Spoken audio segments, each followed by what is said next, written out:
presentation as well. So we're in the middle of conversations about general fund transitioning to American Rescue Plan Act funds.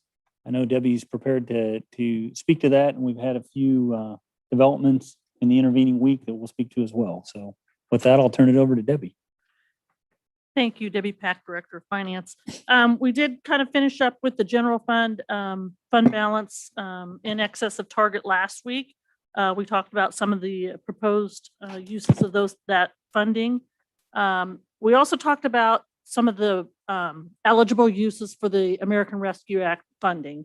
And so we're going to kind of catch up there, and we're going to talk about that funding that the city of Salina is expected to receive through the American Rescue Program funding. So we were notified about a week ago, a little over a week ago, that the amount that the city is expected to receive is $7,061,942.49. And we're on slide 25 in the presentation from last week. So some of the things that we wanted to just make sure that we keep in the back of our mind. There's things that we've talked about over and over again throughout the strategic planning. We probably talk about it multiple times a year, especially during budget. And just some of those things that we have concerns about maintaining and kind of getting on top of as we have this opportunity to kind of set ourselves up for future planning. We just want to make sure that we're keeping those things in the back of our mind. So on slide 25, first of all, we would have to determine in what capacity we have eligible use for the $7 million. We looked at this a little bit last week in the reduction of revenue calculation, which we believe will cover most of this. And then the other eligible use was in the infrastructure improvements for water and sewer and or broadband. So we kind of have indicated a couple of these projects that might qualify under that, especially under that infrastructure project. So just going over this list for operational items is to set up the vehicle and equipment's maintenance fund with $500,000, to add $500,000 to the Parks Master Plan, to possibly add some additional funding for the River Renewal Project, and that's the one that I've noted could possibly qualify under the infrastructure, because as you recall from last week, if it qualifies under the state revolving loan fund for clean water or the water fund itself, that part of the project is eligible for infrastructure funding out of ARPA. We want to keep on the back of our mind that we do have Fire Station 4 coming soon that we'll probably have to address. That probably will be debt financed, but we could certainly look at using some of these funds to pay part of that. The station alerting at the fire stations of $500,000. We talked about doing a facility audit, but what we didn't talk about is what we're going to do when we get that audit and how we're going to implement some of those things that we have. We've talked about the number of facilities and just air conditioning units and restrooms and things like that the city has in their own buildings. And, I think it was over 150 air conditioning units. So those are things that we try to plan for, but it's not always easy because we really don't know when an air conditioner is going to go out. And that's really how we're doing it now. It's just to respond. And so we're hoping that we can, with this audit, we can kind of get a plan put in place to know we have 40 of these that are under 10 years old and 40 of them that are 20 years old, so that we can kind of start making plans for when we expect these things to need to be replaced. The proposed projects that we've seen from some other entities are Paceball Enterprises at $100.5 million. That assumes that transient guest tax would support the other $2.5 million, as we've discussed in the past, to get us to $4 million. Housing infill, $1 million we've thrown out there. Housing infrastructure, $1 million. And we did have a hotel grant proposal for $3.5 million. The new development that Mike talked about, and I didn't write it on this piece of paper, was we've been approached by the universities about housing for universities. Was there a dollar amount? Between the two, $5 million. $2 and $5 million. And there was there one other one you told me? Yes, there's the suggest, and you've got it on the slide there. There was a more of just kind of an inquiry than a dollar request for Boys and Girls Clubs as a suggestion from a citizen. And that's kind of the extent of it at the moment. But one of the things that I think we need to talk about with the governing body is how you wish to go forward in terms of considering uses of the funds, soliciting proposals, and I can get into greater detail, but I don't want to cut Debbie off just yet. Oh, that's fine. No, and that's what we meant by do a proposal to see, similar to what we do for special alcohol tax and how we have to spend that and something like that, putting out something to entities in the community or organizations in the community to submit applications for use of those funds. And that, like Mike said, would be a policy decision, because we certainly have the qualification, we believe, to use those funds internally for what we would need to do. So at that point, we have kind of a stopping point here to have discussion about that. If there's any comments, concerns, any additional information you think we should be considering. If I could, Debbie, you might speak to if we debt finance the fire station and kind of our normal capital improvement approach, what that timeline might look like. And because I think that is a project that could come off that list. You know, obviously you can see that number totals far in excess of the available funds, and we've got some value engineering or whatever you want to call it to be done to make some prioritization decisions. But fire station number 4, recognizing it was a priority coming out of strategic planning, I think there is an alternate approach that Debbie can go into. Yeah, and we kind of talked about this last week, but typically if we wanted to approve that project for to begin in 2022, that's typically the year that we issued temporary notes. We would do design, and probably construction wouldn't start until late 2022 or even 2023. And once that's completed, then we would actually issue the bonds. And then the year after the bonds are issued is actually when we would start having debt payments on that bond. And in the capacity schedules that we looked at, the scenarios that we looked at, we did include that in those scenarios in order for us to be able to have the ability to finance that in the future. But to Mike's point, I think that benefits us not to have to actually make debt payments on those until the year after we issue those bonds. So, you know, you're familiar with the capital improvement plan that we have. There's not a lot on out in the future at the moment on that capital improvement plan beyond the fire station, and then the routine street work, that type of thing. So I think it is possible that we could get it scheduled into our debt schedule and make that work and be able to fund it in a more typical approach. The other thing I would tell you is, of that list, I think the only thing that didn't come out of strategic planning conversations or a review of kind of the city's financial situation is the hotel grant proposal. And that isn't something that I've reported to you in great detail, but the Chamber of Commerce reached out. Eric Brown inquired about the possibility of providing financial assistance to hotels in the community. I think that number is just a dollar value per hotel room for all the available hotel rooms in the community. If the fire station and the hotel proposal are not in that total, then you're at about 6 million compared to the 7 million that is available. The other thing I know we talked about last week, we just want to reiterate is, we talked about loss of revenue, calculating lost revenue as an eligible use of ARPA funds. And so this all presumes, for the most part, that we've done that calculation. We have the opportunity to calculate lost revenue over multiple years. And so rather than saying that each one of these line items is an eligible ARPA expense, it's capturing it as lost revenue and then using it discretionarily as the city. As Debbie's already mentioned, some of these things straight up qualify as an ARPA expense, but not necessarily all of them. It would be through that lost revenue recoupment and then discretionary spending of that on our part. The housing infill and housing infrastructure, is that just a placeholder amount, or has there been somebody that's come forward with a project or a purpose or a way to use those funds? Those are placeholder amounts. We would, assuming that we fund them, we would then need to stand up in the housing infill side. I think staff's vision is a program or multiple programs of how that money might be used and criteria on the just standalone housing infrastructure.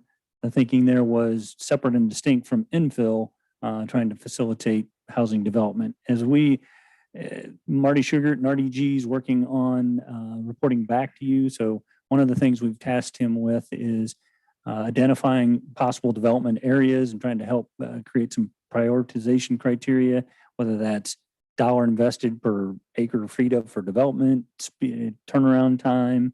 And then we already know he's also working on the housing policy. So going forward, I think we have the opportunity to possibly even do a request for proposal type approach where we can assess our options as it relates to speed, housing product, effectiveness of the dollars invested. I don't want to speak for the county at all, but have had some conversations about collaboration with the county and staffs getting together to talk about whether the county has any interest in contributing towards housing and an RFP approach. I think there's some receptivity there, but I don't want to get ahead of them too much. Just to follow up on the housing component really quickly. I don't know about anybody else, but I'm kind of feeling a little overwhelmed because we've got like this housing project and this housing project, and then the request from the universities for housing money. And so I really like your approach of asking entities to submit an RFP. I mean, to me, if we decide that there's a dollar amount that we want to devote to housing, whether that looks like 1 million or 2 million or 5 million or whatever, and then have interested parties apply for those funds, to me, I don't know, because right now I just feel like we're kind of all over the board and we're fielding a lot of requests, but we haven't made a commitment to what we're willing to invest in housing. And I may be the only one that's feels like we are evaluating a lot of requests, but that would be my preference if we could come together and figure out this is what we want to invest in housing and ask for proposals toward that amount. Well, I'm going to echo that somewhat. I think it's appropriate to have those placeholders and those amounts, and also look for what our options are and ask the developers, the entities out there, or whoever they may be, to bring their proposals to us. I'm going to take another step and say that I'm not in favor of the hotel granting program. And I think as I think staff has said, there are other normal funding for something as big as a fire station. So we come a lot closer to closing our gap if we look at the fire station as in a more traditional funding way for something that's that important. And I would draw a line through the hotel project. Anyone else have an opinion on the hotel project? If I'm going to prioritize these, it's not going to be high on my list. In fact, I'd actually like to muddy the water a little bit more if we're going to have placeholders. I have these in 3 categories. Those projects that are but-for projects. If we don't have money otherwise set aside, or if we don't spend the money in this project now, good chance it won't get done. We have the one-time fix things. You do it once, we're good to go for a long time. And I guess the station alerting would probably come under that category. On this other one, not to be trying to be a poet, but low-hanging fruit dying on the vine. I just like to get Bill Burke fixed and be done with it. I mean, not because I don't see it again, but so that we can have it done and for all of the value. But if I'm going to put a large amount of money in escrow, not knowing exactly where it's going to go or to whom it's going to go, in addition to housing, our other big problem is childcare. And I don't know that we have any other municipal source of money by which we can stimulate childcare programs, but I'd like to see $1 million set aside for whatever we're going to do to get a comprehensive childcare program in the city started. It's going to be public-private partnership with industry, revitalizing some of our own independent childcare providers, but somewhere down the road, somebody's gonna need some money. I agree with somewhere down the road and that it's important. But I'd like to hear about some collaboration between the school district and industry and us if we're going to address that. At this point, I probably wouldn't make that a placeholder. I'd look to hope that we might have additional rescue funds or I'd like to see the conversation between the different institutions progress before. We have how many I years to muddy spend this till list. 2024? Memory serves me correct. Yeah, it's the ARPA funds. Yes. Yeah. And And we'll have to 2024. have that conversation before then because we're gonna bring new employees in. We're not just bringing new employees in, we're bringing new families in. Mhm.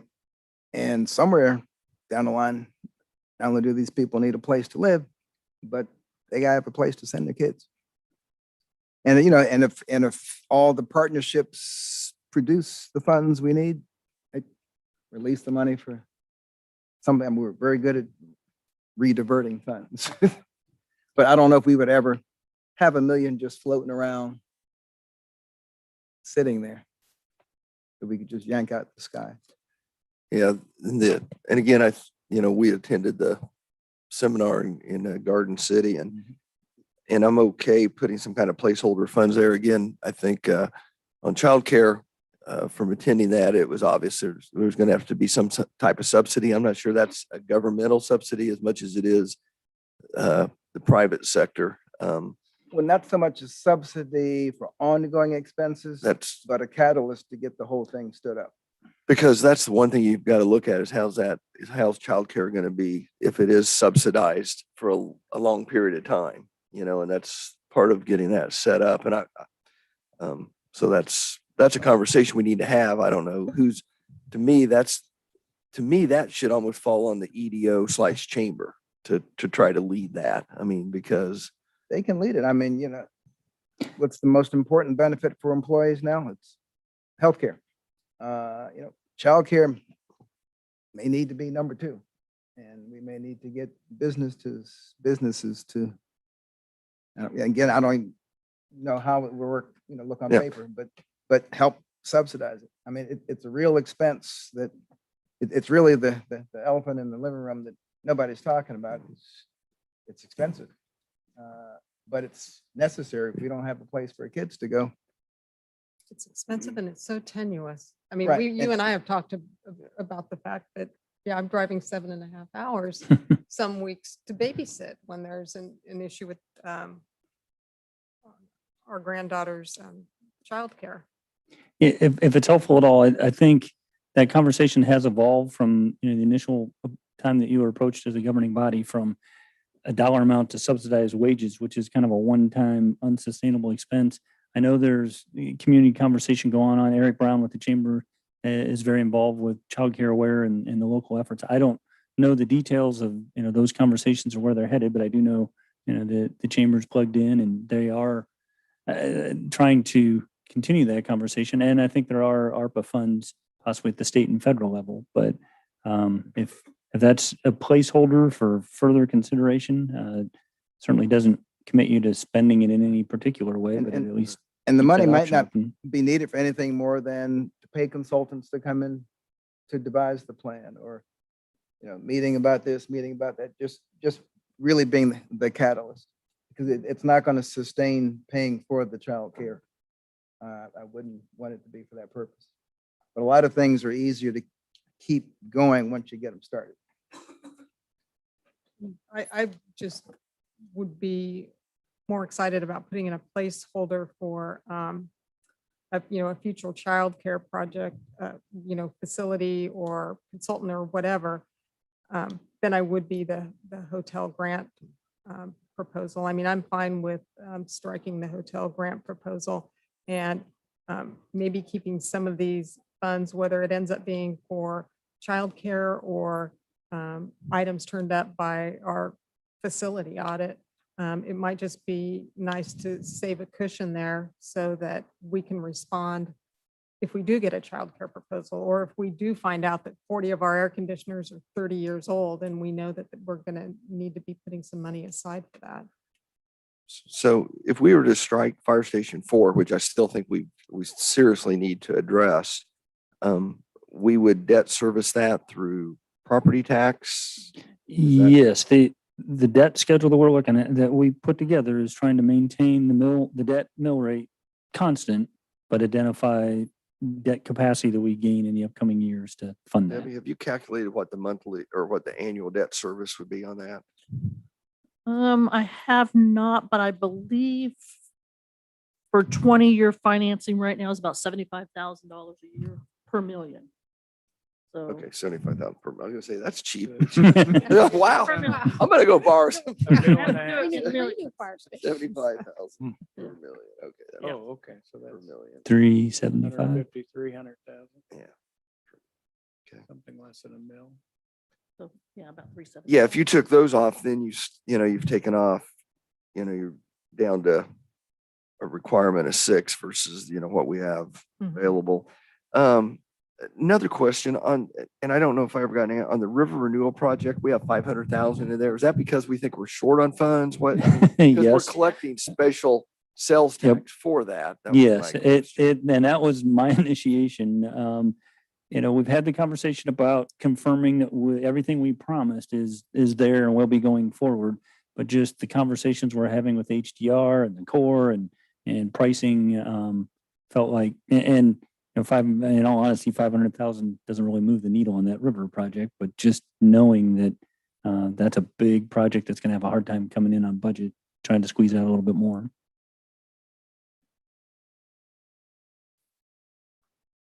Yeah, personally, I agree with Commissioner Ryan about the hotel proposal.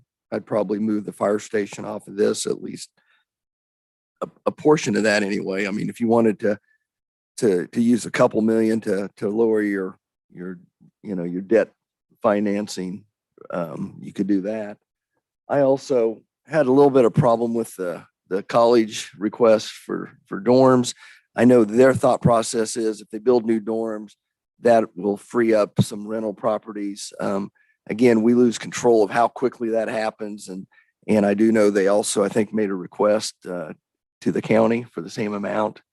So that's probably not real high on my list when they have other abilities to fundraise and stuff. But Yeah, and I'm repeating myself a little bit, but I think that from the conversations we've had, I think there's an opportunity for some collaboration with the city and the county to conduct a joint RFP process for housing, and then Kansas Wesleyan, K-State, and others could submit, and we could have some predetermined criteria, and because there's certainly there's not going to be enough funds to fund everyone. There's going to be some winners and losers.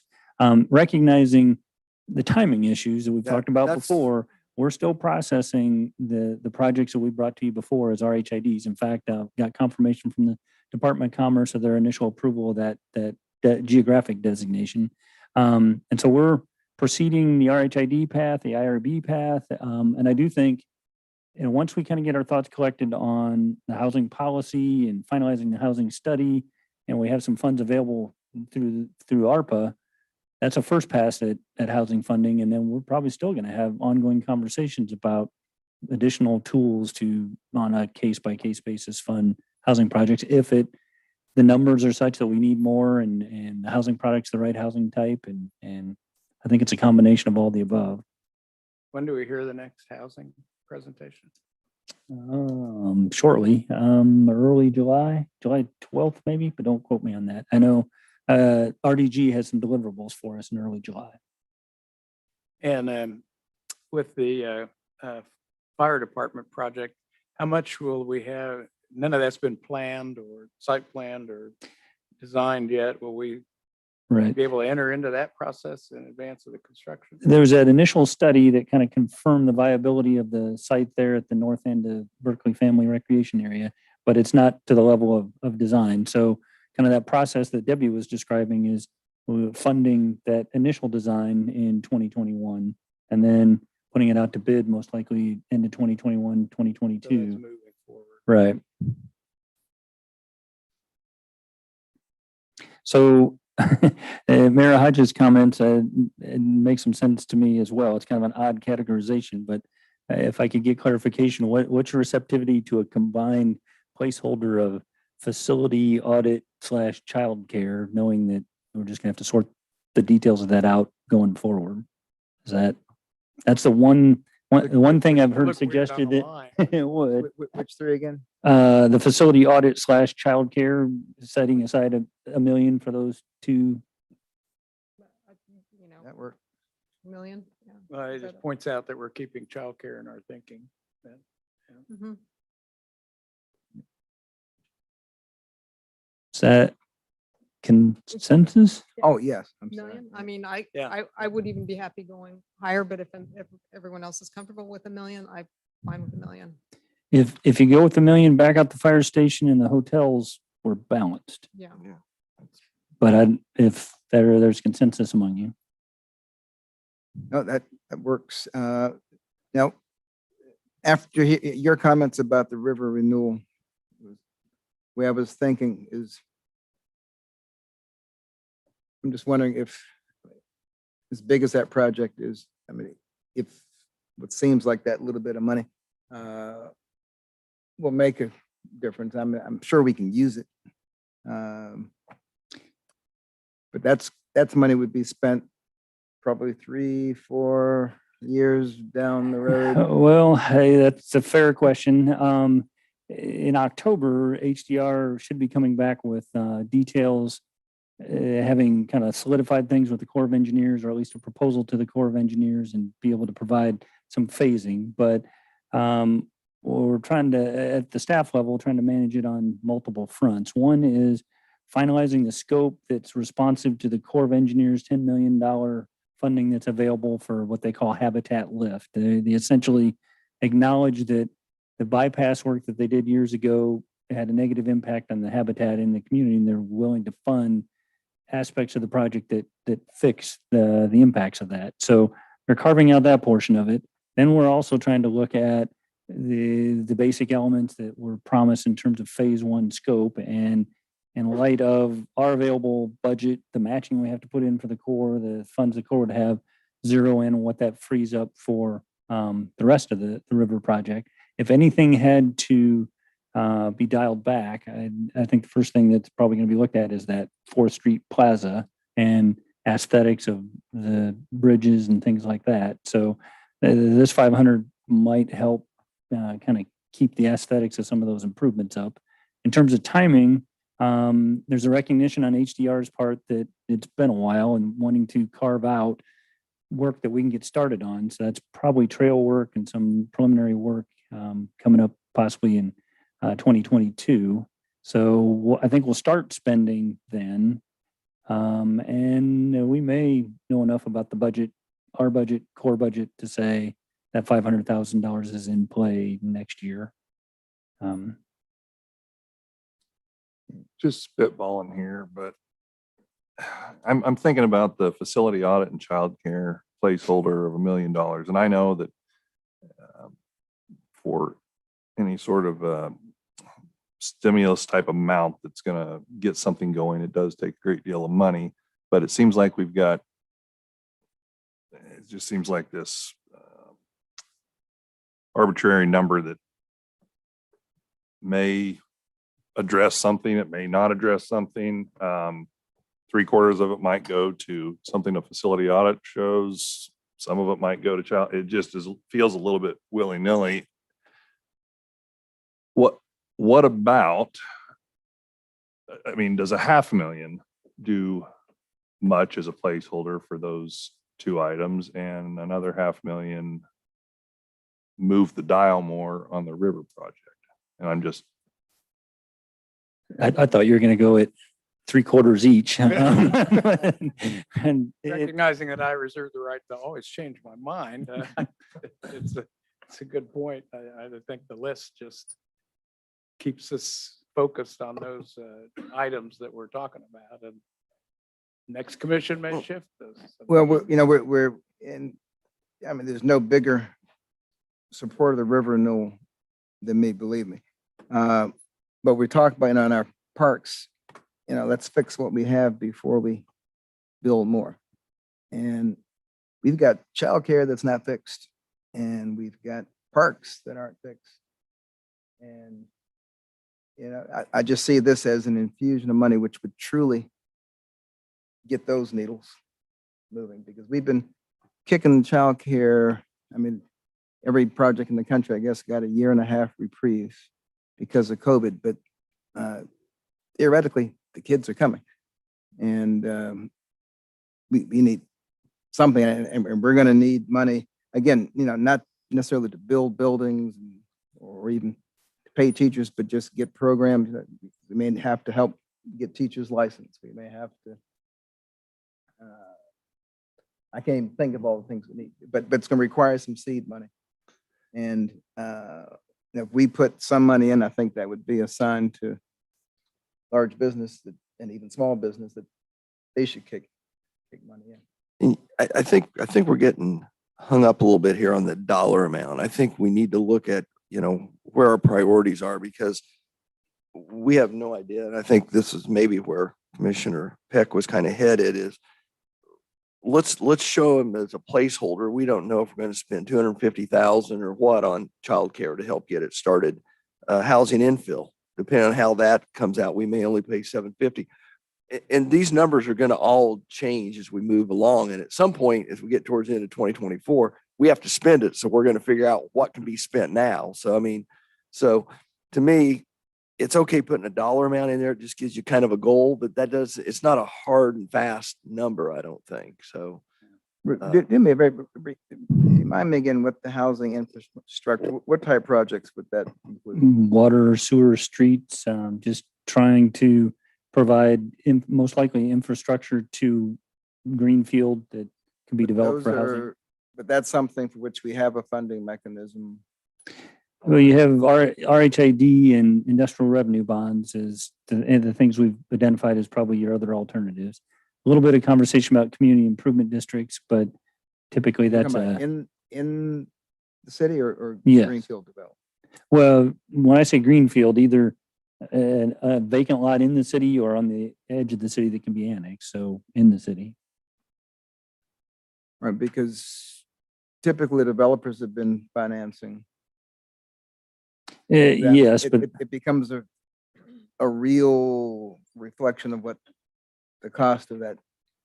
it does. development is. I think that's where the RFP process might be helpful, that it's not just funding the typical development. It's a housing product and a price point and a timeline that supplements the housing study that we're finishing up. So, but in answer to your question, it is a placeholder, but the thinking is if we collectively decide that a particular project has merit and needs this financial assistance to move it forward and better our housing stock, then those funds will be available for that. These would be projects for which special assessments would not be appropriate. Don't know yet. It could be a combination, could be, it really depends on the proposal, but could be trying to, buy down the infrastructure cost in return for a price point that's affordable, to be determined. yeah, I guess as I look at this list, there's probably about 4 or 5 things on here that if you put a placeholder dollar amount, we're probably going to spend them. That'd be vehicle and Right. equipment. If we put a $500,000 placeholder on there, I'm guessing we can spend that. Parks master plan, we've got enough. I know we can spend that. River renewal, obviously they'll find a place to spend that. The station alerting, if that's a $500,000 bill, we're going to do that. So those are the things I look at, and just, you might as well mark those off as being spent. Everything Yeah. else up to me is a moving target, depending on what comes to us. And I think we just need to know, take those off. And I guess the debt service reserve, if we think we're going to put that there, add that, subtract that from 7 million. And then that's what you have to work with as far as everything else. And not get tied up on $1 million for Right. certain things. And I- that'll all play itself out as we move along. We may have a Yeah, project agree. that comes to us that all of a sudden, let's say housing infill, it's $1,250,000 is going to really get us where we want to be. Well, we're not going to say we can't do it because we don't have 250. We'll find it out of those other dollars, I Yeah, think. I So, just want us to be careful that when we incentivize and I'll call it the housing infrastructure, sometimes, we're trying to supplement money to get the price point to a certain place. If the price point is determined by available funds, that then puts the pressure on the developer and the builder to build within their means. We're trying to keep supporting the status quo rather than, getting people creative and innovative in building housing that they can afford to build and people can afford to buy, Yeah, rather than keep propping up this price point way up here. and I understand your point. I think the one thing in my mind's eye is none of this, RHID, IRB, or otherwise, is intended to incentivize the status quo. The status quo's to some degree been working, but it's at a price point of its own. We're trying to break the logjam on affordable housing, other housing products, but that doesn't, I understand your point of should the market be able to carry itself. That's kind of why we started that whole housing study conversation with let's model a housing product to verify what we're being told that, the numbers don't work. Right. Yeah, I'm just long, very, very selective and ask a lot of questions. Yeah, I think you certainly have discretion. If it's helpful at all, I think, we've talked about fund balances and setting aside fund balances for other purposes.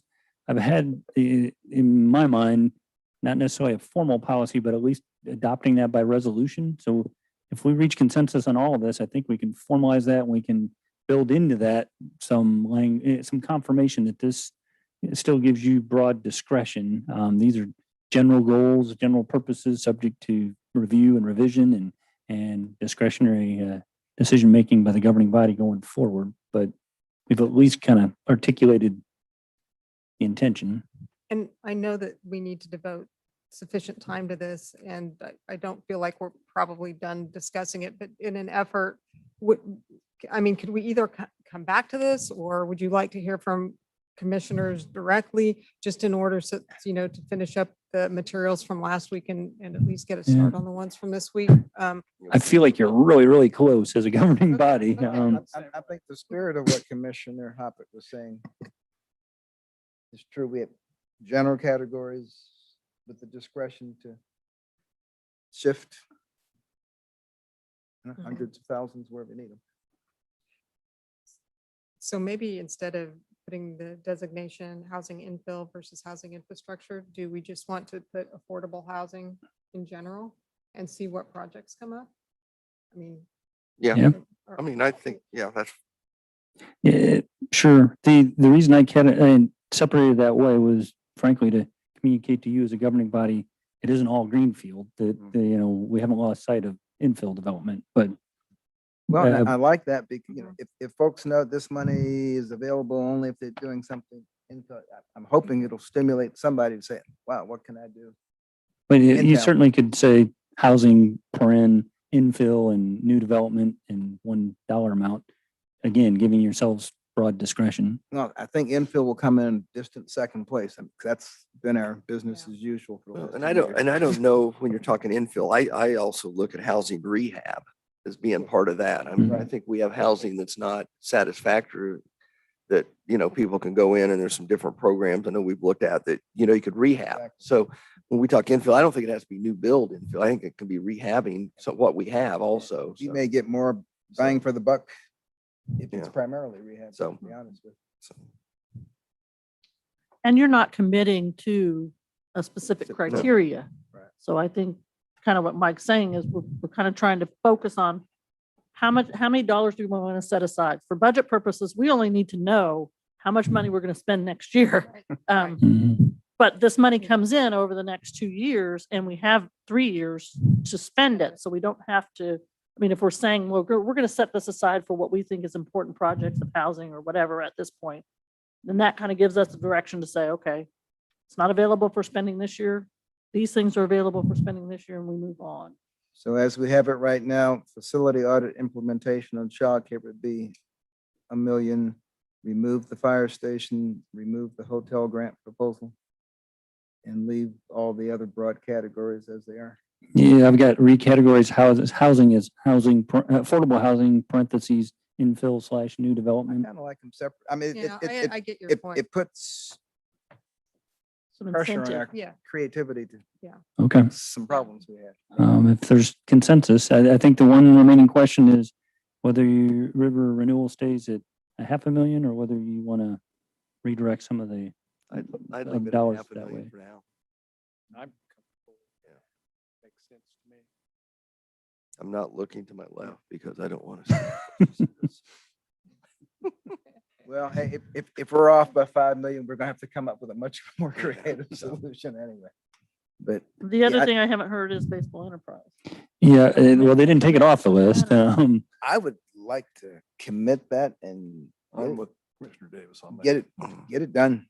Yeah, I do think that's a housekeeping item that's gotten away from us, and I think we've said we want to get that behind us. And we were ready to get it done a year and a half ago. And only because of extraordinary circumstances are we not paying for it already now. So Right. I just want to get it done. So just to recap, we're taking the hotel grant proposal off. We're taking fire station number 4 off.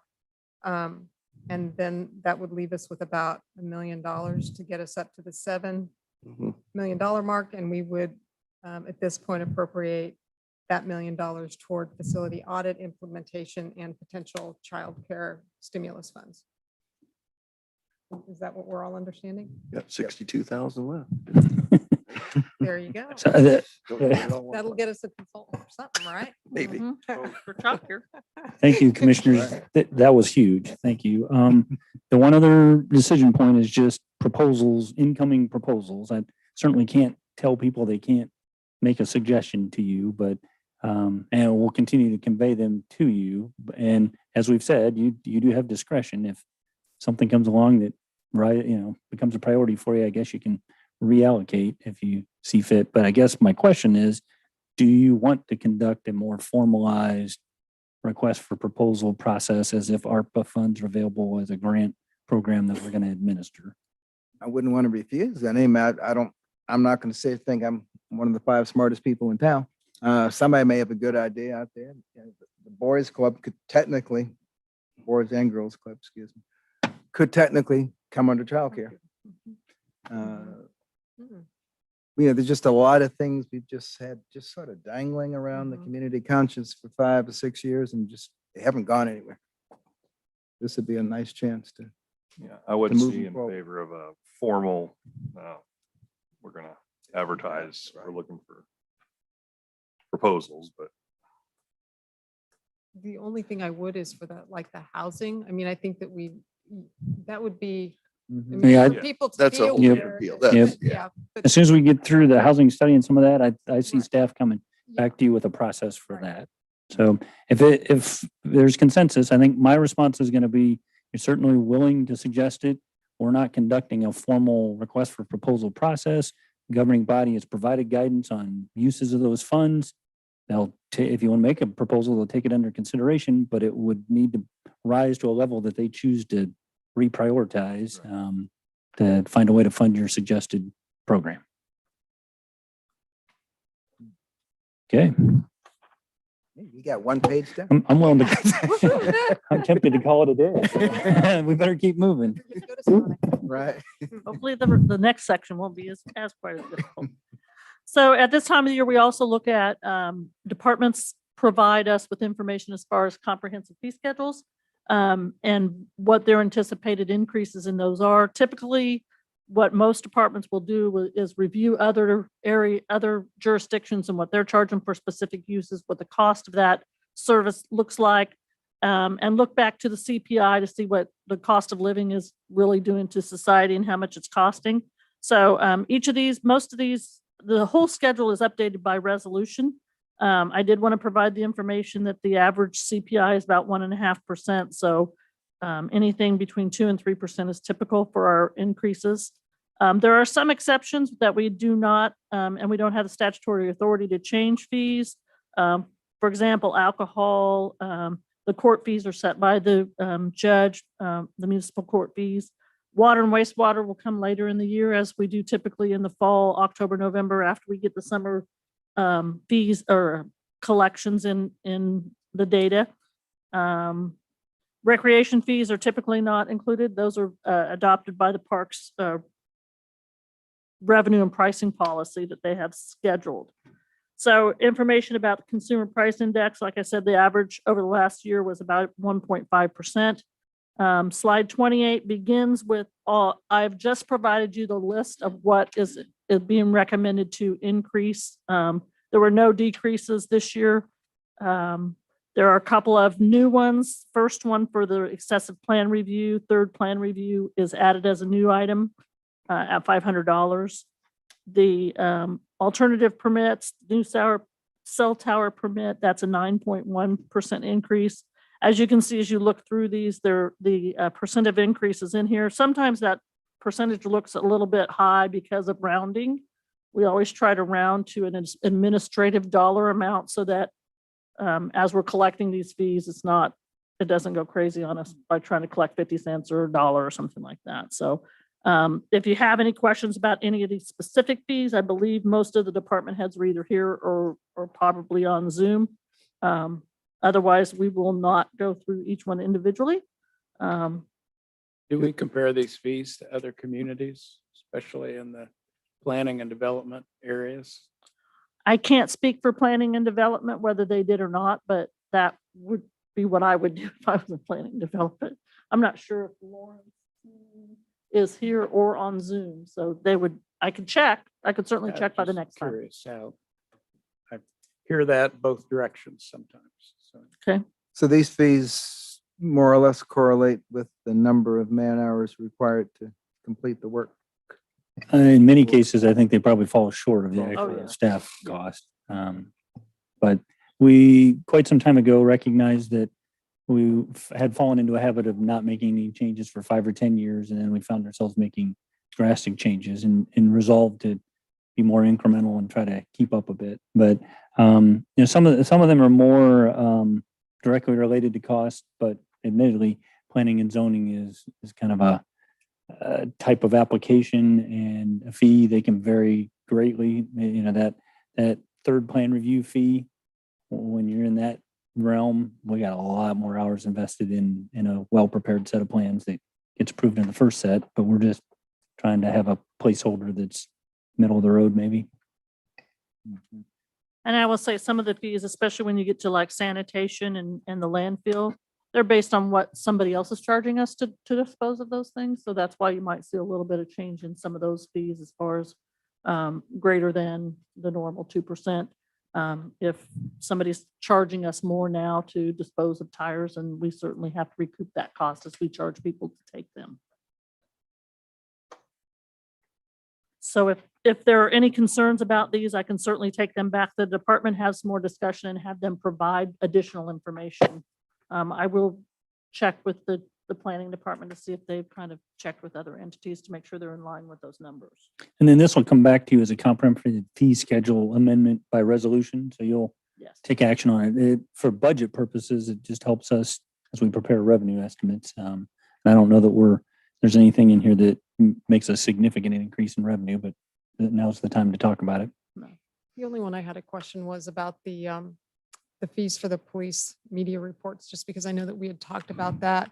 I think it was last year, maybe even been the year before that. And that's something that I think might be worth reviewing because there were discussions that some communities don't charge for police reports, and we were charging whatever it was, $9, and now we're looking to go up to 15. And that's just something that I'd like to go back and review that conversation. I need to figure out when that happened, but that would be my only concern with the changes proposed. And just sort of piggybacking on that $9 is for each media item. Right. Does a typical person get just one media item, or if it's an accident or burglary or whatever, does that in and of itself really mean 5 or 6 media items? Because I can see where that might be somewhat of a burden. If Yeah. someone, let's say, can't I'll call have the to insurance check. My company ass- until they My get this assumption report. is that it's put on some sort of media, Right. a flash drive or something like that. Oh, that's, And okay. then that That- cost is what they're paying for. That's no my matter what the- understanding as well. There's certain things they or their insurance agency can access for free.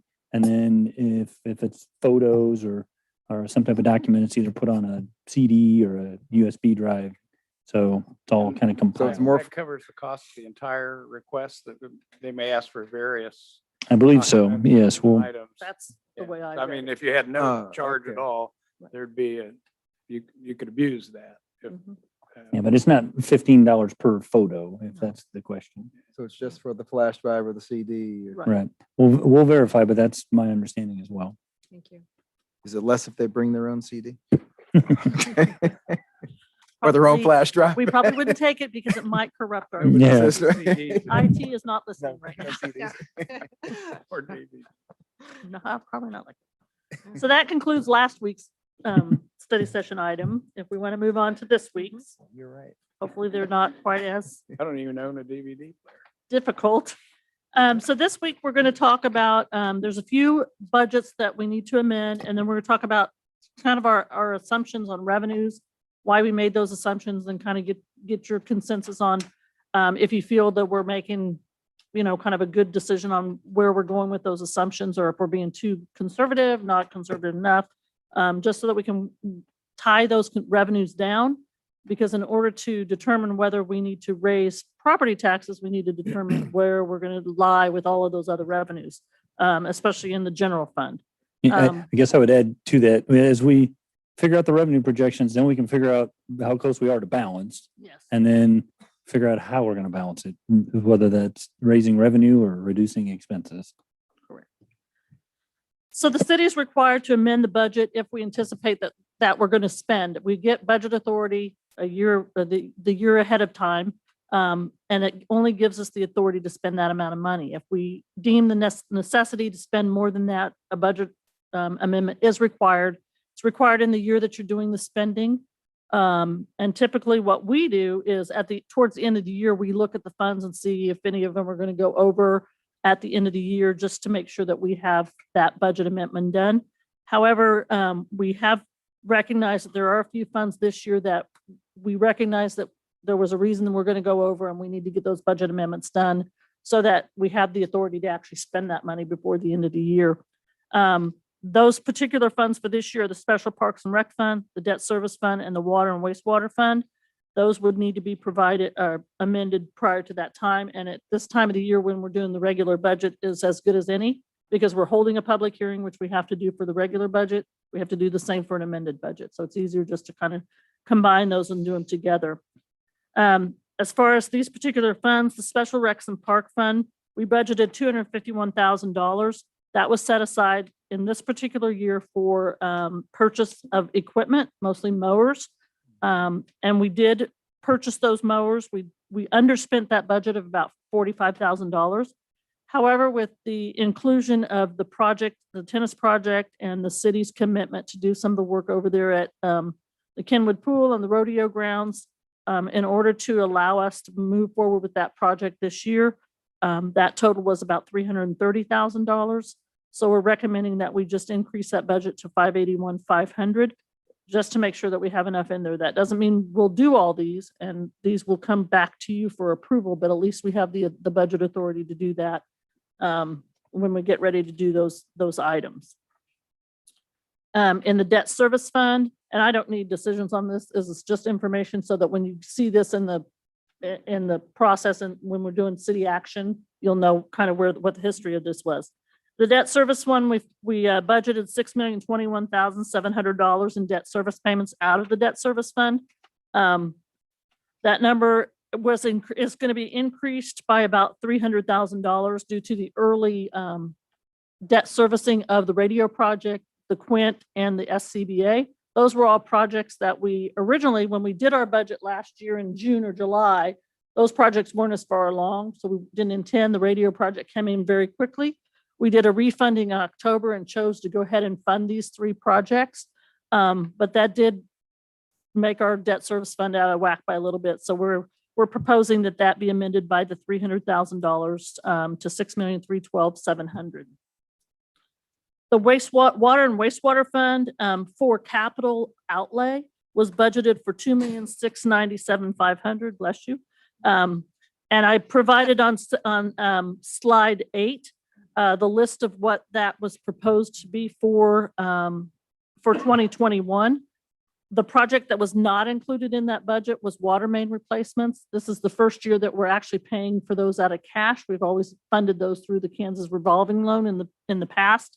So we're recommending that we amend that budget to include that cost. Whether we get to all $2 million of that or not, we don't know. But if we don't have the authority to do it, we can't get to any of it. And we may have savings other places, but we don't know what those savings might be at this time. So we're proposing that total expenditure budget go up to $22,606,021. And as long as, we're okay to move forward with those amendments, we'll bring those back to you when we do the budget hearing for the 2022 budget. Any questions, comments, concerns about those amended budgets? Can I And ask a question on Sure. page 4 real quick? sure, I was just curious on that. So if you go to the third item down on that 100-inch, yep, that's those 2 items actually. This Okay. really confuses me too. okay, But the This 2 is- items, item 2 and 3 were added together to get that total Okay. bid. okay, I got you. That's why there was nothing in that line item above. Okay, So gotcha. that's where Sorry the about that. $12,000 savings was. So Sorry about that. while we're on that topic, the question of the Oakdale pool came up last week. I didn't get, I cut Brad off, he wanting to speak to it. He and I really haven't had a chance to talk about it, but it did occur to me that Brad had previously conveyed that for the River Festival, I think the Arts and Humanities Department and possibly the foundation would have interest in that pool space being a permanent stage space instead of a temporary stage 2 location. So I know that was one of their visions and could create an opportunity, whether we fund it now or whether we say, well, we're open to that and we'll play it out as an independent project. I think some of the thinking was a sizable space that could be turned into green space for River Festival stage location. And that was a $77,000 item. Yes, I believe so. Yes. I'd like us all to be on the same page in regard to whatever that space is going to be purposed for. It may be a Sure. stage, and I guess I'm comfortable with deferring that 77,000 until we know exactly what we're going to use it for. Yeah, I think if it's okay, I think, we'll flesh out that idea and that possibility somewhat separate of this and we can report back as Was It it might gain momentum. 77,000 estimated as, part of the overall project of cleaning up all of that area? I mean, they come in at a separate time, that's right. probably a different number. I Well, think that was just an internal estimate. Yep. We didn't get bids or anything like that on that 77. and as we've worked with the tennis group, we've focused on their project. We haven't rolled the funding commitment when we made this line in Net Generation didn't include this demo. It was just Right. demo of the old pool and the rodeo grounds and things site specific to that complex. So this would be somewhat separate one way or the other. And Debbie's correct. It's an internal staff estimate only at this point. So And we can the- certainly, I'm sorry, go ahead. I was just gonna say, we can certainly kind of carve that out and come back to you with more detail as it plays itself out. The sunset courts, that's just the tennis courts you're talking about there. Mhm. And I have not seen them for a long time. Are they just like the Oakdale courts or worse or? Yes, they're asphalt. They probably are worse than the Oakdale courts. Yep. Mhm. And I think I mentioned last week, part of my concern is leaving it on the ground and then creating an expectation that we have new courts, but we have an obligation to maintain the Yeah. existing courts. And part of that initial conversation going into this project where that was just not a wise investment given the condition they're in anymore. I agree with that. Okay, so if there's no further questions about the amendments, then we're going to move into budget or revenue estimates. The numbers that we're looking at in all of these slides are general fund revenues. As you know, that's the fund that supports the majority of the operations of the city. So we're just looking at those specific general fund revenues. The first graphic provides you a 10-year history of all revenues that come into the general fund. As you can see, it appears that there's some growth. There's some things that affect that growth. For example, on property tax, anytime the mill levy rate changes, that's the majority of what that move is. As we've seen in the past, the valuations kind of bump up a little bit now and then, but not a lot. So you can see there's a lot of these are fairly flat or have some small growth coming into them. The one I will point out under other revenue that's sticking way out by itself was the TPAC naming rights. We've talked about that as we look forward, but this is just a graphic for you to look at that. And then the next slide, on slide 10, breaks out where our revenue sources come from for the general fund. This is 2020. As you can see, about a third of our revenue comes from sales and use tax. About a quarter of our revenues come from property tax. And then all of the other revenue sources that we have make up the remainder of our revenue. So when we're talking about changes and percentages and things like that, the thing to kind of keep in mind is the changes in those two funding sources are more dollars than all of the rest, pretty much. And theoretically, we want that to be balanced. So we want that to be kind of an even distribution between those, because as economy affects one, it may not affect the other. So that's positive for us as far as that goes. So the next slide, what we provided on the list of revenues was a historical look at what's the growth rate been in each of those categories, just so you can see how those revenues have changed from year to year. And then I also provided in the gray column what that average over the last 7 years have been. For all of them except for sales tax, I excluded 2020 because of COVID and what it did to our revenues. It just made it not realistic in what those numbers were. The items that are highlighted in orange on this table are really either formula driven or they're provided by estimates from the city or the state. So there's not a lot of consideration for some of those as far as where those numbers are coming from. So as you can see, sales and use tax over the last 8 years have increased about 1.57%. And we'll look at each one of these in detail, but I wanted to provide this information so that as we go through the conversations, we can refer back to this as far as what we anticipate, what the average growth rate's been, and what the history looks like for each of these revenue sources. So on slide 12, our largest revenue source is sales and use tax. Just as a reminder, when talking about sales and use tax, the dollars that we're collecting are from retail sales from 2 months ago. So as you can see in May, we had a historically high collection rate. It's higher than it's been in the past 4 years on any month. That would be sales from March of 2021. And so we're seeing a large increase in sales tax right now. We can't explain it. Don't ask us. We don't know. We think it has stimulus related, but it's just, I don't know how you know. What we did try to provide, though, on slide 13 was kind of how that broke down by industry. As you can see, the construction industry has been increased 89%, although it's a small amount. It's only $19,000 of that total $1.4 million. It's a $19,000 increase. So you can see the ones that are highlighted in green were the ones that we felt were the more significant. Either they were over $10,000 and they were over 10% is what we were trying to explain in that color coding. But you can see there's several of them that have gone up, but they're large dollar amounts. Retail trade is by far our biggest sector, and that includes a lot. There's general merchandise, there's the clubhouses, there's all of those things that aren't in another particular area. The one thing I wanted to point out with accommodation and food services on slide 14 is that you can see that numbers going up, but the percentage that's actually accommodations, which is our travel and tourism sector, is not. It's still lagging behind in the recovery. As you can see in 2019, that red portion was a much larger proportion of what we collected than it is today. So we're still expecting that that number's still down significantly from prior to COVID. We are seeing it go up a little bit, but not at the rate that other things are moving.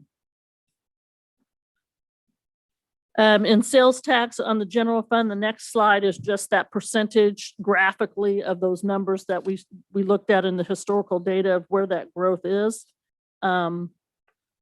Again, the only one that we have any specific explanation for is 2018. We went back to see if we could figure out why that was such a large growth year. And what we did determine was that we did have some local retailers that the state was doing a little bit better job of collecting delinquent taxes that particular year. They had a program that they were really pushing to collect. So we did have retailers that were paying several years worth of delinquent taxes, and that all came in 2018. So that really boosted our what appeared to be like our growth rate. But you can see from the trend dotted line on there that there is a slight increase on what that looks like, and that average is 1.5%. Next, the next highest tax revenue for us is property tax. And just as an explanation of how this process works, which I'm sure you all know, but everybody out there in the public may not know, the county appraises your property as of January 1st of the current year. The assessed valuation is calculated based on a statutory percentage, 11.5% for residential and 25% for commercial, to determine the assessed value. And then the mill rate is applied to the assessed value to determine the tax amount that the taxpayer pays. Or in our case, we take the tax amount that we need and we back into what our mill rate levy might be necessary to provide that particular tax amount. As you can see with the graphic with the dollar bill, the city of Salina receives about 22% or 22 cents of every dollar that's collected in property tax. And it's split out by that. USD 305 is about 40%. I think this graphic was from 2020. But we get about 22 cents. The county gets about 29 cents. And then from there, the smaller taxing entities get a portion of that dollar of tax that's property tax that's collected. Once we determine the property taxes, then there are some adjustments that we've provided, whether it's through incentives, through IRBs or neighborhood revitalization. So there are adjustments to actually what we actually collect from our assessed valuation. We have kind of two different categories. We have tax abatements, which the city does not receive the taxes on those increased value of property. There's two situations: either the tax is exempted. For example, on an IRB, the tax rate on the increment is exempted and the taxpayer doesn't pay it, or the taxes are paid and it's redirected to something else, a developer cost or bonds or something like that, as in the case with like a TIF, like the Coles TIF that we had for a while. The tax abatements that we currently either use or are looking at are industrial revenue bonds, tax increment financing, and rural housing incentive districts. The other kind is a rebate, and the city has a neighborhood revitalization program that rebates taxpayers a portion of taxpayers' taxes that they pay on the improved value of a particular property. So then what we wanted to do is kind of take you through like a hypothetical, just so all that says a lot, but what does it really mean? So in the first hypothetical is an IRB of an existing commercial property that's valued at $3 million. The first year, in the base year of $3 million, they'd pay about $23,000 in taxes, and that's what the city would receive. Once they've improved that property to an estimated $5 million, they'd still pay only the $23,000. The other portion would be exempt until the end of their IRB period, which we're assuming is a 10-year period. So in period 11, the whole $5 million would be taxed, and then the city would start collecting at $38,000. So a difference of about $15,000.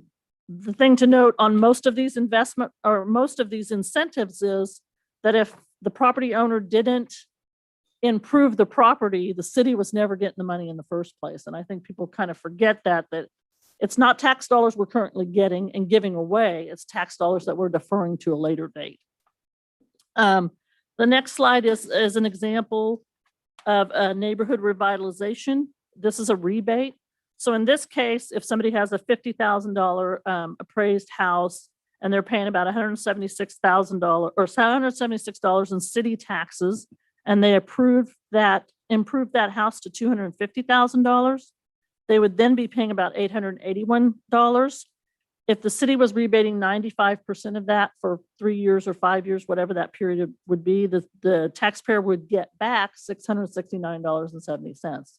The difference between the two kind of programs is in the neighborhood revitalization, the taxes are paid and then rebated back. They're not withheld. So I do need to offer one clarification there, and this was an oversight on my part. I didn't catch it previously, but the 95% rebate level is for a project of exceptional community significance is the way we've categorized it. So that's a $10 million project in 50 units. It was in response to the model that Lawrence used for some apartment projects that we then applied to the Lee building. So the 95% level is probably most applicable to the Lee buildings, the Penn campus renovation is another example of that. There are other rebate calculations for residential and commercial that are 100% for the first 5 years and 50% for the second 5 years. But the point remains, it's a calculation of that incremental increase in value. It is a rebate where they pay it and then they get paid back. And it is a rebate of all the applicable taxes, Except not just the, I'm sorry, yes, except the state, of course. So with that clarification, it as you, I believe, know, there's a geographic area predetermined that's the neighborhood revitalization area, and projects within that geographic area are eligible. And the time frame is indefinite? For the 95% level, it's 15 years. For everything else, it's 10. the city adopts a program periodically. I don't know if that's every 5 years or something, that defines all of those criteria for all of those different. So the city currently has a program that defines for residential, you can get this much, for commercial or whatever, that it's defined in the program. And then That's adopted.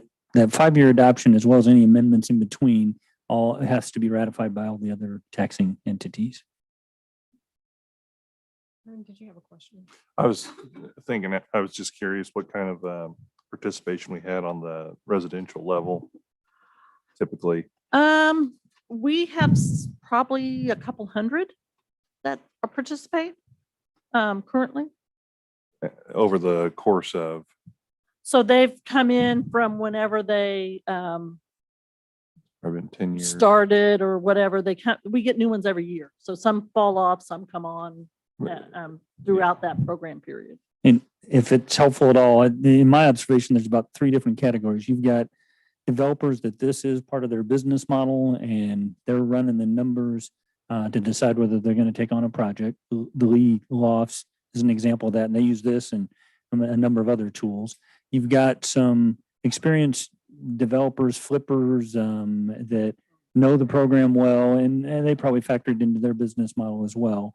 And then you have others that's more happenstance. They plan to do the project anyway, and it just happens to be available to them. Right now, the program puts the onus on the applicant. And, we've had conversations for a number of years now about, is it effective? Could it be more effective, especially in terms of infill development and redevelopment of properties? If it were streamlined, a little bit easier to participate in the program, and we do have some discretion at the ratification of the other taxing entities to create a different rebate structure if we thought it'd be more effective. How often are those boundaries set up? Typically on the 5-year basis, but on occasion, we've had projects come in and say, make a compelling case that they would like to be eligible, and then somewhere in the middle of the 5 years, we go back to the taxing entities. 2-3 years ago, we made about 3 or 4 amendments to those boundaries. Yeah, one was the development just south of Market Aid, where Brian Richardson put in 3 or 4 new houses. Right. And I think we expanded the boundary to include that. Does it incentivize home ownership, or the majority of the people take advantage of it, landlords?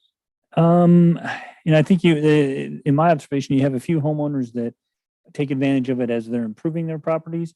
From a redeveloper standpoint, whether they're leasing or they're flipping, I think it does help them either get their business model to be more favorable or possibly market it as a, in addition to the quality of the home and the purchase price, you have this rebate that's available to you. But the individual homeowners, that's probably not where we see the most use of it. We do have one community organization that does housing for lower income housing that does it on behalf of their, I can't think of the name of it off the top of my head. I know in Kansas City, we had like a Chodo that did that for Mhm. lower income housing participants, and they would come in and build new homes and they would get those rebates back as an incentive and an ability for them to be able to afford those houses. So I'm there is- guessing that people don't know that that this is available to them if they're just on their own, where a developer Right. may be more aware of this kind of incentive. Yeah.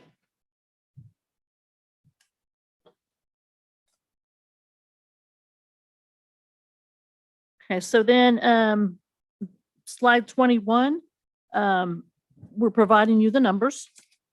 We talked about this a little bit last week about our assessed valuations. We're seeing that our total overall increase, which is the value that the city recognizes for their tax purposes, went up to 452,800,000, which is about a 0.41% increase over 2021. I did talk to the county appraiser because we were baffled by all this construction and what's going on. And what he explained to me was they use sales data from 2018 to about October of 2020 to help when determining the value of 2020, the residential properties in 2021. So some of the booms we've been seeing in the last 6 or 8 months were not in those numbers. And we should see those going forward. Also, there was a reduction in commercial real estate value of about 4%, which is about $6 million on our assessed valuation. That offset a lot of the increases that we did see on the residential side because they're all combined in the real estate numbers. And so the real estate went up about 1%. As we know, personal property, based on the 2006 legislation that now exempts new personal property from being taxed, that number continues to go down. We're seeing a 13% decrease in 2022. Oil and gas, state assessed went up a little bit. Oil and gas went up significantly, but it's a pretty small number.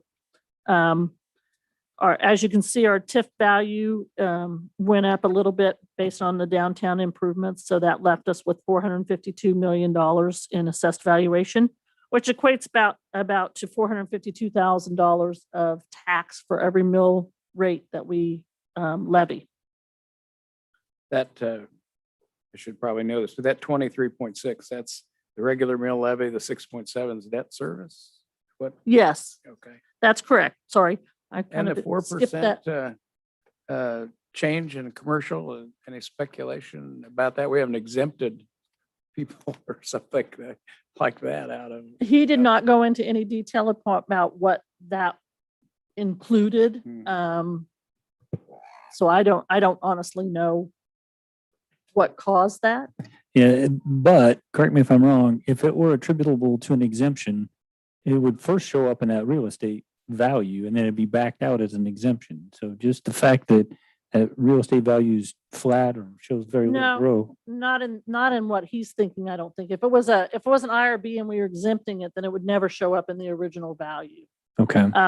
The exemptions that we're seeing here are pending. So this is somebody that's arguing their value that hasn't been resolved.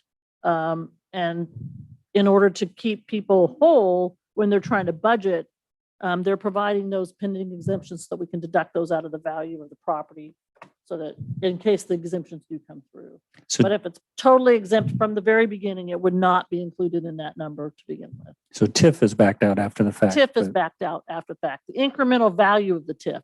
So the base value of the TIF that we created when it was created is still included in the value of our real estate, but the increment value is backed out of that value because the whole value is included in the original value. And we have to, because we're not getting taxes on the incremental value, we back that out. That makes sense. But to the prior point, that's revenue growth that's foregone, Right, it wouldn't cause a deduction. right. No Where- reduction. Right. Or they're saying that there's been a reduction in commercial real estate value. Right. Okay. Right. The middle table is the table of the revenue neutral rate that the county has provided us for 2022. As you can see, that rate overall is 30.452, which would generate about $13.8 million. The current mill levy that we levied in 2021 was 30.650. If we maintain that current mill levy and applied it to the new values, we'd have revenue of about almost $13.9 million. The difference is about $90,000 of gained revenue or lost revenue we would have by going with the revenue neutral rate.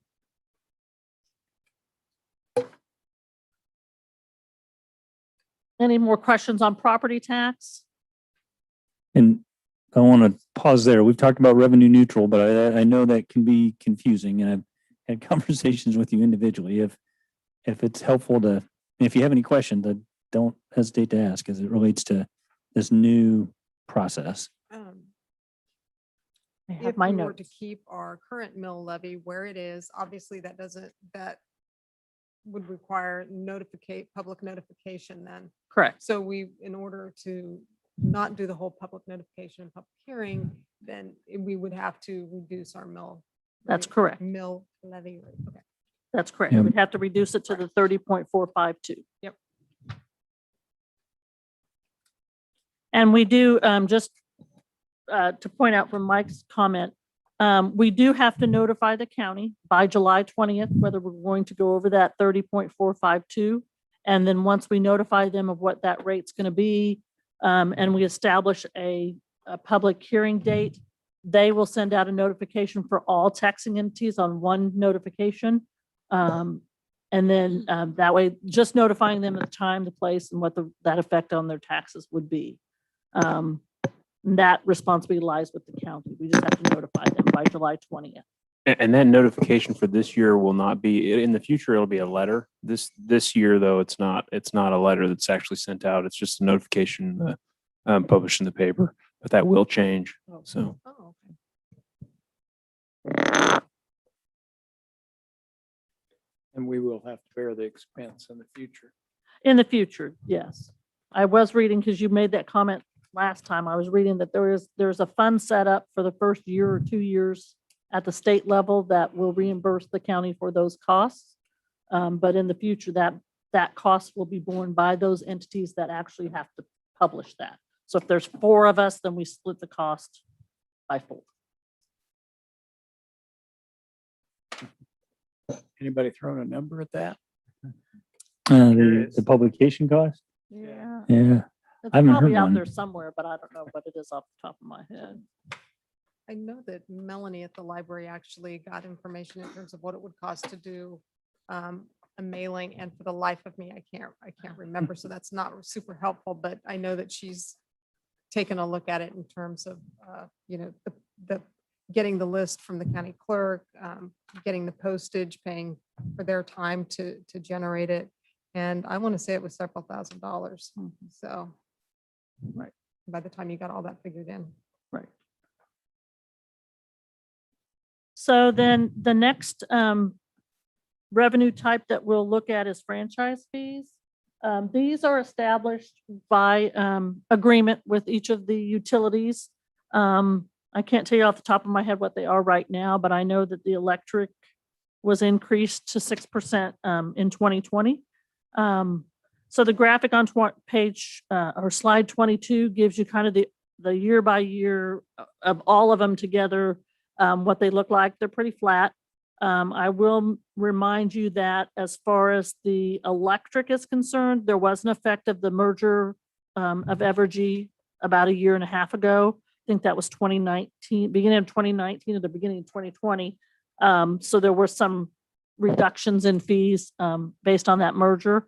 But even since then, it's pretty flat. I will also note that gas and electric are very determined by weather. So depending on what the weather does in a particular year, those numbers can fluctuate. But as you can see, they're all pretty flat. And you'll see this a little bit more as we get into the detail of each of these On slide 23, I've provided the gas for the past 5 years and how, so you can see basically from that one, how those numbers fluctuate from month to month. And that is all determined by weather. So gas, you can see that those numbers are fluctuating month to month. Cable and franchise on that same one is lower than prior years for 2021, and that's that orange column. Possibly has to do with unemployment. People are unemployed. They're trying to get, they're reducing their costs that they can. Electric franchise, which is by far the highest dollar one on slide 24. You can see it's pretty consistent. Then you have a lot of the weather months. So when June gets hot and July gets hot, then we can see July and August and September kind of going up in those fees. But that's like I said, those are really very weather related. What is video? Video, I believe, is video companies. I don't know what the name of it is off the top of my head. Zaya, maybe? There's companies. I don't remember. There are a few franchisees in our right of way that have broadband or operate a fiber optic type. It may not be a citywide network. It may be a portion of the community. They go through our right of way management ordinance. It's more so a private provider that may be passing through, maybe providing service to a customer in a particular part of So those are town. negotiated. Yeah, we have a right of way management ordinance and a franchise ordinance that's all regulated in terms of state and federal regulations, what we can do. So it's predetermined. And it's very similar to the the cable and telephone franchise fees, but depending on how the business is classified, sometimes the state has changed the way that you classify them for the franchise. So a lot of them, it's really kind of the same service. I mean, it's usually fiber or some kind of cable that's in the ground. But just depending on the classification, it has to be called video service or telephone service or cable. So it's really kind of confusing at how those businesses are classified. About the solid waste franchise fee, how does, I'm a little. That is calculated internally. And we tried to leave it consistent with what the percentage is for other utilities. We try to leave that as a consistent amount as a percentage of their revenue. Well, and that's a good point. We don't truly franchise trash hauling, so it's a fee we impose on our service, but we don't impose it on all trash services. It's essentially an interfund transfer, as if we're reimbursing ourselves for impacts on our street system and staff support and out of the general fund. Some communities, they franchise trash haulers and there's a fee that the trash hauler pays just for the right of Do we still have conducting other business. communities bringing trash to our landfill? Yeah, we accept outside trash. So we've got Yeah. local haulers that are picking up trash in the community and taking it to the landfill, and then the outside haulers can bring trash as well. So in going with the next highest revenue percentage is the interfund transfers, and these are transfers into the general fund from other funds, as categorized by the type of transfer that we designate for each of those types of transfers, typically overhead, computer technology, a payment in lieu of taxes, some sort of franchise fee. But I just wanted to show the historical data from those fees. We don't intend to increase any of these fees this year at this point in the conversation. Then EMS fees, the next set of graphics show you that the linear trend line for EMS is a slight increase. We do have increases in fees occasionally. We had some last fall. And then the graphic next to that shows you the percent growth and loss, or up and down as far as the growth in revenues from EMS year over year. The average growth over the past 5 years has been about 4.5%. And that's attributable to both the fee structure and to the number of calls that we are receiving for those. And it's very insurance driven, Medicare, Medicaid. And so we monitor the maximum reimbursable amount. And so we made an adjustment in the fees to maximize reimbursement from Medicare, Medicaid a couple years ago. The next revenue source is motor vehicle. This is an estimate that's provided by the county each year. They look at what they've collected in the prior years and give us some estimates. So you can, as you can see, the value of cars are going up, and the revenue's going up. The graphic in the bottom, because it's an estimate provided by the county and we just budget that amount, I wanted to show you how that is comparing to our actual collections. So the blue columns are what the county said we thought we should get, and the green columns are what we actually got. You can see they're pretty close to being spot on. So I'm, to me, that just shows me I'm very comfortable with budgeting what they're telling us. We don't have to worry about it being a great reduction in what that amount is. Of these motor vehicle taxes that we collect, about 77.8% go to the general fund, about 22% go to the debt service fund. Municipal court revenues, those are the revenues probably that have had the biggest shift in revenue over the past 10 years. As you can see from the graphic, the revenues have been declining. But what I wanted to provide to you also was the number of cases that have been filed have been declining. And then the detail in the tables really breaks out as far as what types of cases those are, whether it's traffic or criminal.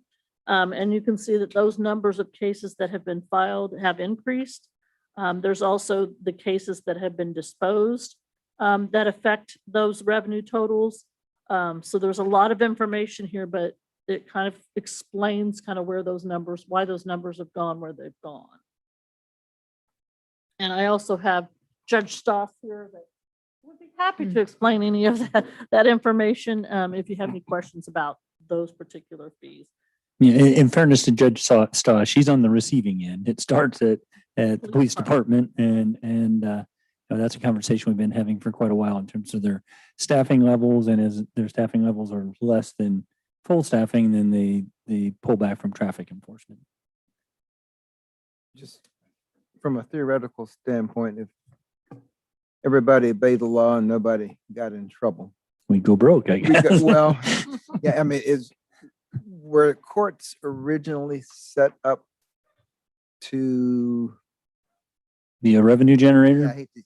No. Thank you. Yeah. In fact, part of the conversation we've had as we looked at these numbers is injury. I don't know that we have the statistics, but one of the indicators is injury accidents from a traffic control standpoint. And I can't tell you that there's a sense that a decrease in traffic control has resulted in a significant problem in that regard. Not that we shouldn't do traffic enforcement, but setting aside revenue, if we had, if we identified significant problems, we'd be addressing traffic enforcement just from a pure safety standpoint. So, we're getting back to full staffing. The police department's been staffed as well as it has been in quite some time, and the retention's as good as it's been in quite some time. So, but again, I think Chief Nelson's been before you. We have a handful of people that are in the law enforcement academy. They're on staff, but we got to get them trained up and go through field training and get them released and see if we can't get back to more even keel. And the reason I was asking, sometimes folks get a little sour taste in the mouth when they see the positive revenue of the court, Right. and then the fees go up the next year. Well, and I can assure you, and I hope Judge Stoss and Chief Nelson would back me up in that my conversations with staff are, as it relates to municipal court and enforcement, are not revenue driven. I'm very deliberate for that not to be the case. And we're trying to look at it statistically to see what's going on, but it's not, you got to get your revenue up. It's what's our staffing level need to be? What's our process need to be? Other communities, not necessarily the case. And I would concur that in the 3.5 years I've been here, the conversation's always been, how do our fees compare to other fees, not total revenue and those types of things. So And the last area of revenue that I'm providing some information on is fees and charges. And you can see from this graphic, these numbers go all over the place. I can't explain them specifically why. But what I did try to provide is the top 10 sources of this revenue provides about 79% of the total revenue. So you can see the Kenwood Cove Aquatics provides the majority of that revenue. Street cuts out of streets department, parks and rec fees are in here, and some of the other engineering and planning and those types of revenues that are in here.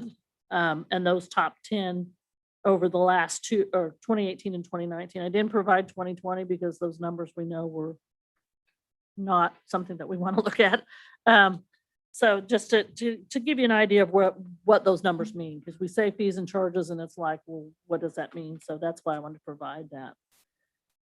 The next slide 30, is really just an overview of those top revenue providers for the general fund, what their average growth, percentage growth is, and then kind of where our assumptions are in the budget that we were providing to you. I will make one change in that on the sales and use tax, we are estimating a 4% increase over 2020, not 2019. That was a typo on my part. So what we did was we took what we collected in 2020 and we increased it by 2% to figure out what we thought we should get in 2021, and another 2% roughly to see what we expected to get in 2022.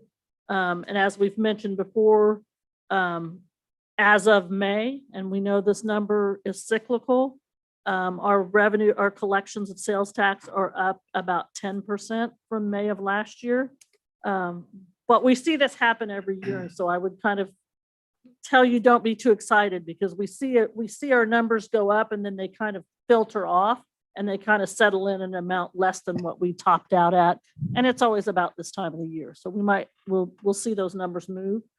We don't know what is causing that, as we said, whether it's stimulus, whether it's the extra unemployment that we won't see in 2022. So that's why we're not being too overly optimistic about that 10% at this point. Property tax, we're budgeting at the revenue neutral rate. As I showed on that slide, any adjustment in that rate would get us additional money. Even if we went to our current rate, would get us about $90,000. We're not anticipating any changes to interfund transfers. EMS, we're doing 4.65% over 2020, again, over a 2-year period. Motor vehicle, the percentage increase is based on that estimate the cities or the counties provided us. Municipal court, we're holding flat over 2019 because we know that those numbers, while we know the police department is ramping up in employees, we know that those numbers have been dropping. So we're being hopefully conservative enough at 0% growth.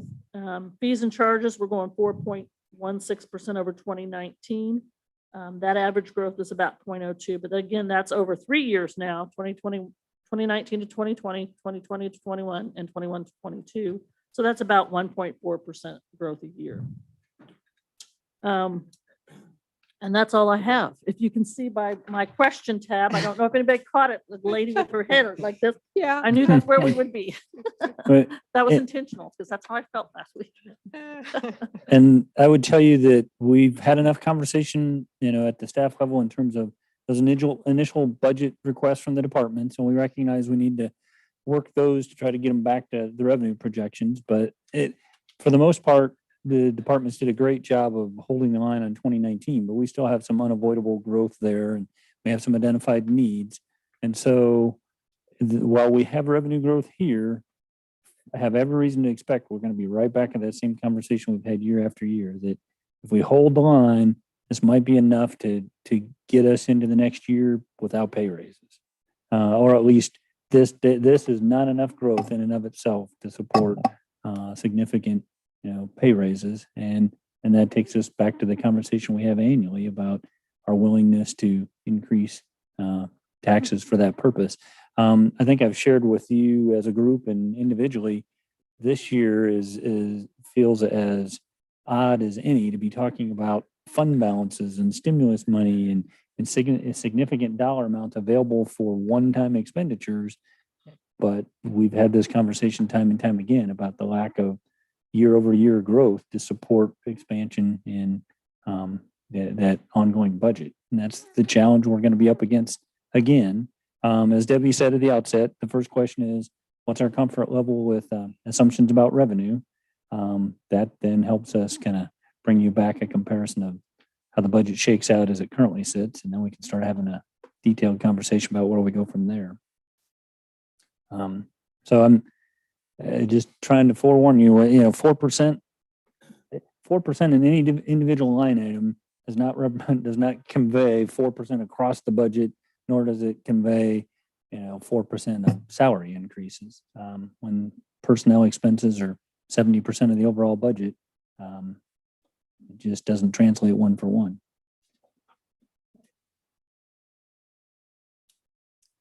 Any further questions for staff? Anything that we should be looking ahead to next week? Next week, we do have outside agencies scheduled to come in. We will try to tie down our total allocation dollars for some of the sub-CIP. Because as we know, some of that we've made recommendations to maybe spend a little bit more or put aside some money for some of those allocations. We're hoping to get some of the pay plan things to get put together. Then we still have a lot of work to do. We have a deadline. I was telling Mike, although I thought we were worse off than we are, the letter that came from the county said we needed to notify them by July 20th, which gives us another week, another meeting in there on the 19th. So our anticipation is that we'll talk about some of these wrap up things next week. The 12th, would be our next meeting, we talk about our issues and options, which is when we really need to make those decisions as far as support for outside agencies, property tax, salaries, those types of things. We'll get that information from you, that consensus, and then on the 19th, we would bring back the results of all that in hopes that we can provide then on the 19th to set that rate, that property tax rate, determine whether it's going to go over the revenue neutral rate and set public hearing dates. Exciting budget times. a lot of Are we going to be meeting again at 2:00 next week? Is that the anticipation? Yes. Okay, thank you very much. I guess with that, we will adjourn until 4. Thank you.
All right, I'll go ahead and call the June 21st, 2021 Salina City Commission meeting to order. And first, confirm with staff that the Kansas Open Meeting Act required notice has been properly provided. Yes. Thank you. With that, we will proceed to roll call. Mayor Hodges, Here. Commissioner Davis, Here. Commissioner Hoppick, Here. Commissioner Peck, Here. Commissioner Ryan. Here. If you're able, please rise and join us in the Pledge of Allegiance in a moment of silence.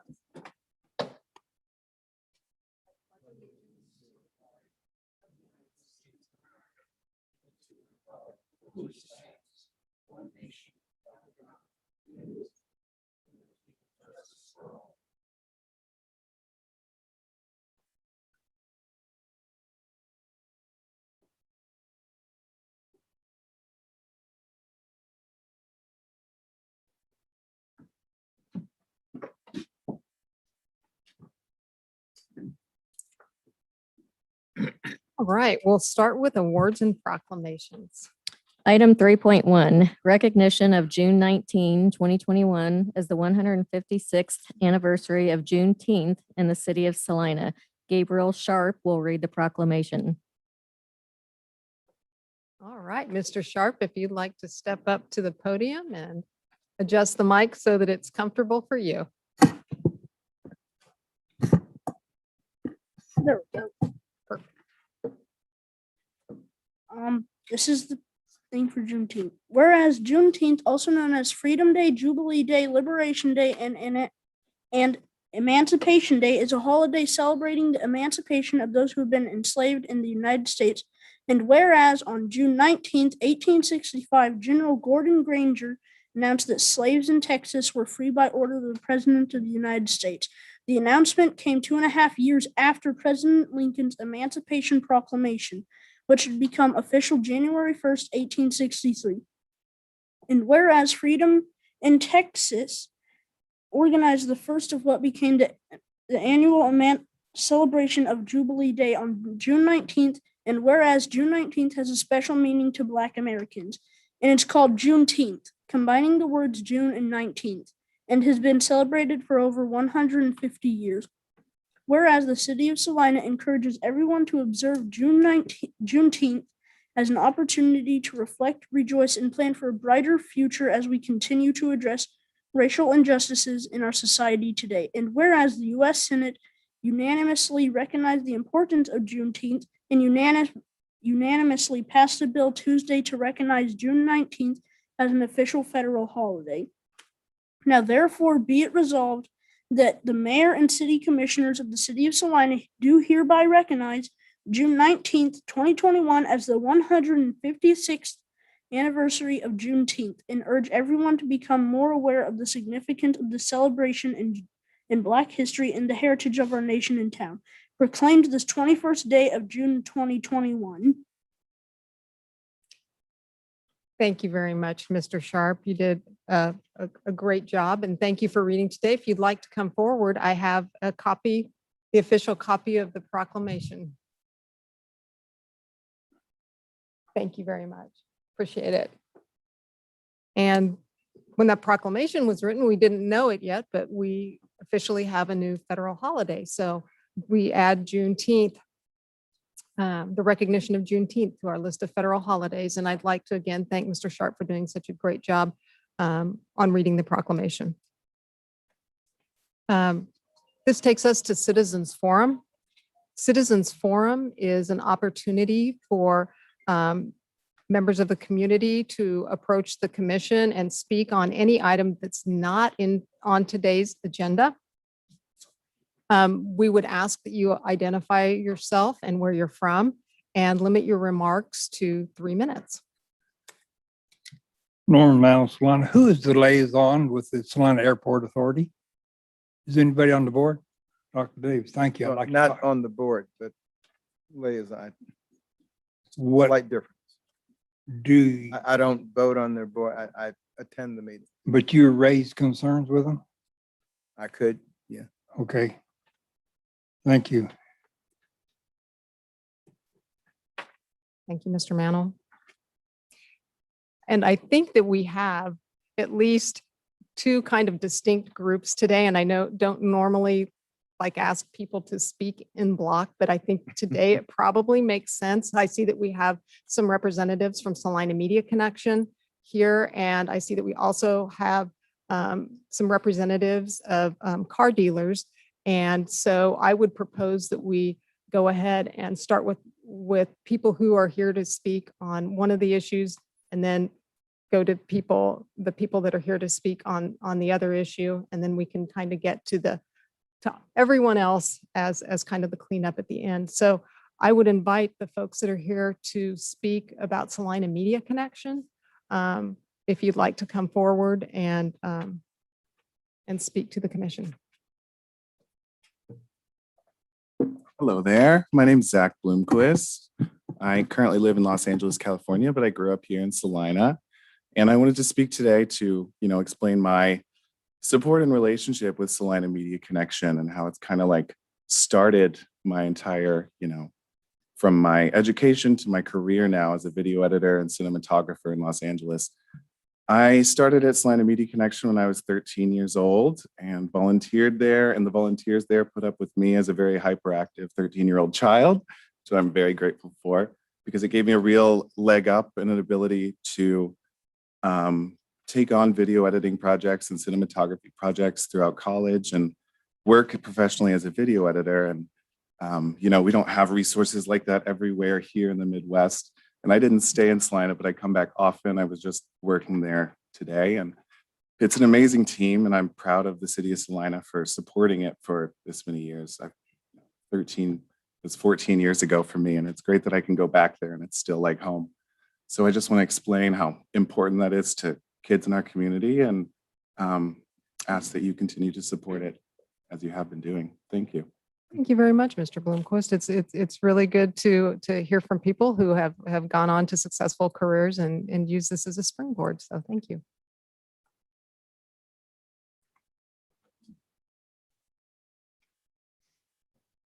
Thank you for having me. My name is Francis Flax, 624 Starlight Drive, Salina, Kansas. And I'm here speaking on behalf of the Salina Media company through a business, the Salina Liberty Indoor Football Team. We have the Salina Liberty is a locally owned 6 businessmen from the community that own the Liberty. We've been in existence for several years now, and without local support, and we have over 200 local sponsors in our community. And if you've never been to a game, you ought to come to one. It's amazing the support that we have. But as an organization, we strive to do all or the majority of our business locally. And that includes the video taping of our games, which are on YouTube every week that we play. And these people do an amazing job for us. We get rave reviews from the different teams throughout the United States that we play against. And by using them, we stay local. We tried one year to go to an outside organization to film our games, and it was a disaster. And what I see is the pride that they take and the training that they give. Some of these people that are filming our games this year, I can remember when they were running around, doing odd jobs and stuff for the Salina Media Group. And so I'm just here to thank you for having me, and please consider them to stay the way they are within the community. Thank you very much. Thank you very much, Mr. Flax.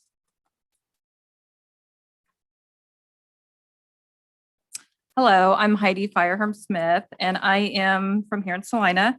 And I'm Chloe's mom, first and foremost, and I'm the founder of the Love Chloe Foundation. We're based right here in Salina, and we help families all across the central Kansas area with when they have a child diagnosed with cancer. We're able to step up and help them financially and with other resources so that they're not kind of stuck in the dark. So what we do in the community and the fundraisers that we put on are integral in our support for these families. We rely a lot on in-person events. This year alone, we have our golf and gala coming up in October, and we have a run coming up in July 17th.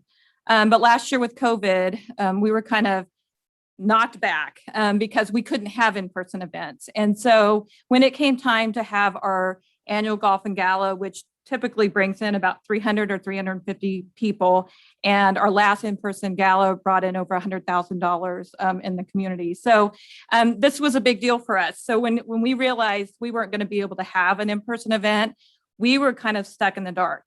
And we reached out to Salina Media Connection, and they had open arms, and they said, we'll help you. We'll do a live streaming event. And we were able to continue on. We were still able to do our gala in a modified way. We had to go virtual. So they helped us with putting our videos together and making sure the live streaming works seamlessly on YouTube. It was a huge part in what we did. And we just wouldn't have been able to have an event without them stepping up. They also have been able to share about our events coming up and all that. And so they really made a huge difference in what we did. And without that, we wouldn't have been able to bring in what we did. And we wouldn't have been able to help as many families as we have over the last year because cancer didn't stop. And we still had lots of families needing help. So, but I appreciate you letting us speak, and hopefully you'll continue to support Salina Media Connection. Thank you. Thank you. And thank you on behalf of pediatric cancer patients and their families everywhere for your work with Love Chloe.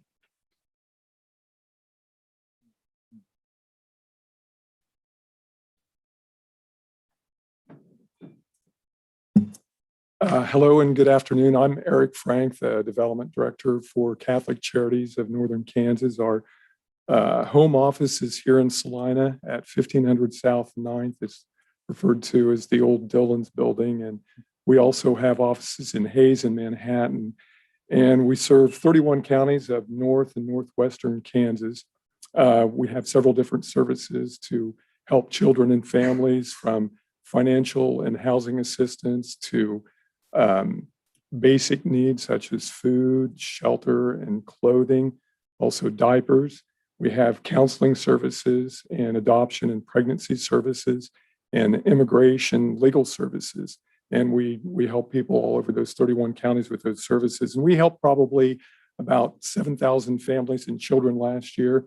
And what I'm here today to tell you about is we normally put an event together each year. It's our annual fundraiser, and it raises about $300,000. And it's an in-person event. And last year with the pandemic, we were really just paralyzed on what we could do because we couldn't do an in-person event. And after several meetings and discussion, we reached out to the Salina Media Connection to ask for help to see if they couldn't do something to help us do something online. And they helped us, just like the previous story, that they were just incredible and jumped on board right away to help us put it all together. I mean, it was actually a TV production, and we're nonprofit staff. We don't have that, we don't have the resources, we don't have the experience to do something like that. And they put it all together for us with a lot of work, a lot of meetings. And we were pretty stressed about losing that extra funding.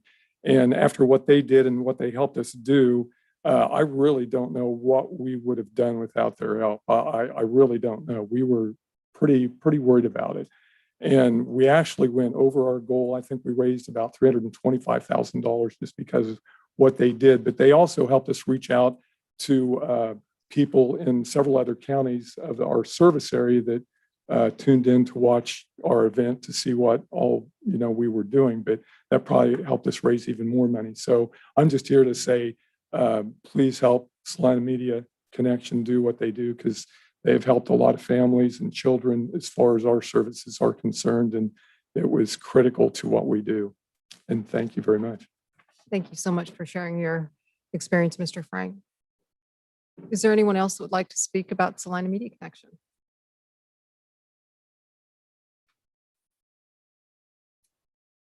My name is Colin Crowder. I'm here in Salina. One of the main things I want to talk about in support of Salina Media Connection was the work that we do for Friday Night Football, which is separate from the Liberty Football. So Friday Night Football, we film the Salina Central and Salina South football games, and I'm one of the co-hosts alongside Charles Ross. I have just a great production that we put on. And one of the things I want to talk about was the Player of the Week that we do at the very end. So when we have the Player of the Week, either be South or Central, win or lose, we get a player up there, we interview them. We even get them a plaque about whatever game they played in and what they did. But one thing I thought about was in addition to even interviewing the coaches after the game, we're the only on-camera guest presentation that we have for Salina and those kids, where the paper may get a quote from a kid like afterwards, and where the radio does interview the kids, but you have to wait till the next morning to do the coaches show. We're actually the only on-camera presentation that other people have. And in addition to that, we've had teams from Emporia, Valley Center, whatnot. There was even a few years ago where Salina Central played Lawton, Oklahoma. And, a lot of people from Lawton, Oklahoma couldn't come to Salina Stadium to see that, but they were able to watch that on either Access or online on YouTube. So that was just some of the things I was wanting to think of. In addition, with having kids on camera, I think it's really cool that if somebody was going to be recruiting, say, John Doe or something, a player for Salina South, Salina Central, and they want to see how these kids present themselves in the media, especially when you get up to junior college, NCAA levels, you are being interviewed on camera, either on paper and stuff like that. So that's another way for kids or for parents or coaches to see recruiters, to see how does this kid prepare in the kind of eyes of the media. So I just think that just the availability that we have and just how what we do is so unique that Salina doesn't do, whether it be on camera or whatnot. And I think just the access of Salina Media Connection is so, no pun intended, is so cool. Just mostly because of those things. So just want to have support for them. In addition to my own show I do with card videos and stuff like that, I do a lot of work with the arena in Salina, Kansas, and that kind of brings business in there too. I've had people mention that they see my videos and such. So just want to offer my support for them. So thanks. Thank you very much, Mr. Crowder.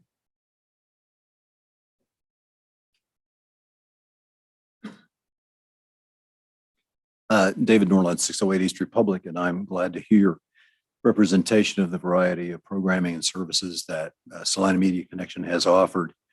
I know, commissioners, that you probably know what my primary interest is in, and it is in public dialogue.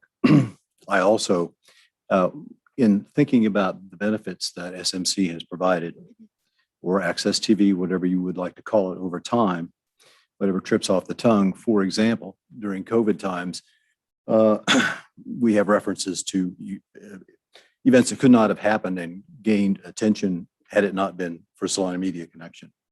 One of those, of course, was the election we held in November. And candidates were available online so that people could go on demand on YouTube or on the channel, and if they wanted to, find out about those candidates.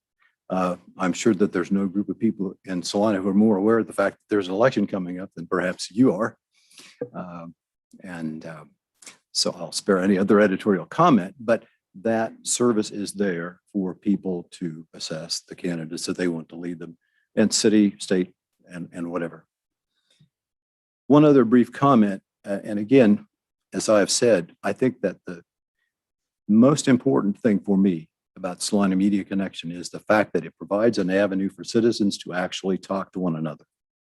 Whether it's an individual putting forth their own viewpoint on a show, or whether it's people around a table putting their viewpoints forward, or a panel, whatever the format. But I was made particularly aware of that, and I'm very conscious that I may be passing on gossip. So I will tell you that I have heard that a group of Salina citizens attended the school board. They were very concerned about teaching critical race theory, which is not taught K through 12. It's a matter of university study and a recent one at that, at a particularly critical moment in our nation's and this city's history. It is rumored that they also broke into the executive session and demanded to be heard. From my perspective, that's on the basis of misinformation that's now being spread nationally and locally. And although I have not talked to the staff about this, what I could envision are two or a set of individuals who have differing views about that. And I think it's very critical to talk about that after the celebration and recognition of Juneteenth, that we've got to come together. And if there is a place where people can get other perspectives, I think the Salina Media Connection is the place that would happen. But in order to do it, commissioners, as you know, it requires adequate funding. No doubt we'll be talking about that later. So thank you very much for your time and attention. Thank you very much, Mr. Norland. Is there anyone else that would like to speak about Salina Media Connection? And if not, I would thank the car dealers for their patience and invite that group of people to speak next.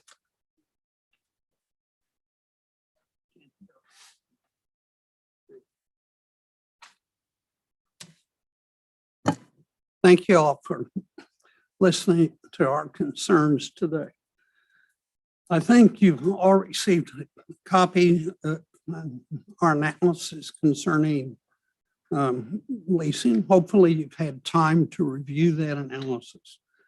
We're impressed with Jacob's analysis, but disappointed that we were not given an opportunity to be part of that discussion as longtime automotive professionals here in Salina. I, for one, was leasing vehicles before Enterprise was even a company, and would put my knowledge against anyone, and I do not believe leasing is the right answer for the city. Our analysis shows that leasing will increase the city's costs from $160,000 to $250,000 a year. That's $2.5 million over 10 years. Leasing is nothing more than a sophisticated loan for an automobile. By leasing, the city will be taking out a long-term $4 million loan without public input at rates significantly higher than what the city can borrow. In addition, these are all open-end leases, which means the city's at risk for the value at the end of the lease term. It's such a high risk that the federal government outlawed open-end leases for individuals, left it open for companies, but not for individuals. We'd be happy to work with Jacob or whoever he would assign to share our knowledge in an effort to arrive at processes that can solve the vehicle concerns at significantly less cost for the city. One of the things that Enterprise talked about was trading vehicles annually because of the really significant discounts government gets. That's a no-brainer. It's easy to do. It takes maybe 5 minutes to show the city staff how to do that. Today, we're asking the City Commission to vote to rescind the approval to sign a contract with Enterprise pending further review, and ask staff to determine an alternative that would work to resolve the crisis at less cost. After further review, you may decide that leasing is what you want to do, and if in fact that is the decision, then we'll ask that we be given an opportunity to bid as well. Thank you. Appreciate the time. Thank you very much, Mr. Marshall. And I should add that city staff did make sure that we were provided with the invoices that you dropped off to the city manager's office. We have an invoice from Long MacArthur and one from Marshall Motor Company. So I did want to let you know that in addition to your email, we are in receipt of the documents that that were dropped off. That's, those were attachments that should have been, but I did not get them attached, and just really trying to show you all that in fact, right now, we're selling vehicles to the city of Salina and have for 50 years, really, with absolutely no profit involved. And Long MacArthur and ourselves have been the two primary bidders over the years. We'd be certainly happy to have somebody, city staff, audit this city deals, just so you can satisfy that, in fact, what we're saying is true. Yeah. Right. Are there any other questions? I don't think so. Thank you very much, Thank Mr. you. Marshall. Appreciate it. Is there anyone else from that wants to speak on the enterprise issue from the public? Mayor Hodges, rest of the commissioners. My name's North MacArthur, and I'm the president of Long MacArthur. I'm up here pretty much to support Larry, and when I looked at what he had written, I said, that is something that certainly needs to be looked at again, just because of the fact that, as he said previously, we weren't really given the opportunity to bid on something of this nature. And when you commit somebody or a city or a municipality to a 5-year program, you got to look at more than just one look at it and one take of it. And did anybody have any questions for either one of us? Because I also brought my leasing manager with me that has figured out bids through all the years on that. I don't know that, I don't know that we're prepared to do any questions, but I do appreciate the fact that Okay. you brought your leasing manager Yeah. here with Okay. you today. And thank you very much for your time and listening to our concerns. Thank you very much.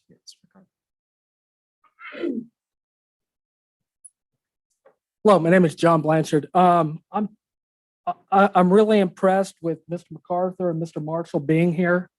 Can you answer, was action taken on this last week? I'm going to look to staff. Was it last week or 2 weeks ago? Last week. I believe it was last week. Okay. And the reason I ask is that the question or the request that Mr. Marshall made was that you take another look at this. And as all of you know, and as a parliamentarian knows, that you can do that. I think you all voted in favor of that. So it would just take one of you to make a motion to reconsider. It would take a second, and then it would take a vote. You can bring it back. They're here. They can answer any questions that you might have. Their leasing agent is here. I think they're asking for another bite at the apple. I think there is a process by which you can accommodate them. And I think this kind of goes back to when we say that community engagement is important. We have a lot of human capital in this community that we don't ever ask advice from. And I think we have an awful lot of expertise in the room here right now. I think as leaders, I think you should take the opportunity to use these folks.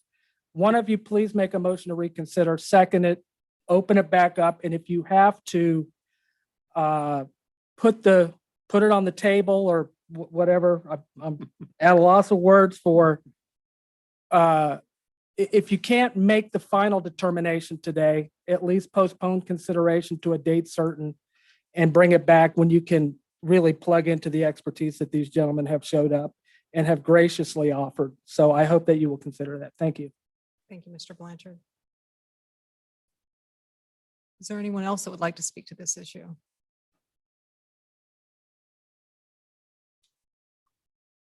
Dalton, City of Salina. I'd have to agree. Why don't we just start, even if it's more expensive, start dealing with the local people than your national companies like the one you're dealing with. And I look at the bids quite often on the city website. I do not believe that ever even went out for bid. I believe you're supposed to have it out for bid. Thank you, Mr. McDowell.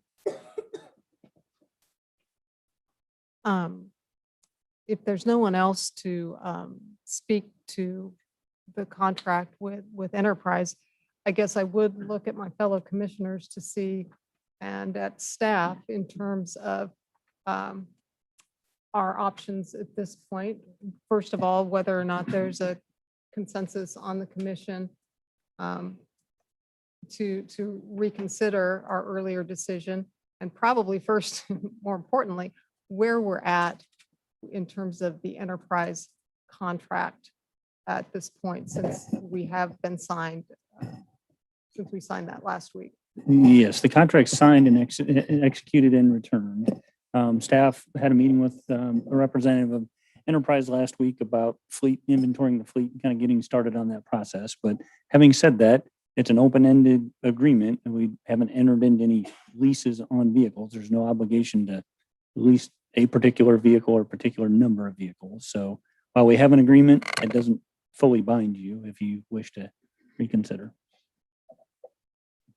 Looking to Jacob, but I confirm that I didn't misspeak, but yep.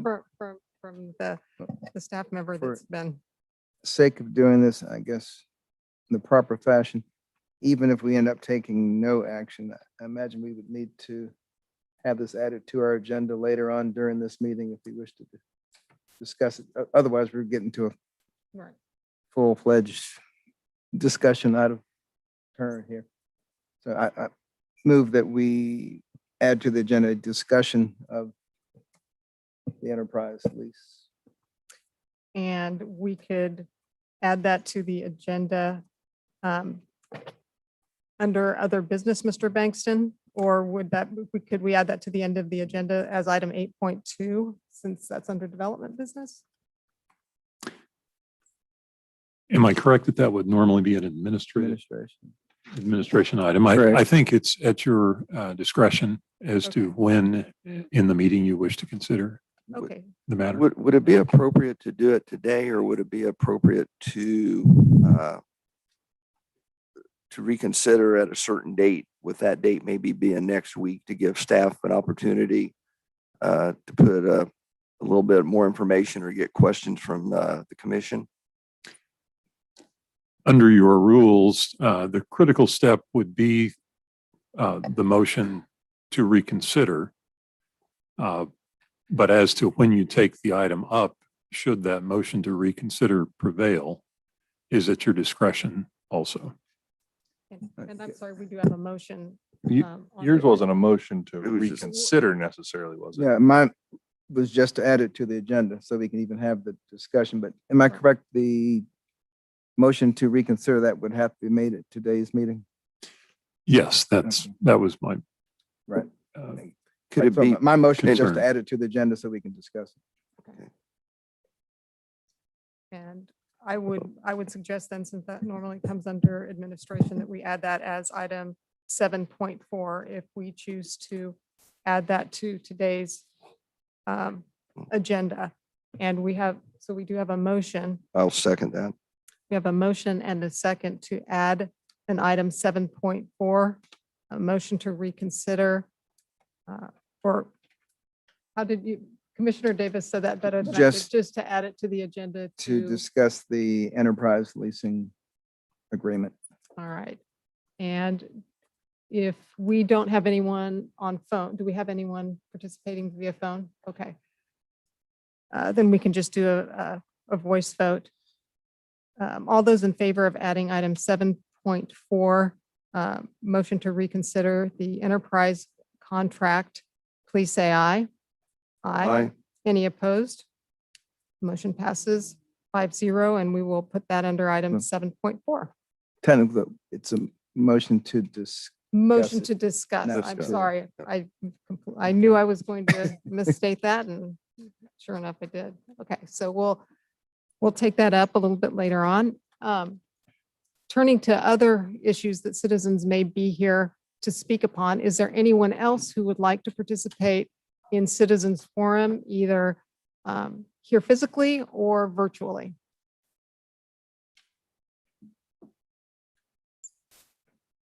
All right, not seeing anyone. We will go ahead and move on to item 5.1. And I understand that Commissioner Hoppick will need to be recusing himself on this item. Item 5.1, report on petition 4410 requesting vacation of an existing utility easement and approve ordinance number 21-11063, vacating the existing utility easement located at 3344 Scanlon Avenue on first reading. As Mayor Hodges commented, I will be recusing myself due to a conflict on this item. Thank you very much. And with that, we will declare the public hearing open and hear the staff report from Mr. Andrew. Thank you, Mayor and Commissioners. Before you is petition number 4410. It was filed by Elizabeth Naylor as a member of the Score Right Properties LLC, which owns property that's addressed as 3344 Scanlon Avenue. And that was a longtime location of PowerAd, which was a sign and scoreboard manufacturer. And they have closed their doors, and the building at that location is vacant. And there is a party that's interested in purchasing and reusing that building. But they're interested in both lots 8 and 7. And those lots are bisected by a 35-foot utility easement that runs between them. And their agreement to purchase the property is contingent on this utility easement being vacated. So the current owners have filed this petition. The prospective owners would like to add a covered loading dock at the rear of the building, and the location of that easement would not allow that addition to be constructed as proposed. We have sent this out to review to all local public and franchise utilities, and they report not having any active service lines within the easement area, and there are no objections to the easement being vacated. Because Score Right Properties owns both lots abutting the easement, there's not anybody else that would be affected should the easement be vacated. So if you agree that no private rights will be injured by the proposed utility easement vacation and the public will suffer no loss or inconvenience if this portion is vacated, you could approve the attached ordinance 21-11063 vacating the easement on first reading. You can postpone consideration of this matter if you feel like you need additional information either from staff or from the petitioner, or you could deny the petition if you find it's not in the public interest to vacate the easement at this time. Staff would recommend that the commission approve the attached ordinance vacating this existing north-south easement because it does not serve any public purpose. Thank you very much, Mr. Andrew. Are there any questions for staff? Thank you, Mr. Thank Andrew. you. Appreciate it. Are there any questions or comments from the public? All right. Seeing none, I will close the public hearing and bring it back to the commission for action.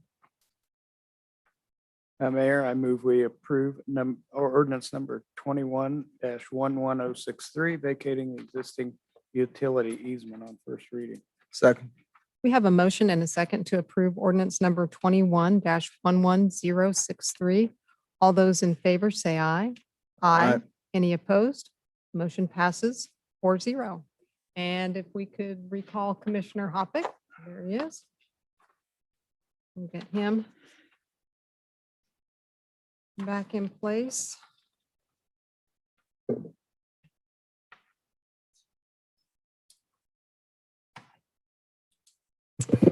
And welcome back, and we will move on to the consent agenda. Item 6.1, approve the minutes of June 14, 2021. Would the commission like to remove the minutes from the consent agenda for discussion or correction? No? Move we approve the minutes of June 14th. Second. We have a motion and a second to approve item 6.1, the minutes of June 14th, 2021. All those in favor, say aye. Aye. Any opposed? Motion passes 5-0. Which takes us on to administration, item 7.1. Item 7.1, approve resolution number 21-7967, authorizing the city manager to execute an agreement with Travelers for the renewal of the city's comprehensive property casualty insurance program, including the optional umbrella liability quote and an agreement with HDI for a cyber liability policy. Good afternoon, Mayor and Commissioners. I'm Nancy Schessler. I'm the city's risk manager, and I'm here to talk about resolution number 217967, authorizing the city manager to execute an agreement with Travelers for the renewal of the city's comprehensive property casualty insurance program, including the optional umbrella quote for $514,069 and an agreement with HDI for a cyber liability policy of $10,754. So as you know, the city purchases property and casualty insurance for various exposures, such as buildings, equipment, auto, crime, law enforcement, just to name a few. And we currently insure through Travelers. And in with the report that I provided, you should also have a detailed renewal proposal that Assurance Partners put together on working with Travelers to prepare the city's 2021-2022 renewal proposal. So you should have that. Basically, we can't go directly to an insurance carrier as a municipality. So we have to utilize an insurance broker, and we utilize local broker Assurance Partners, and they act as our intermediary. In addition, we use a consulting services, an insurance consultant, Charlesworth Consulting, to basically act as an extension of staff, a contractual extension, and he provides advice during the renewal time. Both parties actually provide a plethora of services, but this time of year, we concentrate heavily on the program renewal. I apologize, I can't speak. But anyway, the reason we heavily concentrate on their expertise this time of year is because our policies are actually getting ready to expire at the end of this month on June 30th. So at the beginning of 2021, we started to hear rumblings that we could, basically see anywhere between 10 to 15% as a rate renewal increase. But as we started the actual process heavily and Assurance Partners started speaking with Travelers specifically, they advised they intended on taking an overall rate increase of only 7%, which was really good news. And in addition to that only 7% increase, there are a very limited number of carriers in the marketplace that are willing to insure and cover a city our size. And we had just gone out to market the last 2 years. So all of those things added up together, we all talked and discussed and decided that we weren't going to go out to market for the third year in a row.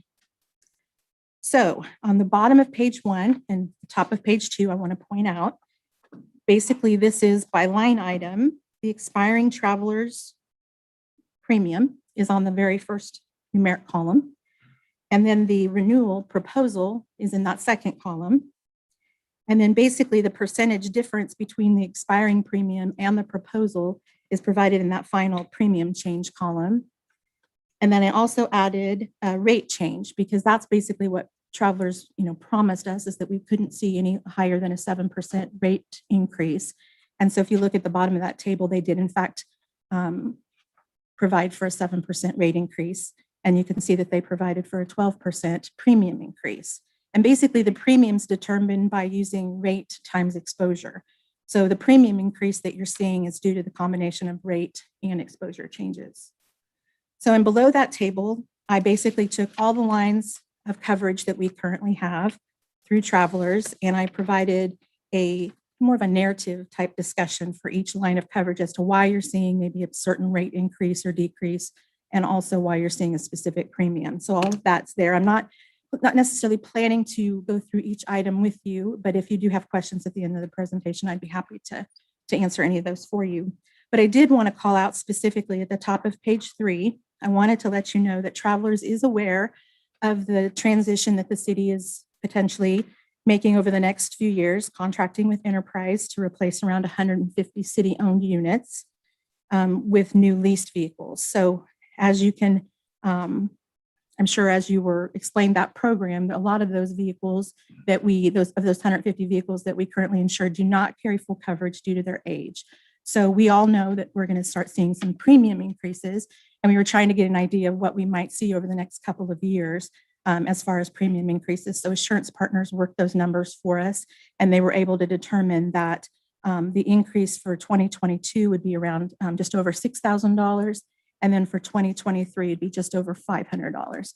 And the reason you see that kind of a difference is because that first year we're looking at replacing 79 units and getting 79 new units. But that second year we dropped down to only like 19. So that's why there's kind of that big difference in cost. So while coverage and conditions and costs are all really important to us, so are the services a carrier would provide to us. We've been doing business with Travelers over 20 years. And in addition to their competitive pricing, we get to experience exceptional claims management. I work with them on a daily basis. And we take advantage of their comprehensive online resources and partnerships that they share with their clients. But one of the most valuable assets that they provide is access to a specialist in risk control. And that service, basically, they come and they do site visits and they help to basically look for any potential risks. That's their goal, is trying to help reduce risk for the city.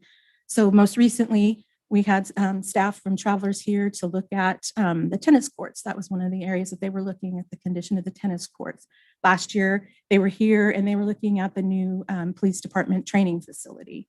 And we've recently looked at Memorial Hall. So every year we're looking at something new, something different, and we can invite him out or he can come and anytime he wants to. So it's a great feature.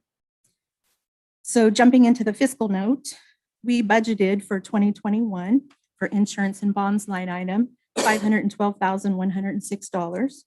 We've currently spent $47,520, and we have a remaining $464,586. And Travelers' proposal, including the HDI cyber policy, is $514,810. So unfortunately, as you can tell, we do have a shortage in that line item of $50,224. So we have received guidance from Finance Director Debbie Pack, and she said that that additional money needed would have to come from savings in other line items in the general fund, or there would be a need for a year-end budget amendment. Moving on the top of page 4, at Charlesworth's suggestion, Assurance Partners approached Travelers for optional quotes to either increase the law enforcement liability limits or to increase the umbrella limits and include law enforcement liability. Because currently our umbrella policy only covers general liability claims. It does not cover law enforcement or any others. So the two Travelers quotes are shown on the table below on page 4. We currently have a $1 million per occurrence and a $2 million aggregate law enforcement liability coverage. And so Travelers quoted a $2 million per occurrence and a $2 million aggregate. And so the difference between their base original quote from what we currently have to the increased optional quote, we would see an increase of $5,307. The second option that they provided was increasing our current $5 million per occurrence umbrella liability policy and $5 million aggregate. They would increase it to $6 million per occurrence and $7 million aggregate. And so the difference between the current coverage to their increased option would be a difference of $10,013 increase. And staff and Charlesworth and Assurance Partners all agree that if the budget allows for it, that adding the law enforcement liability to the umbrella and raising the limits makes the most sense. And we have, once again, looked to Finance Director Debbie Pack. We've consulted her. And if we add what we're already short in the insurance line item shown on page 3, that $50,224, and the cost of transitioning the umbrella liability coverage, including law enforcement, it would be the $10,013. And between the two, that total increase in premium is $60,237. So, and as I shared earlier in the report, the additional costs would come from savings and other line items in the general fund or a year-end budget amendment. I have provided some options for the commission to take. So option 1 would be to approve resolution number 217967, authorizing the city manager to execute an agreement with Travelers for the renewal of the city's comprehensive property casualty insurance program, including the optional umbrella liability quote for $514,069, and an agreement with HDI for cyber liability policy of $10,754. Option 2 is to approve resolution number 217967 with amendments as the city commission deems appropriate. Option 3, you can postpone consideration of resolution number 217967 to a specified date and time and provide staff direction regarding additional information or amendments that you would like to request for future consideration. Or option 4 would be to vote to deny resolution 217967, resulting in no property casualty insurance protection for potential losses. Staff recommends option 1, approving resolution 217967. And I will stand for any questions. And in addition to me here today, we do have Mark Skidmore is here from Assurance Partners, and James Charlesworth came all the way from the Kansas City area representing Charlesworth Consulting. And hopefully between the three of us, if you have any questions, we'll be able to answer them. Thank you, Ms. Schischler. Any questions for staff? I guess my one question would be that they state that adding the law enforcement liability to the umbrella and raising the limits makes the most sense. Is that based on history throughout the country? What's the reasoning for that? What we're currently seeing now, Charlesworth Consulting had recommended that we look, our limits are quite low. And with the condition of what we're seeing in the country, I mean, just one claim could, eat up the $1 million per occurrence coverage that we have in an instant. It's just not enough. They're seeing from claims that they're having currently that it's not enough. And we went to Mike and asked where we get that money. And I think the only place you go is you raise sales tax. So I think is what he said. So, and I don't think we want to do that. I think we want to try to raise those limits if we can afford that, if we can budget for that. James Charlesworth might even think that that's still a little low, but it's a good place to start. And so under that umbrella limit, the way it's different by, lowering or by raising just the law enforcement liability limit, those are the only kind of claims that line of coverage would see. But if you raise the umbrella limit, the only two types of coverage that would see those limits are general liability claims that we currently have, and then any law enforcement. So if you're getting a greater amount of coverage, yes, it's $5,000 more than just raising the general or the law enforcement liability coverage. But by putting it under the umbrella, we have a greater amount of coverage. So unfortunately, yes, if it's necessary. We haven't seen anything luckily, but you get broader coverage and you get higher limits, Yeah. both Right. with the umbrella.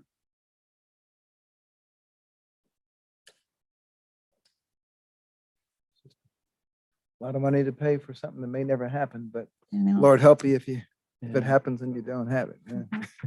Setting aside the law enforcement question, this is an example of an ongoing expense that we don't have a lot of control of. We, whether it's this or other items, we go to market when we think it's appropriate. But 3 years in a row with not a lot of progress the last 2 years, we don't control all the variables, and so we've got quite a bit of just pass through from the industry, and then we have the law enforcement question that's kind of unique this year.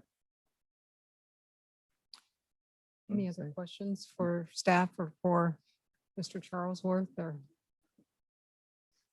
thank you very much. Thank you. Appreciate it, Mr. Slow. Sure.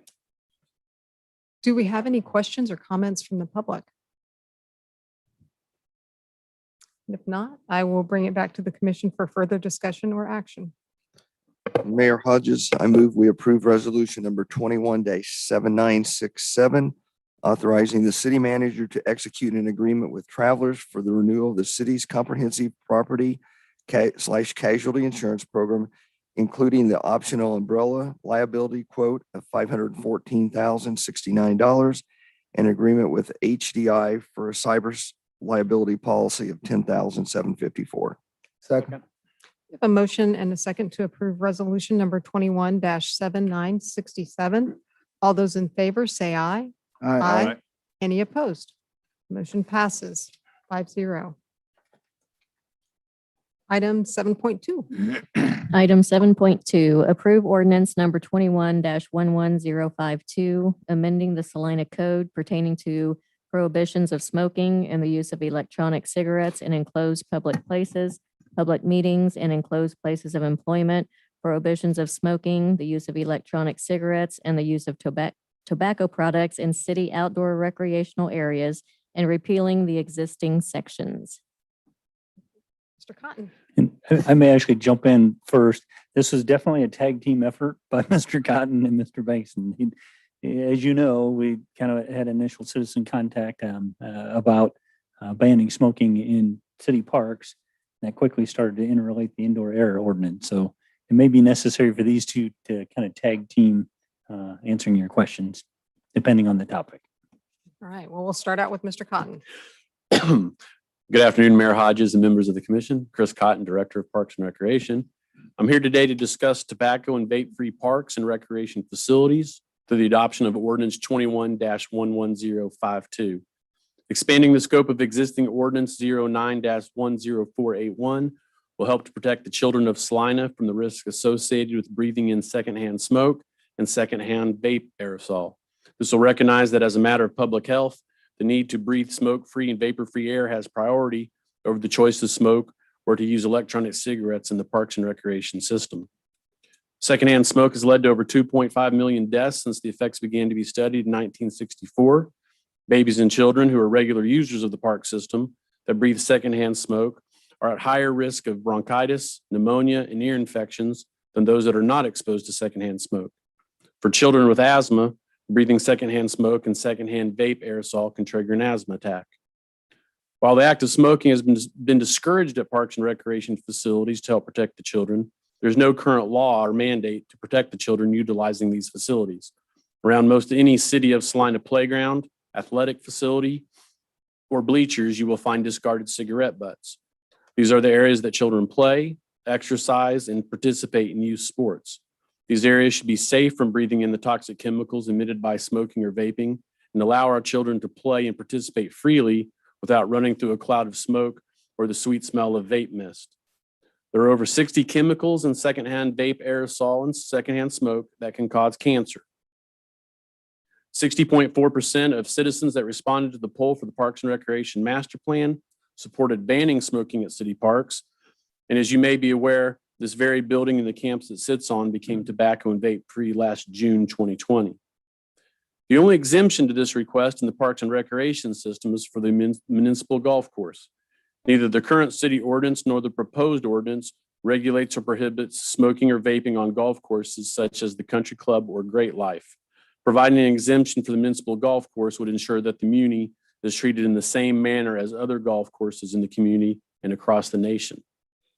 As an additional component of the ordinance, this update will address the use of e-cigarettes in all public places and to bring it in line with existing ordinance language prohibiting smoking in public places. This would address all public places, taxi cabs, limousines, restrooms, lobbies, hallways, and other common areas in public and private buildings and hotels, access points of buildings and facilities, and finally, any place of employment. This is an initiative supported by the Kansas Department of Health and Environment and will supply the city with the necessary signage to properly sign our parks and facilities. At this time, staff requests approval of Ordinance 21-11052 and will stand for questions. Thank you. Thank you, Mr. Cotton. Do you have anything to add at this point, Mr. Bankston? Thank you, Mayor and Commissioners. Only the primary point, the blue sheet contains the narrative relating to the Kansas Clean Air Act. As you know, Salina was a leader in the state in terms of the regulation of smoking in public places. And as a result, the Kansas Clean Air Act actually came after our ordinance. One thing that the Clean Air Act does, it specifically acknowledges the ability for local municipalities to regulate in this area. The only parameters that they provide are that any local regulation has to be at least as stringent as the state act. So to the extent the city might wish, it can regulate in a more stringent manner than the Kansas Clean Air Act. So part of the process, excuse me, it gave us an opportunity to examine our current ordinance and to the extent possible, and as you saw, many of the changes were as much as anything trying to bring the two together so that anyone looking at them side by side could see where they are in common and could hopefully fairly readily see also, depending on your determination this evening, the proposed action is certainly more stringent than the state Clean Air Act. And that hopefully would be apparent to anyone reading the proposed ordinance and in the way that that was done. So we, as you I'm sure saw, there are places where definitions are adapted more to the state act, but yet we have a certain amount of policy with both the looking at the prohibition of the use of electronic cigarettes, as well as the prohibition of the use of tobacco products in the city's recreation areas. The only other thing that I would mention, as you probably noted, we do want to be sure we have your direction on those two policy questions that were raised. Our current ordinance speaks to common areas in motels and hotels. The state law, again, following after hours, addressed smoking in the actual guest rooms and required that motels and hotels have at least 80% non-smoking, leaving, of course, the 20% that could be rooms where smoking was allowed. Currently, we don't address the guest rooms, and that is something that I think we need to address. And I think it really comes down to a question as to whether that 80-20 allocation is something that you all concur with. You would have the option to make that, again, more stringent. And I think the way that would potentially be more stringent is if you were to require more than the 80% non-smoking rooms. So that's one policy question. The other is there is provision in the state law for designation in portions of either adult care homes or the long-term care component of nursing homes of a designated smoking area. Currently, our ordinance does not allow that. The state law does make provision for that. So I think the question, of course, is whether you wish to do the same thing that applies under the Kansas Clean Air Act, or I consulted with the city prosecutor to be sure that we were suggesting what might be most helpful from her standpoint. Her thought was that if you wish to continue to prohibit or not provide for those designated smoking areas, that we were best to simply leave that silent so that if the current language remains in place, provision is not made for those designations, then as a practical effect, they are prohibited locally because there's not authorization for those to be made. So that's why we suggested in your options, you could either comport with the state law and make provision for those designated smoking areas, or remain silent in the ordinance, which would have the practical effect of precluding any of those institutions from designating such areas. The draft ordinance is, as we attempted to come as close as possible to your current ordinance. So there is no provision in the draft ordinance now, but we provided the language that if you wanted to allow those designated smoking areas, you would have the text of how that would appear. And certainly happy to try to answer any questions you might have. Thank you. Any questions for Mr. Cotton or Mr. Bankston? Just to be sure, our current ordinance does not address the actual hotel room. Correct. That's the situation there. So is the implication does that imply that you can or can't, or that if the hotel room's not included, then it's as a place you can, then it's. Yeah, it's a little tricky because we address the common areas now, the lobby, the rooms you would think of, other than the guest rooms. The state law addresses the guest rooms. So the state law governs the guest rooms. If we wanted to be in the position of, if you wish to regulate in the guest rooms, we need to be equal to or more stringent than the state law. So that would be in that range of 80 on up to 100 potentially. If you just didn't want to go there at all, we could leave the language the way it is. And well, I say the way it is, the draft ordinance takes you to the 80-20. So you can see how that would be done. If you'd rather not address guest rooms, we would simply eliminate the reference to the guest rooms. So right now, we're covered by the state law anyway. Correct. That would be if that were to be a problem, that would be a state law violation and would have to be prosecuted in the district court. If we want it to be something like the rest of the ordinance that can be addressed in municipal court under a Salina code violation, then you would want to speak to it, and the 80-20 is the threshold. Your discretion would be requiring, if you wanted to require any more than 80% of the rooms to be smoke free. At this point, would this be a correct way to look at it? The 80-20 is determined by the hotel. It's up to the owner of the hotel to decide what rooms are 80, what rooms are 20. I mean, they have discretion about what is, how it is lent, whether it's a smoking room or not smoking. That's certainly my understanding. That would be the. And are the designated areas indoor and out, or are they only indoor? Strictly indoor.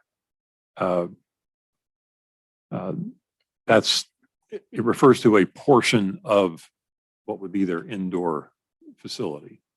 So an enclosed courtyard, well, not a top, but a courtyard that has the hotel surrounding it, would that be considered? I would understand that to be an open area that would not be regulated either by the state or our local code.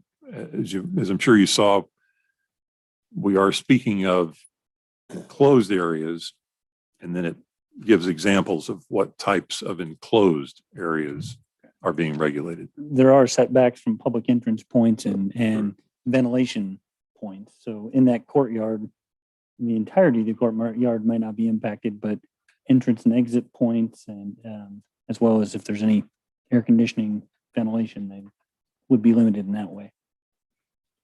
True. If we were to not address our current ordinance, we fall under the Kansas statutes or laws, as you want to call them, and would need to make no adjustments to those, correct?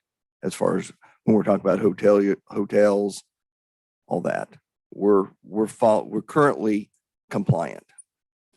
Well, I spoke of our current status on the motel and hotel rooms. In order to meet the being at least as stringent as the state law, I would recommend that we comport with the state, at least the state law, with regard to the guest rooms. And I think I misspoke earlier. I slipped back. I had a conversation with the city manager and I did the same thing earlier. As far as the options, right now, we don't address the guest rooms. The state law does. And I think the argument could be made that we are not as stringent as the state law in that area, and that we are supposed to be, in that we have a local ordinance supposed to be at least Because we as do not stringent. have it in our ordinance, you believe it needs to be in there to to match state statute. Correct. Okay. That's not the way I interpreted it the first time. Yeah. Yeah, my The first, policy question for us is, are we okay with the 80-20 split the state statute has, or do we want to go to a more stringent 85, 90, 95, or 100% smoke-free versus smoking rooms? yeah, so I'm sorry if I confused that point when I was describing the current state of the ordinance, but I would recommend that Yeah, because the way you We do that. described it the first time, if we just left it the way it was, the state would have to monitor and enforce. We would not. By putting it in our ordinance, now we monitor and Yeah. need to enforce. well, what I was describing was as a practical matter, it would have to be addressed at the state level. If we, today, with our current ordinance in place, because we address just the common areas, the regulation of the guest rooms is now strictly a matter of state law. Right. I would recommend that we address the guest rooms so that there is not a basis for suggesting that our local ordinance is less stringent than the state law, because that is required of us locally. We've gone obviously for a number of years with that being the case, but in that we had this opportunity to examine that very type of issue. Yeah, as long That's as the, I'm okay, I guess, with that, as long as we're not increasing as long as we're staying in compliance with the states. right, the 80-20 is what would, and that's what's reflected in the draft ordinance. Any other questions for staff? I have some others I'd like to hear from the public, and then I have some comments. Okay. All right. Thank you very much, gentlemen. Are there any members of the public who have questions or comments in regard to this item?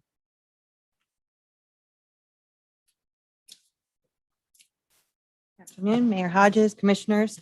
My name is Rachel Beaker. I'm with CKF Addiction Treatment, the Wellness and Prevention Coordinator.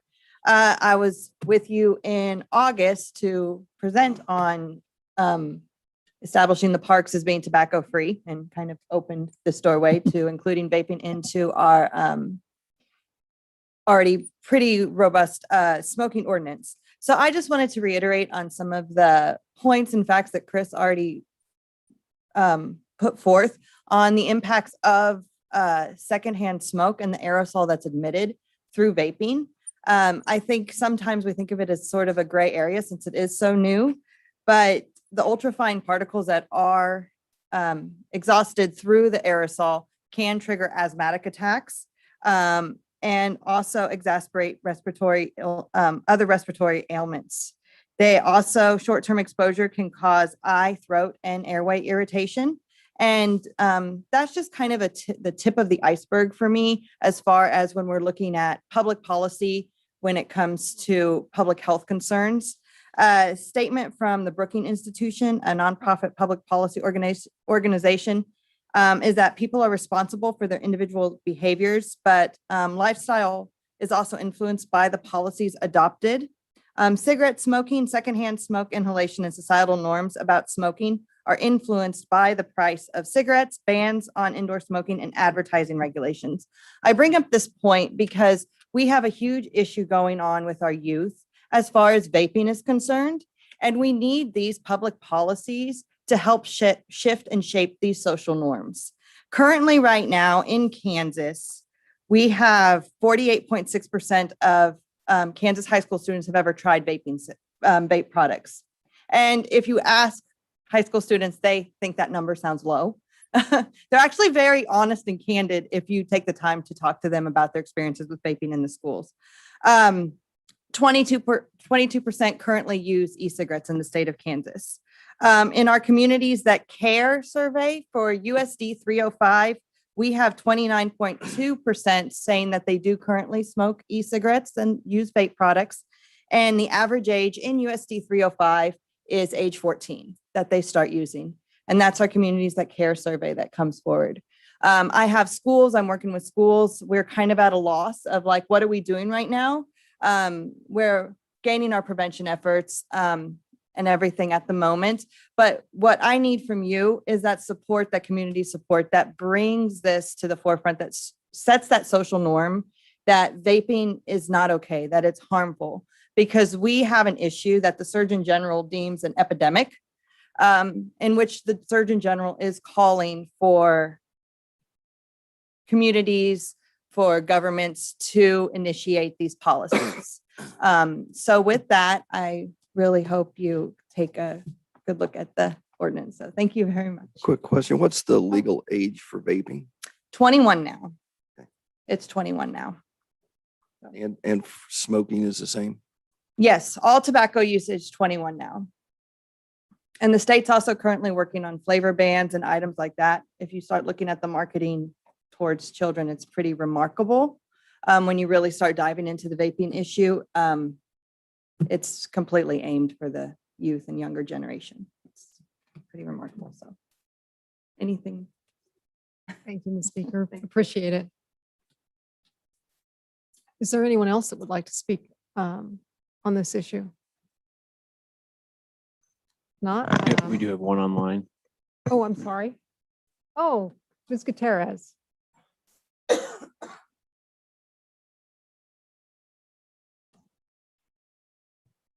All right. Are you there? Hi there. Hi. Hi, Mayor, Commissioners, and City of Salina residents. I'm Brenda Gutierrez with the Salina Area United Way. We're at 113 North 7th Street. At the Salina Area United Way, I hope all of you are learning. We fight for the health, education, and financial stability of all people. So what Chris and what Rachel is sharing with you today, thinking about when children, adults, young adults are smoking or vaping, if they're in a family-friendly place, things like parks, things like playgrounds, they see behavior as acceptable. And we believe parks are about clean air. Parks are about nature, natural beauty. We support engaging in healthy activities. And when you think about a park and outdoor spaces, smoking and vaping just doesn't fit in. Our health goal at the Salina Area United Way is to decrease risky behaviors. And you've heard some data and some examples of what those risky behaviors are from Chris and Rachel. Initiatives such as the smoke-free parks protect the health of all our residents and the guests that come to our community. I'm asking you to make a difference to support smoke-free parks. Thank you. Thank you, Ms. Gutierrez. Don't see anyone else online. All right, so we'll bring it back to the commission for further discussion, and a reminder that we have a couple of policy questions, as Mr. Bankston pointed out, in terms of the hotels and whether or not we want to allow smoking in a designated area at nursing homes, or if we want to just leave our ordinance the way it is. Any further questions or comments? Does our ordinance currently cover the nursing home? It does not, so that effectively Right. prohibits it, correct? That's correct. So no action would be necessary to leave that total enforcement or total ban in place then? Or no change would be necessary? That's correct. Okay.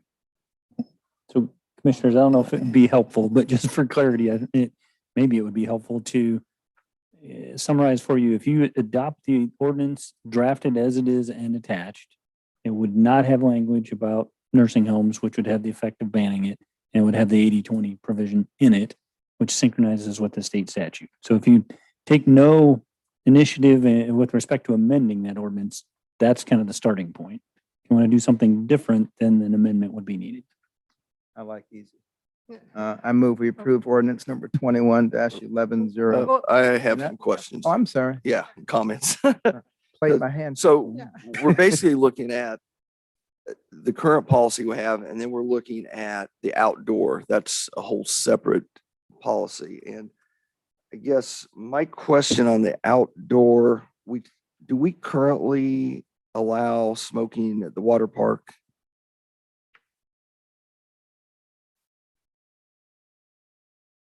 We do not allow smoking in the water park. However, technically, I mean, we can ask people to leave, but we don't have a law on the books to prevent it.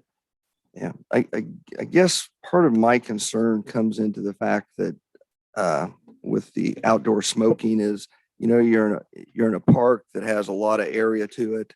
I think when we were dealing with COVID, we found that individuals were much safer in an outdoor environment. From being at a lot of events, I don't know if I've seen where smoking or vaping has been an issue. It talks about 41 deaths per year in the United States with a $332 million population. That's like 0.00125% of the population. Talks about 30% of exposures come from indoor and outdoor public areas. And I think a majority of that would be indoor areas.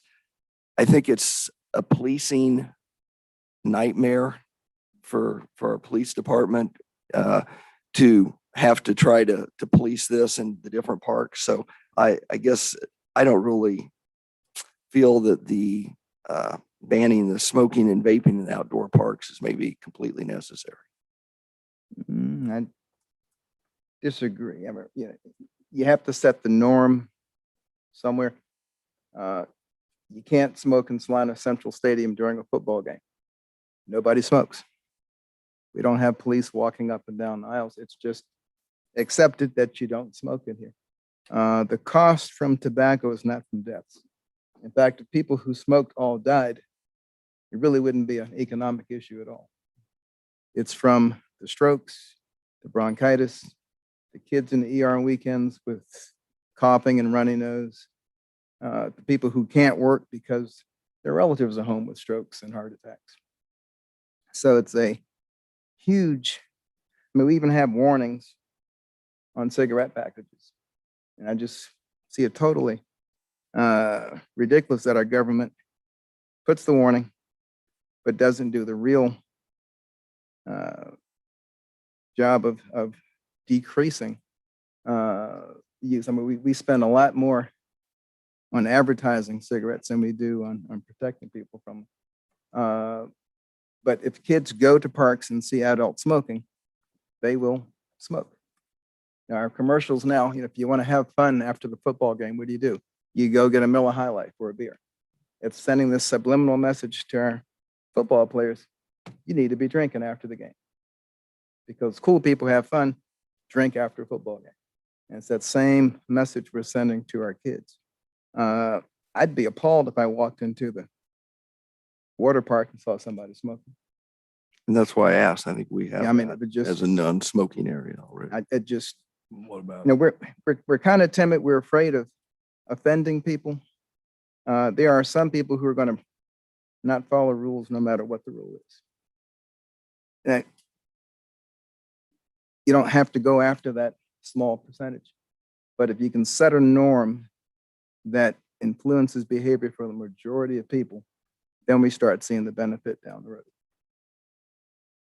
So and we would not be the first city And I agree to limit smoking in 100%. parks. I agree 100% with banning the smoking in indoor facilities. I just have a little bit of with an issue with the outdoors. That's just my opinion. Well, the other problem is somebody's got to clean that stuff up. Those butts don't disintegrate. I mean, our poor groundskeepers at the hospital spend more time trying to clean those butts all around the temperature. What do you call that thing? The HVAC area? Yeah, well, out in front of the hospital. If you go close to that, I mean, it's just loaded with cigarette butts in it. It's trash. I mean, what we should do is charge people for every cigarette butt they drop. You can smoke it, but if you drop it someplace, that's a $10 fine. But I see nothing wrong with setting expectations for behavior. I do have a problem with the outdoor smoking ban. You mentioned it, how ridiculous it is to have a comment on the cigarette case, and yet we're going to exempt our golf course from people out there on the golf course from smoking. The ban is already, you're not supposed to smoke if you're under the age of 21, and yet they're citing the high incidence with 14-year-olds. I don't think you could control that kind of human behavior. And it is a policing nightmare. And I think in this country, you've got a right to be free. That includes the right to do stupid things like smoking. So I can't agree with Our leaving it Constitution out. doesn't let you be free. Enforcing it in the parks. Quite frankly, I see more mass as garbage now in the parks than I do cigarette butts. So I don't think that's an issue either. Well, we have to set expectations somewhere. Mr. Peck, were you going? Yeah, this is an issue that I can't believe I'm actually revisiting. Anyone want to talk about pit bulls or anything else while we're here?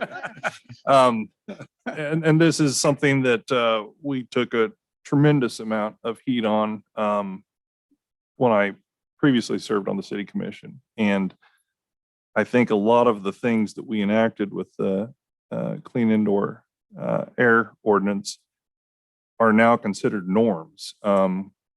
That in hindsight, I don't even know that a lot of our opponents would want to do away with. And I am very sensitive to the individual rights. I'm very sensitive to the fact that it does create at least the appearance of a policing issue, because you don't want, our police force walking around the lead sled or the River Festival having to police somebody with a vape pen in their mouth. But I have a personal bias that that probably overrides all of those sensitivities, and that is that I absolutely have a disdain for the tobacco industry. And I agree with Commissioner Davis that at some point we do set standards and norms. I can tell you that nobody is at Kenwood Cove necessarily smoking, but if when I was had younger kids and we might have gone to a spray park, that would absolutely have been the case to have somebody in a more intimate, smaller area who would be smoking. And I don't want my kids around it. I don't want to have to breathe it. If I'm at the River Festival and someone wants to smoke in front of me while I'm sitting there enjoying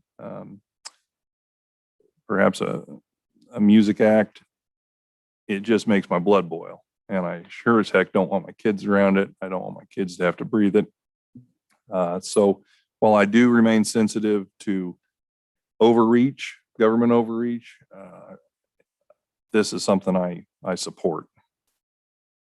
And we do have the ability, I'm looking to, I guess, Mr. Cotton or Mr. Scragg, that we do also have the right and the ability to not allow smoking like at the River Festival. We do post signs for that. I do believe the River Festival is already smoke-free. Right. When we have a large crowd. Okay. Well, I don't mean to interrupt either of you, but while you're up there, Mr. Cotton, I do have concerns about exempting the municipal golf course. What's the policy in terms of the children's golf area, the first tee? Is smoking be allowed? Is smoking allowed in that area at this time? Currently, it is allowed there. People choose not to. Obviously, they support what the kids are doing, but there is nothing out there that prevents it from happening. Just to be clear, is there a physically designated, dedicated first tee area or First tee room? Okay, so but when you talk about the part of 3 course, that may get used by first tee, but that's not necessarily first tee space. Correct. So to Commissioner Hoppeck's prior point, if we're focused on first tee, we could take the first tee room as an owner operator of that and ban smoking there, or obviously you could ban it as broadly as you see fit. And is the first tee room an enclosed room? It is. I was using that as an Yeah, so example. I mean, so it's already Well, good prohibited. point. All right. Right. So I not being a golfer, not having children that golfed, I didn't know, if there is a designated area within the municipal golf course that is the first tee holes. To my way of thinking, the bare minimum would be that we would need to prohibit smoking at those holes. I'd prefer to see it across the golf course, but definitely where, I mean, in terms of setting expectations and setting societal norms, if people, if you've got your 8-year-old out there on that course and you've got people smoking all around him or her, I could even see taking it a step further. I don't know if that's anything that the other commissioners would support, but I could see doing that. So, and just to be clear, probably the closest thing to first tee holes would be the par 3 course, but it's not exclusively first tee. It can be, any age range for any use. Yeah, it's very hypocritical when the state, went through with their ban, but I believe at the time you could still smoke in casinos. And to me, it's the same, it has that same feel to it. And I mean, if there's consensus to do anything across our parks, I have absolutely, I think we have to do that at the municipal golf course as well. The municipal golf, is that considered a city? That's a city building. Building? Yes. I thought you were headed to park. Well, I mean, if it's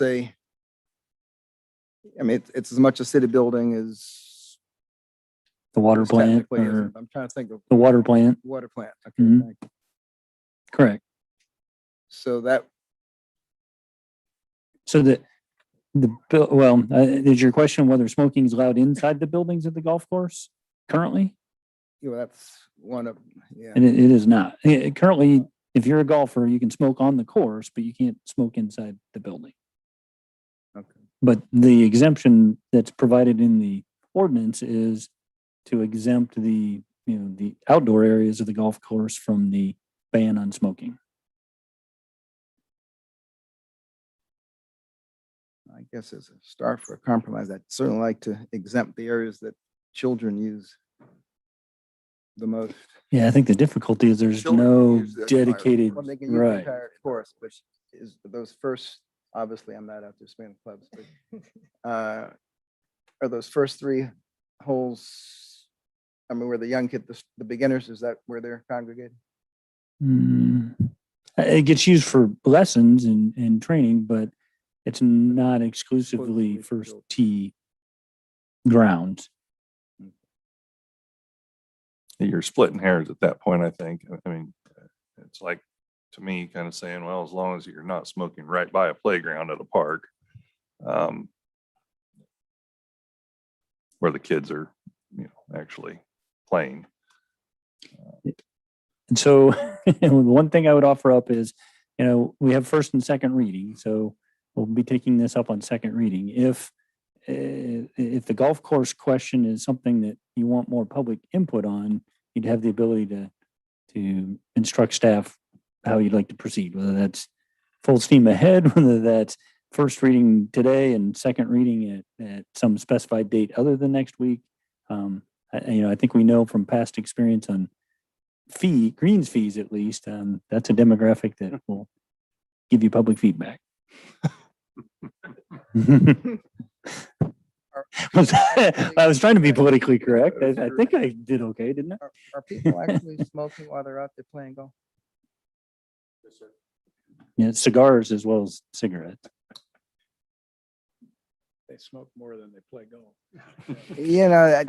That'd be like an NBA player smoking, dribbling the ball down the court. I just. There are a few golfers built like an NBA player on our municipal golf course. All right, so we have our options before us to approve the ordinance, to approve it with amendments.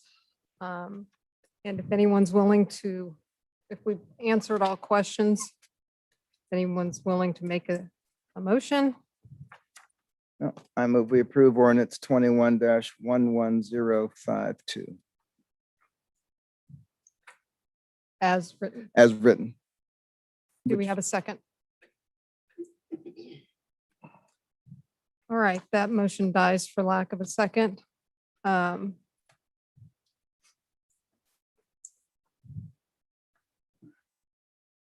anyone else want to try to take a stab? the motion.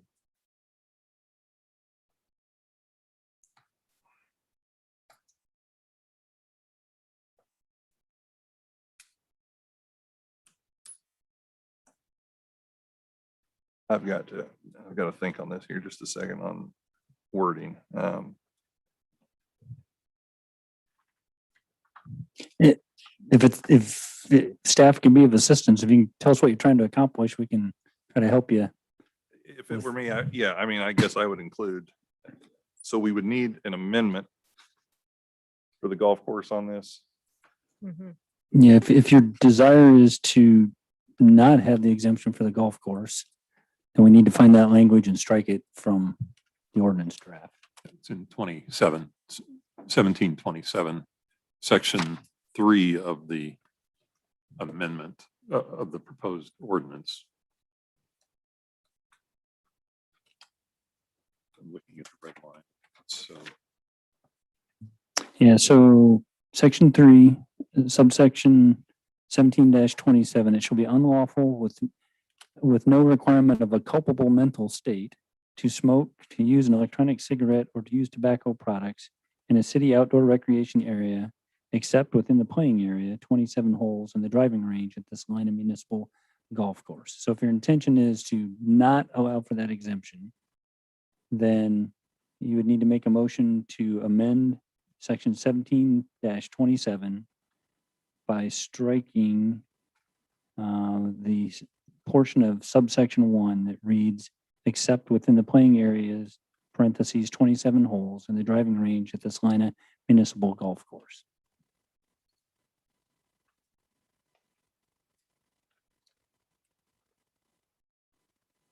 Unfortunately, there's not a page number on that ordinance, so Yeah, hard so time giving you basically, if I would need to make a motion to strike the language of 1727, section 3 out. Yeah, more specifically, the portion that reads, except within the playing area, 27 holes, and the driving range at the Salina Municipal Golf Course. Okay. But that would require a formal motion to strike that language first, or just amend this striking. if the desire is to put before the body this ordinance with that change, I would expect you would want to move approval of the ordinance with whatever change you might wish to include. I would move that we approve ordinance number 21-11052 with the exception of striking language in 1727 exempting the playing area, the 27 holes, and the driving range at the Salina Municipal Golf Course. Second. We have a motion and a second to approve ordinance number 21-11052 with the amendment of striking the exemption for the Salina Municipal Golf Course holes mentioned in section 17-27. And as a minor clarification, approve on first reading. I'm sorry, and approve on first reading. All those in favor say aye. Aye. Any opposed? Nay. That motion passes 3-2. So without further direction, second reading will be on next Monday's agenda. Okay.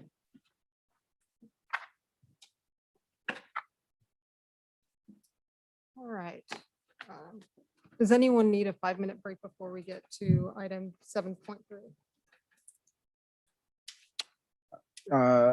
Either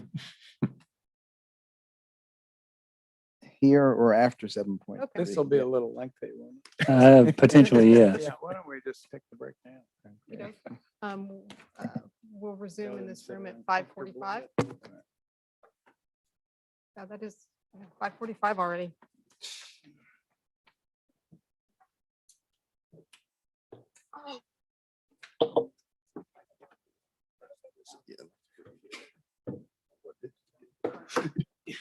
You didn't tell me anything about that.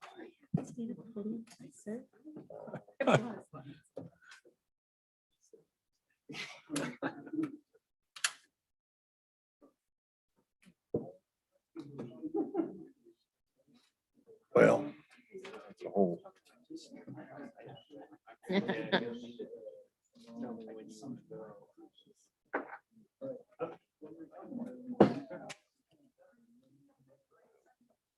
Yeah, it's a tough one. Well, yeah. I think we're all rubber stamping it. For the record, I haven't broken the seal yet. They can get to a certain age apparently on the commission.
7.3. Item 7.3, community relations staffing discussion. And I will turn to Ms. Driscoll. If I could jump in on this one just a second, I just want to acknowledge this is a little out of the ordinary in terms of the presentation you have before you. If we had a study session available, we probably would have scheduled this as a study session. But given kind of the budget cycle and how locked in we are with that and the timing of it all, Lauren and I kind of strategized, and so you're seeing more of a PowerPoint study session type conversation than a staff blue sheet decision point. With that, I'll turn it over to Lauren. So coming off of where Mike was saying is there's a lot of information here. I'm very aware I gave you a 40-page PowerPoint. But if you'll bear with me, the idea is not for me to read each slide to you, but I wanted you to have an opportunity to see what this text says, because a lot of what we're going to talk about tonight is Chapter 13. You cannot talk about the Community Relations Division without talking about Chapter 13. And I think if you don't have a lot of opportunities to read that chapter, you will be surprised what is in there and what that division, its supervisor, and the Human Relations Commission are charged with doing. I mean, it is on par with what we ask our zoning administrator and our building official to do. They are reading legal material, making decisions, taking action on behalf of the city, and in some cases for Human Relations Commission, seeking a subpoena and getting further information and actually taking things to court on our behalf, similar to what we do in zoning and building as well, from a compliance perspective. So with that, tonight's discussion, as Mike mentioned, we usually do this kind of thing in a study session, is really to give you a chance to understand a little bit about community relations duties and responsibilities within the organization. I think the last 12 to 24 months has created an environment in which we need to have this discussion, whether it's COVID that has forced us to look at the affordability of housing and the availability of housing and people dealing with evictions. And we've been helping many people through the various moratoriums on evictions over the last few months, or Black Lives Matter and how that is impacting our community, what that means for us as a local government and what that means for us as people. And then I would also relate this back to the challenges we're having with staffing as an organization and trying to get people to do some of these more unique and very complicated jobs. These jobs are important, but we need to understand what they do and how they impact the organization as we move forward. As I mentioned earlier, you cannot talk about the division without talking about Chapter 13. So typically when I do a PowerPoint like this, I start with a little bit of overall about the division or the department, and then would kind of get into these things. But I think actually flipping it on its axis here makes the most sense, and talking about Chapter 13 and then how that really influences these other things is the way I approach this. We're going to talk a little bit too about our FAP status, or our Fair Housing Assistance Program. It is part of Chapter 13 and a contractual relationship we have with HUD in processing fair housing cases. We've had that relationship with them for 28 years now. And I think this is also worth talking about in relation to the division, because we've gone through a lot of changes. They were once a department, and some of the things that have gotten to where they are at now, where they're located within the organization, is critical for understanding this bigger picture. So with that, Chapter 13, I know it looks like a lot of pages, and I did cut and paste a lot of it, but it's really not all of it either. But I did want to grab some of the particular excerpts here and highlights and some overviews, because sometimes the overview of just understanding the context is important. So for instance, you'll see we've got a multicolored slide. Jacob, if you would forward a bit. There you go. Thank you. So the chapter itself is constructed to have that kind of general overall purpose and intent, which is important because it kind of leads to what everything is in there. And then you have the Human Relations Commission. It has very specific powers that we're going to talk about. And then the supervisor position within community relations and how that relates to the commission, what their duties are. Article 3 about unlawful practices is specifically about employment and public accommodation. And then that links to Article 4, which is talking about the complaint process for dealing with some of these things. Articles 5 and 6 are on unlawful housing practices, and then the housing complaints procedure. And then lastly, Articles 7 and 8 are about public contracts and the organizational structure related to the responsibility of carrying out the city's commitment to the principles of non-discrimination in city employment. So if you would forward to Article 1 slide, Jacob, thank you. There we go. I think this slide is very powerful because it puts into perspective in a very succinct way why we have this chapter and what this chapter is really trying to accomplish. A is really about helping to identify that our policies against discrimination are really there to protect the 7 protected classes. That's race, color, religion, sex, disability, familial status, and national origin. And declaring our purpose through policy and through through policy and process to deal with that discrimination. And then finally, to protect these rights is hereby declared that the purpose of this chapter is to establish the Human Relations Commission and the Community Relations Division. So you actually have city code that's establishing these two things. They're not of your typical function or just general community operations of governance. These are specifically called out in Chapter 13. So then we get into powers and duties of the Human Relations Commission. Next slide, please. And I think this one's worth noting because a lot of times when we talk about board and commission training, we talk about quasi-judicial, legislative matters. There are some very distinct features of the Human Relations Commission that are worth noting. So whether an investigation comes into the office, a complaint is made, an investigation occurs, but the commission itself can actually choose to go forward and do an investigation rather than just taking a complaint. So it has the ability to receive, initiate, investigate, and pass upon complaints alleging violations of this chapter. It has the ability to pull a subpoena, to get materials, to get witnesses, to get that type of information, to be able to do the investigations that they need to do. They can hold public hearings, administer oath, and take depositions in order to further their actions related to their responsibilities. They can apply to the district court for enforcement of conciliation agreements. They can bring civil action into district court for appropriate or temporary or preliminary relief pending final disposition of a complaint.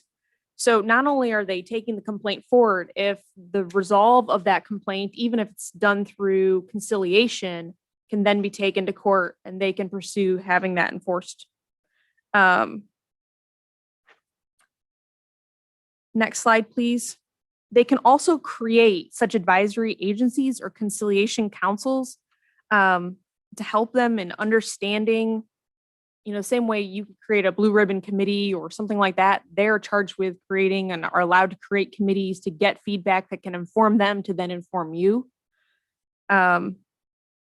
in dealing with their actions, to accept contributions. I've never had a board or commission be able to accept contributions. They can for any person to assist in seeking to enlist the cooperation of private, charitable, religious, labor, civic, or benevolent organizations for the purpose of this chapter, to issue such publications and results of investigations that promote goodwill and minimize and eliminate discrimination, to render each year to the city manager and the city commission a full written report of their activities and its recommendations. You do receive that in your annual reports that you get from boards and commissions. And then to receive and accept federal funds to deal with the purpose of the chapter and to ensure the agreement with federal agencies for such purpose. The FAP status that we have with HUD is a good example of that. So then we go on further in that section, and it does identify in 1359, next slide, please, the position of the supervisor of the community relations. And then pursuant to the authority of the city manager and under the direction of the director, the supervisor shall supervise and the administration enforcement of the chapter. Merit the fitness shall be given to the governing body in the selection of the supervisor of community relations. So basically that person is kind of the in-office actionable side of the commission. So if we need to go to court to get a subpoena, they're handling that on behalf of the commission, doing additional investigation, receive, investigate, and attempt to conciliate, pursue the goals of affirmative action and implementation of that. They can request designated legal counsel to apply to the district court for temporary or permanent injunctification relief. So there's several things that the commission may give direction on or is related to commission actions that that person is taking on their behalf. So leaving the Human Relations Commission, if you'll go to the next slide, please. We get into Article 3, which is about unlawful practices. So this section outlines unlawful employment practices and what that form of discrimination looks like. And then if you'll go to the next slide, I promised I wouldn't read these word for word. So both of these slides, for your benefit, I included just to see, what does that type of discrimination look like and how is that defined by. You'll go one more slide, please. There's also unlawful public accommodation practices. And I won't get into all these. I will tell you, this is probably the least common cases that we get in the office. They do occur. They often are dealt with through conciliation, or just sometimes we end up being a mediator through these. But it is a very important issue and something we have addressed consistently. Next slide, please. So I've kind of minimized the complaint procedure for unlawful employment and discrimination practices because I went into it quite heavy with the housing stuff, but they're very similar processes about how we take the complaint in, how we investigate, the amount of time periods, things like that. But you should be aware that, the Human Relations Commission is involved in that. They're taking complaints. There's an issue with submission of false, misleading, or incomplete complaints. Conciliation is a word you'll see frequently come up. It is really the objective of that division to try and conciliate the claims that come in. So claim comes in, investigate, and then mediate and conciliate to try and form resolution. Because typically for both parties, it is the quickest form to resolve. A lot of times it's just getting everybody at the table. But if that isn't possible, then it does go to the Human Relations Commission for review by 3 members, not during a regular meeting. They're divvied off into a panel. They put their results in, and it either comes back as probable cause or non-probable cause. If it comes through probable cause, then we go through, try and conciliate again. If that doesn't work, we often will take it further to court. And that's just kind of a really condensed version of what's happening down there, but that applies both to employment and to housing. Code then continues to highlight, what is prompt judicial action, giving those timelines, whether it's 10 days, 30 days, 100 days, some of those types of things. What is probable cause, and how do we come to that determination using the Human Relations Commission? What is an administrative hearing? How are subpoenas acquired? Presenting that case, and then what happens with dismissal or rules. Why don't you go next slide, Jacob? So for unlawful housing practices, similar to employment discrimination, I won't go into these in great detail, but you should be aware that it does, our code does outline discriminatory housing practices, those in real estate transactions. What does intimidation or interference look like, and what are the limitations of that? So housing complaint procedures, these are the majority of the complaints we take in. We do employment cases. We average 2 to 3 a year, but the majority of our cases are housing complaints. And this is very similar, as I said, to employment, where you have the commission's relationship to the investigation, focusing on conciliation, investigation, those prompt judicial actions. What do those timelines look like? What is probable cause? Trying to see if there's really very that's different between those two processes. Next slide, please.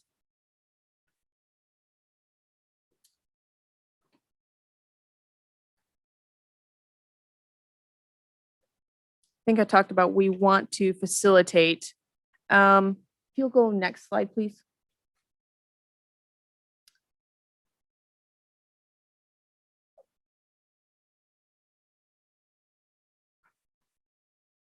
I think one of the things I just made myself a note too is if you look at 13-108 for conciliation, D highlights that any of the parties to the conciliation agreement may apply to district court for specific performance of any such agreement. So that goes both ways. If one party, isn't fulfilling their side of the conciliation agreement, they can take the other forward to district court or either way. Next slide, please.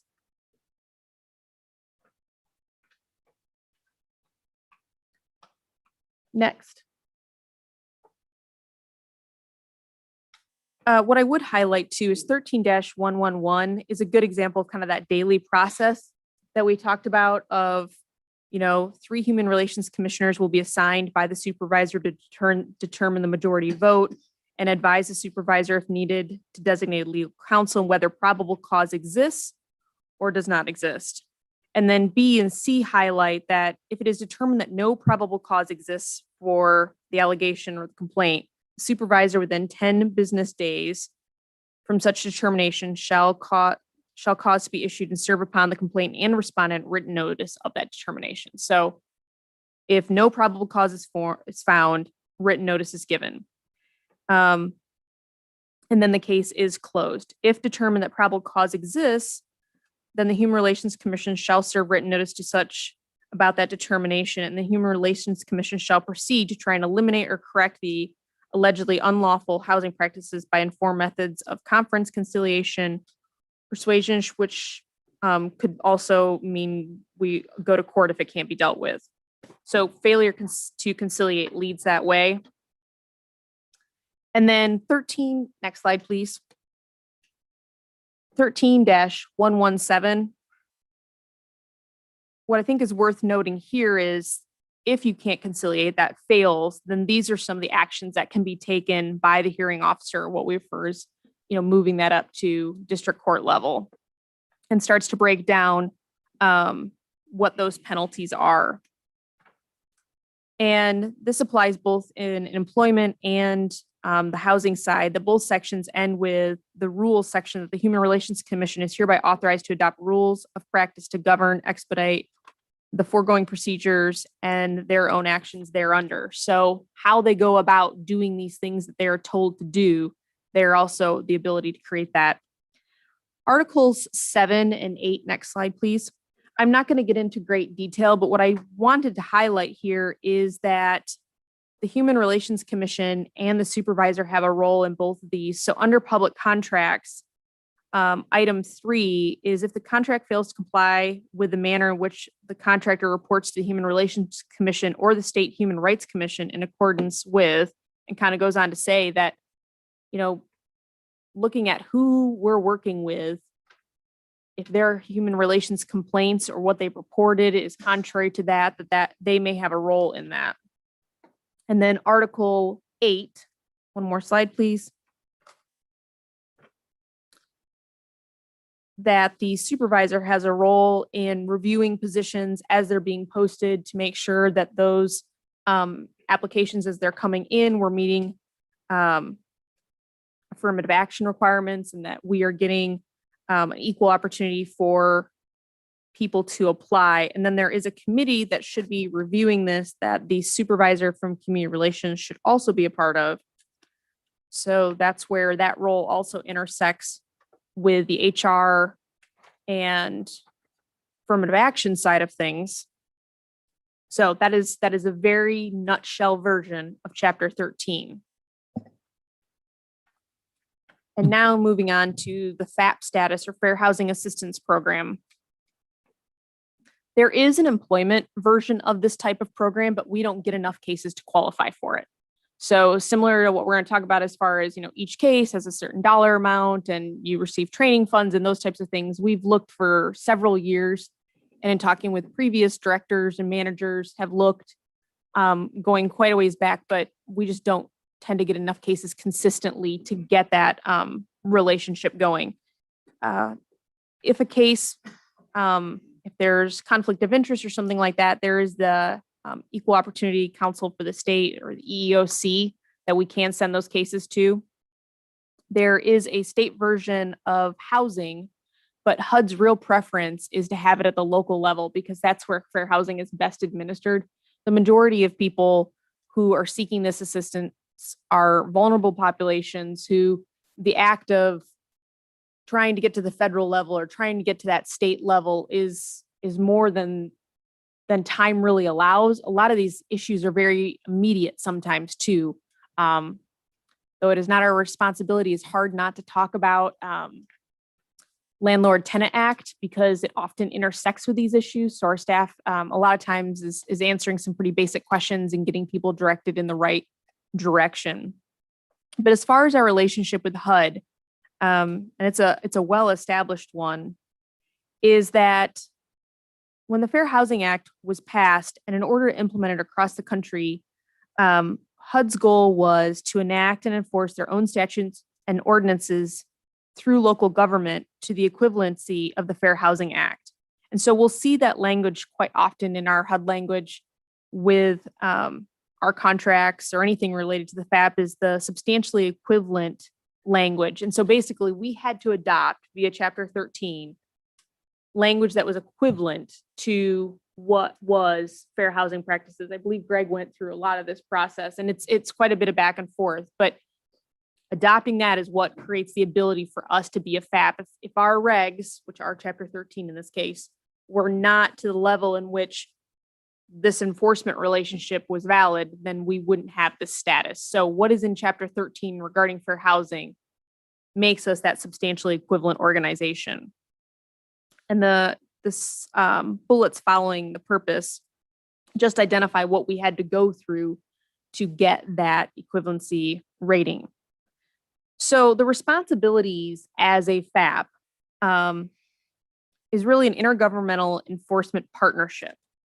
And through that partnership, HUD provides us with resources to form training, technical assistance funding, and to investigate complaints and process those complaints. But it does specifically highlight, though, that we have to understand that some of that commitment is also our own. So by becoming a FAP, we are making a commitment as a community that funding from HUD as a FAP will not cover what we're doing 100%. That it's going to cover a portion of it, but we will have to bring resources to the table as well. And that may include, operational funding. It could include funding of legal assistance, those types of things. Next slide, please. So kind of putting this in order, as I mentioned, Chapter 13 is really where the basis of this is, but it is not where community relations as a department started. Back then it was human relations. And we'll touch a little bit on that history. But an ordinance was adopted that repealed the former Chapter 13 and adopted the new one that gave us that substantial equivalency. We have an MOU that was signed following the adoption of Chapter 13. So that memorandum of understanding, once that was signed in 95, we basically just do addendums to update that. It's actually not even like on a hard 5-year deadline or 10 or anything like that. They're typically, those addendums come when there's a change in federal law or a change in administrations. We actually just saw one of these recently this last year. An executive order came with the Biden administration change and how we view of the 7 protected classes, sex.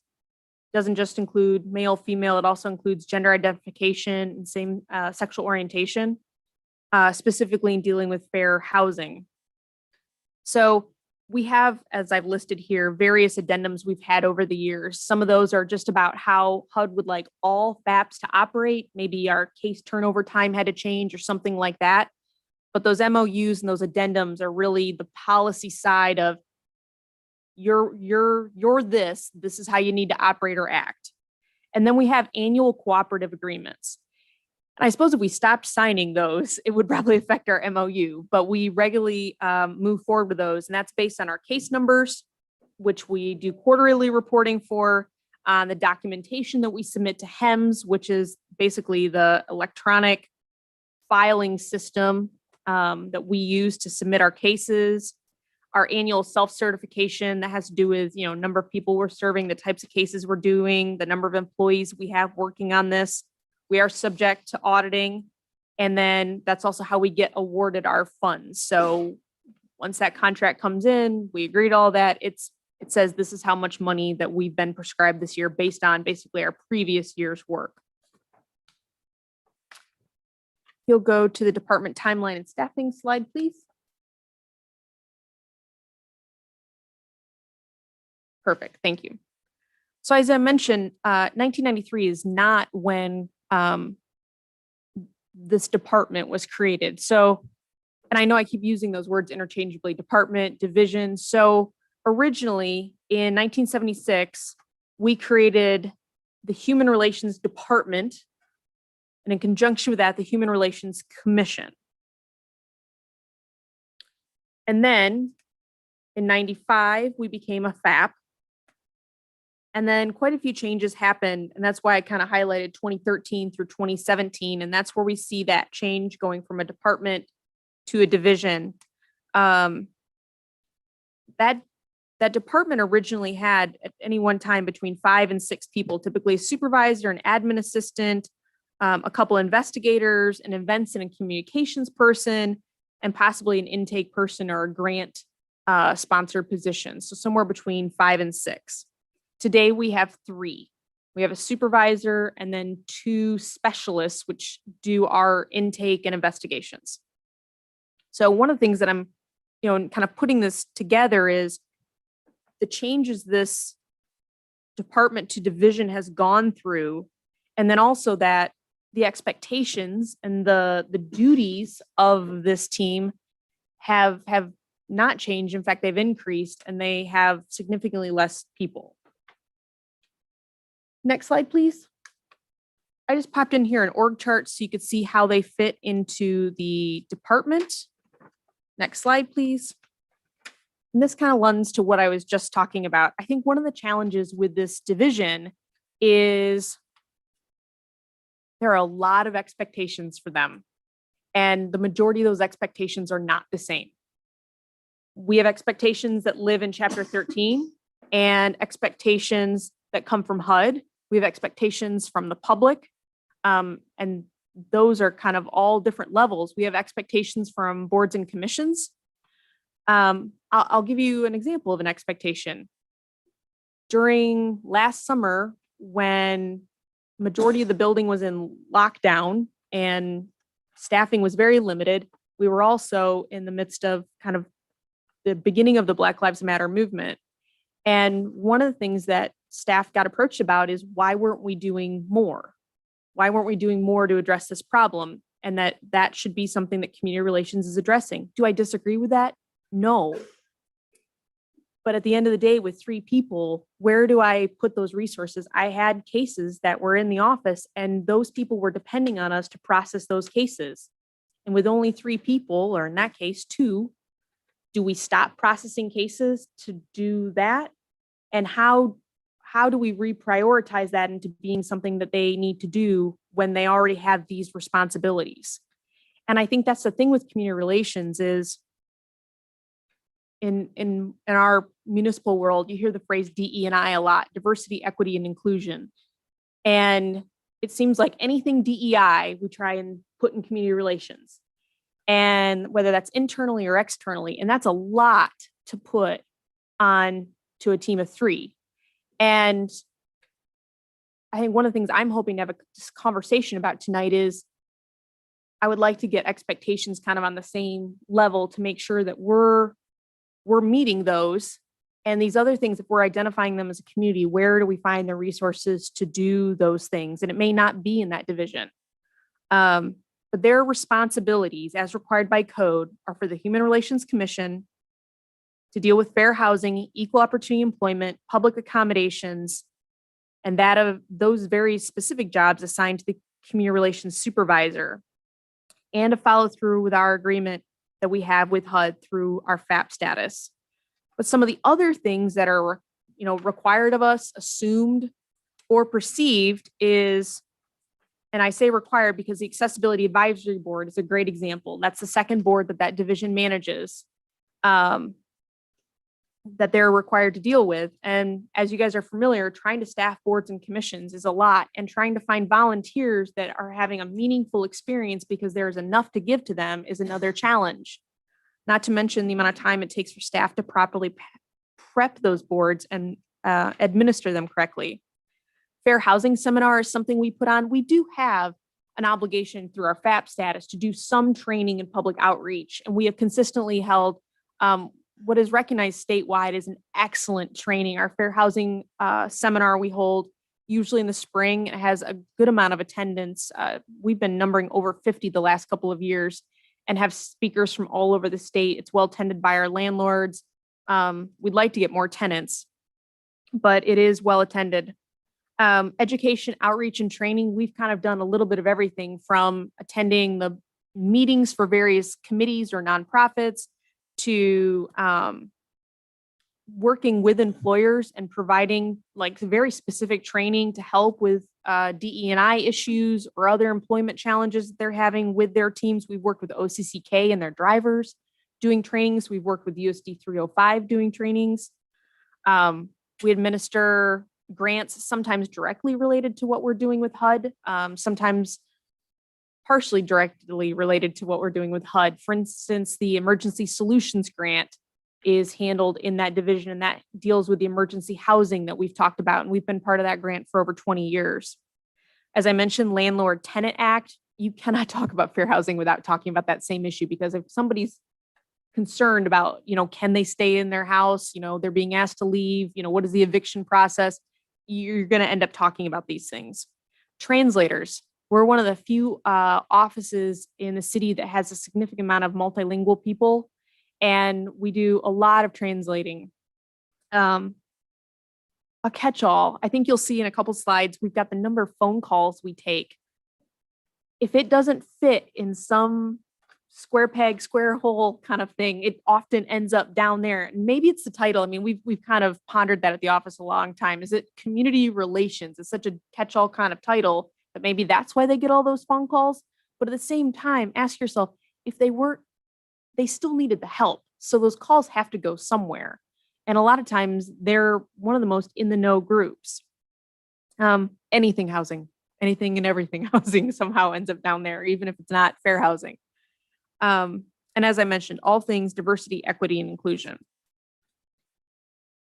So just to give you a little snapshot of their workload, and this is not always a perfect science, because sometimes we get hit with a significant number of cases, and the ability to turn those cases over in investigations, some years are just slower. Kind of depends on staffing. It depends on what's happening in the community. As you can see, our 2019, 2020 numbers were very high. A lot of that has to do with questions related to COVID evictions and many things going on in the community. It also, when I look at these numbers, I see finally starting to get our groove and building up to this. I think one of the things that HUD's taught us is you kind of generally need to take most of the cases in. I don't know if we were always doing that, at least in the 4 years I've been here, and kind of seeing how this division's changed. I think HUD had kind of given us the impression of, well, if it's not this and this, just you can't take it. That's actually, now that I've been through the training, that's not how it works. You generally take it all in if it falls into one of the 7 classes, and you can't say it's not, can't say it's yes, and you can't say it's no until it's really investigated. So, I mean, the basic litmus test is, does it fall into one of those 7 protected classes, and is it a housing issue? If the answer is yes, then you take the claim and you start working that complaint through. Highlighted on here, as we talked about, the 3 different case types that we work through, the amount of trainings we provide, those types of trainings, and then just customers assisted. And you can see in 2018 and 2019 and 2020, I had everybody start tracking. How many phone calls do we get? How many people stop in and visit that front desk down there? And we're looking at almost 1,000 people in 2018, 2019. It's a lot of people.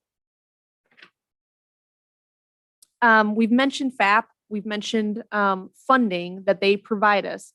Their money can only apply to fair housing. So it can't apply to the employment stuff, can't apply to public accommodations. And that money is calculated in kind of an interesting way. So the question usually people first ask, well, how much do we receive from HUD? So I've put the last few years on there. And as you can see, as our number of cases have grown, so is that financial award. So we get money can be spent three ways. It's spent for case processing, it's spent for administrative costs, and it's spent on training. So training dollars are allocated per full-time employee. And so if our employees are working on something else like employment or public accommodation, HUD may not view them as a full FTE. Maybe they're only a half. So our training dollars have been kind of struggling these last few years as HUD's realized that our employees do more than one case type. They're not saying you can't, but that in their books, that's just not fully dedicated to housing. So it's not a full FTE. Our administrative costs are awarded on, they're kind of like a blocked out section. It's like if you're 0 to 12 cases, you get $7,000. If you're 13 to 25 cases, you get X amount of dollars. And so administrative dollars come to us like that, and we get 7,000 typically with the amount of cases that we're processing. And then dollars to process cases are specifically related to the number of cases we processed and completed the previous year. And then that table to the right where it talks about case type is where those dollar amounts changed. So I'm going to use easy numbers. If we had 10 cases the previous year that got closed out and we're getting awarded for, they're going to look down there and say, okay, effective conciliation, that'd be 3,200. Administrative hearing held, that's 5,000. So there are different, for the amount of work that we've put into that, those legal costs, there's a different financial remuneration for that. I've talked a little bit about how that's funded and how that funding is awarded based on calculations by HUD. We can sometimes get additional money. Every year we have access to something called partner dollars. So if we want to do things like our fair housing seminar, or we've got some billboards that are going to be going up in town for fair housing information, we can get those partner dollars. They're between $5,000 and $10,000 a year to help supplement some of those things. We can also, for very complex cases, seek additional enforcement requests, and that's additional monies that we can get to help with legal costs if something is going to need additional legal assistance. Next slide, please. So if we look at the division's overall operating budget, they are under the Community and Development Services Department. So their office supplies, just general operating stuff comes under our overall department budget. The FAP money is separated into a separate project account, so it gets dealt with just for those expenses. And then those salaries, part of the monies that we have from FAP for case processing and administrative costs can go towards salaries since those people are doing those things, but it's not enough to cover all of those salaries. I did highlight here for you just to give you an idea of what those positions cost. We went in our pay range, went smack in the middle, just to kind of give an average, just to see with those three people in the department, in the division, what it costs to staff that division. So it's anywhere depending on insurance requirements, single and one, or family. Can range anywhere from $239,419 to $268,039. So that leads to the final slide that's really about discussion, expectations. As I mentioned earlier, there are a lot of expectations for the Community Relations Division and what they should and shouldn't be doing. And I think one of the things that would help to make that division more successful is to have a better idea from you guys of what those expectations are. Part of that is what's in their scope. And we have those obligations that we've talked about, whether it's the FAP or those things that are in Chapter 13. Knowing we're meeting those before we're taking more on is always my goal. As a director, those are the things that we have to do. That's my baseline, right? I think it's probably worth looking at Chapter 13. I think it's been a long time since we've been in there. Maybe it's not so much the fair housing stuff, But I think it's worth looking at all of it. I do have some questions about employment. If we're going to keep this team at 3,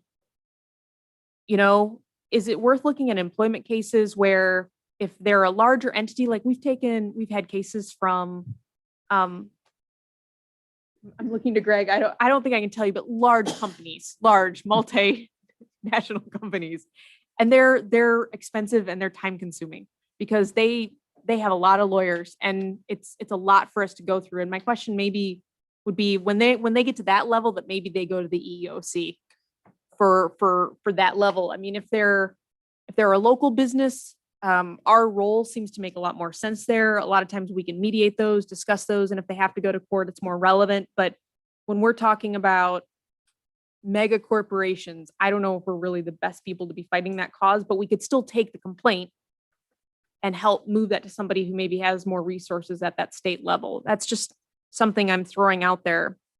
But I do think there's some things even at that contractual and an affirmative action level that's probably even worth looking at. I know Natalie's not here, but she and I've talked about that as maybe there's language in here that could even just be modernized to be more reflective of kind of current HR practices.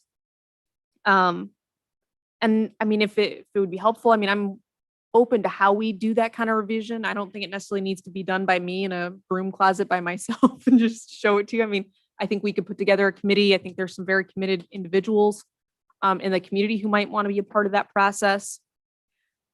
And then lastly, staffing. I am not at all here to ask today for more people, but I mean, that's part of my job is to look at workload and resources and how those things join up. And right now we are still asking 3 people to do the same amount of stuff that we had 5 to 6 people doing 10 years ago. And so that might be another good reason to look at chapter 13 to make sure that if this is how we're staffing this, that we're doing it the most effective way possible. And then just looking at those overall expectations to make sure that they're able to accomplish to a quality level what we're really hoping for them. And some of those bigger issues, whether it's translation or DE&I type policies within the organization or reaching out to employers, some of those things, do we need to find them additional resources or does that live somewhere else in the organization? Lots to think about there. That's the bigger umbrella kind of stuff. So with that, because there is no resolution, there is no ordinance, I am very open to discussion. And unless directed otherwise, it is my plan to fill the positions that are vacant in that division right now. And that's also, I think, Mike and I probably forgot to mention that at the beginning, is we just happen to have the timing of we had a vacancy occur just prior to COVID, and we have 2 vacancies. So all 3 positions are vacant right now. So that is kind of a unique thing, but it's a small team and it just happened that way. So unless directed otherwise, it is my plan to put the supervisor job and then the 2 specialist jobs out. Part of putting those out together and talking with HUD, particularly for our FAP training, is that lets them train together.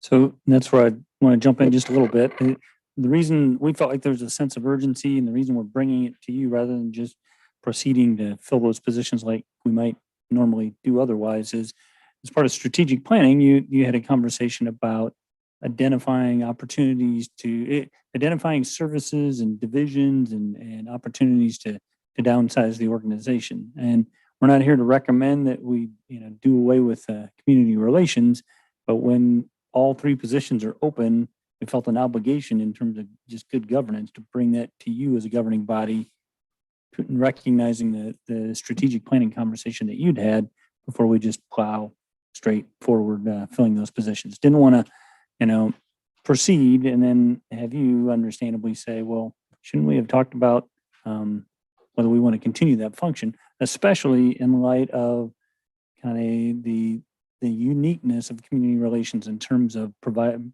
the services that Lauren described and our relationship with HUD and EEOC. Not every community has a community relations division.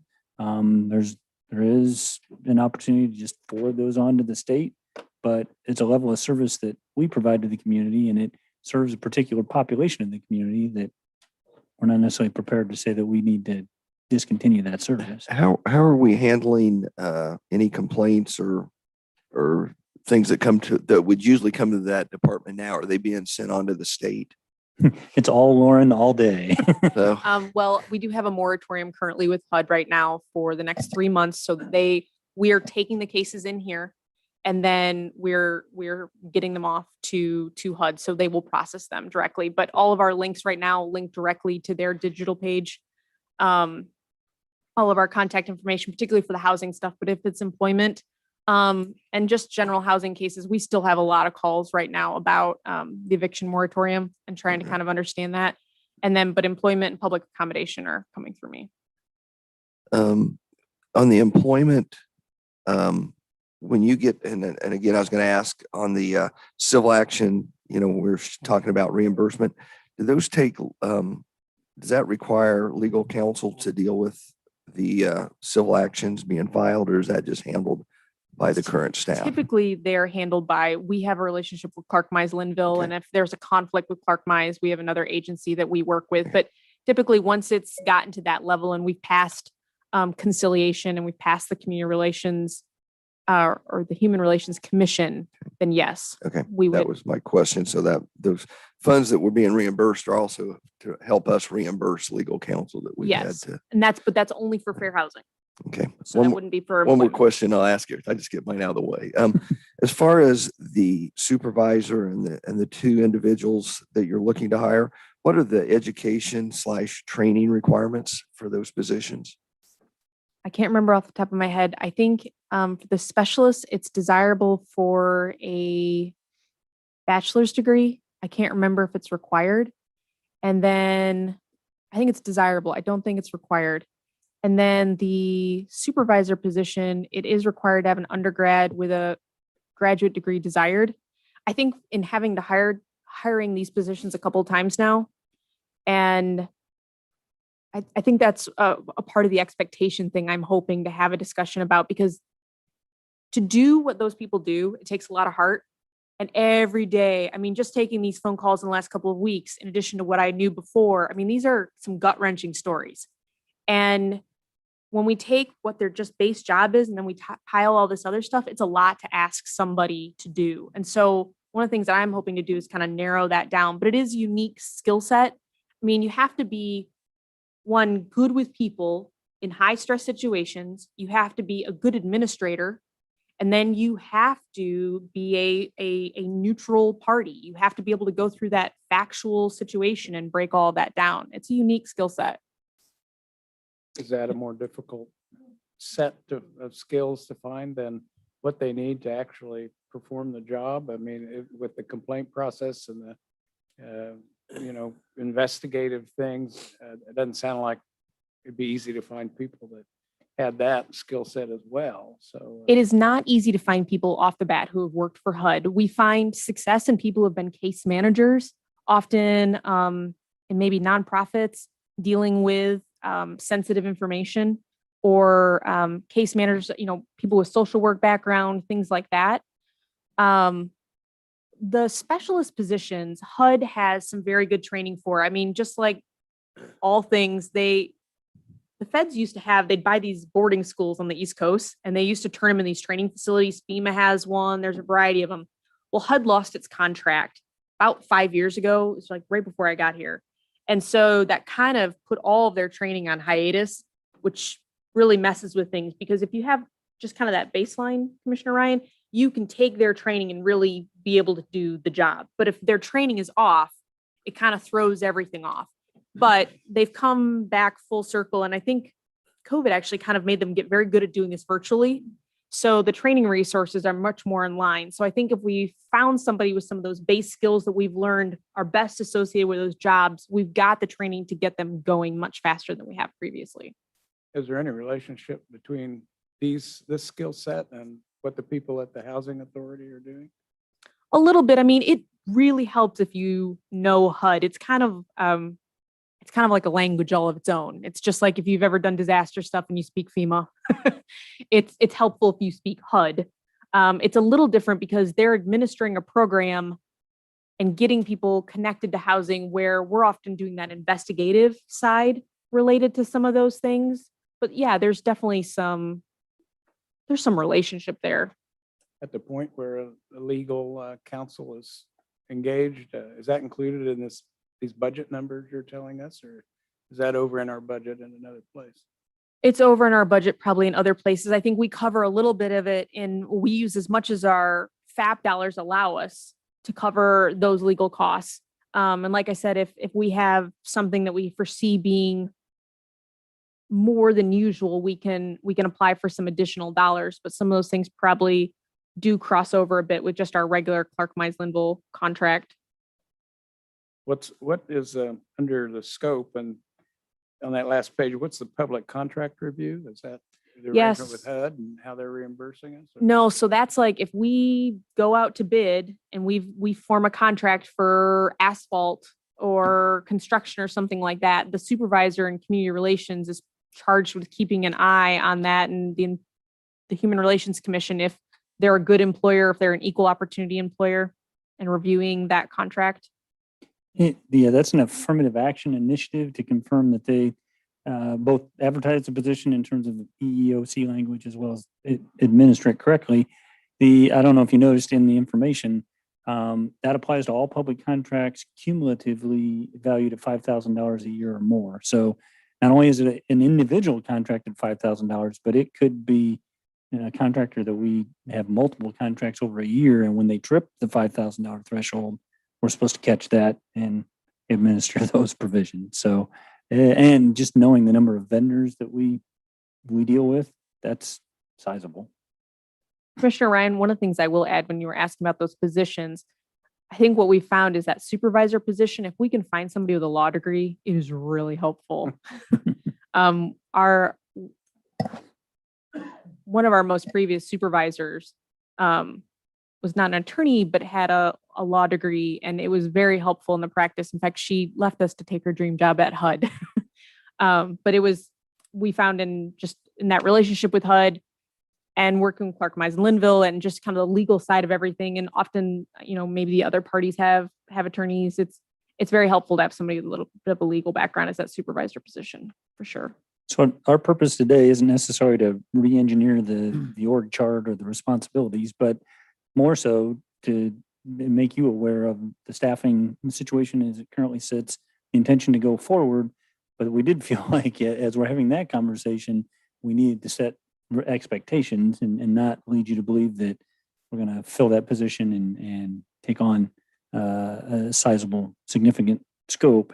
Going forward, assuming that you concur with filling the positions, then we do need to double back and talk about the things that Lawrence mentioned in terms of scope within the division and revisiting Chapter 13 with the intention of kind of, number one, meeting our obligation, but number two, right-sizing it more so than just continued expansion of taking on more responsibilities.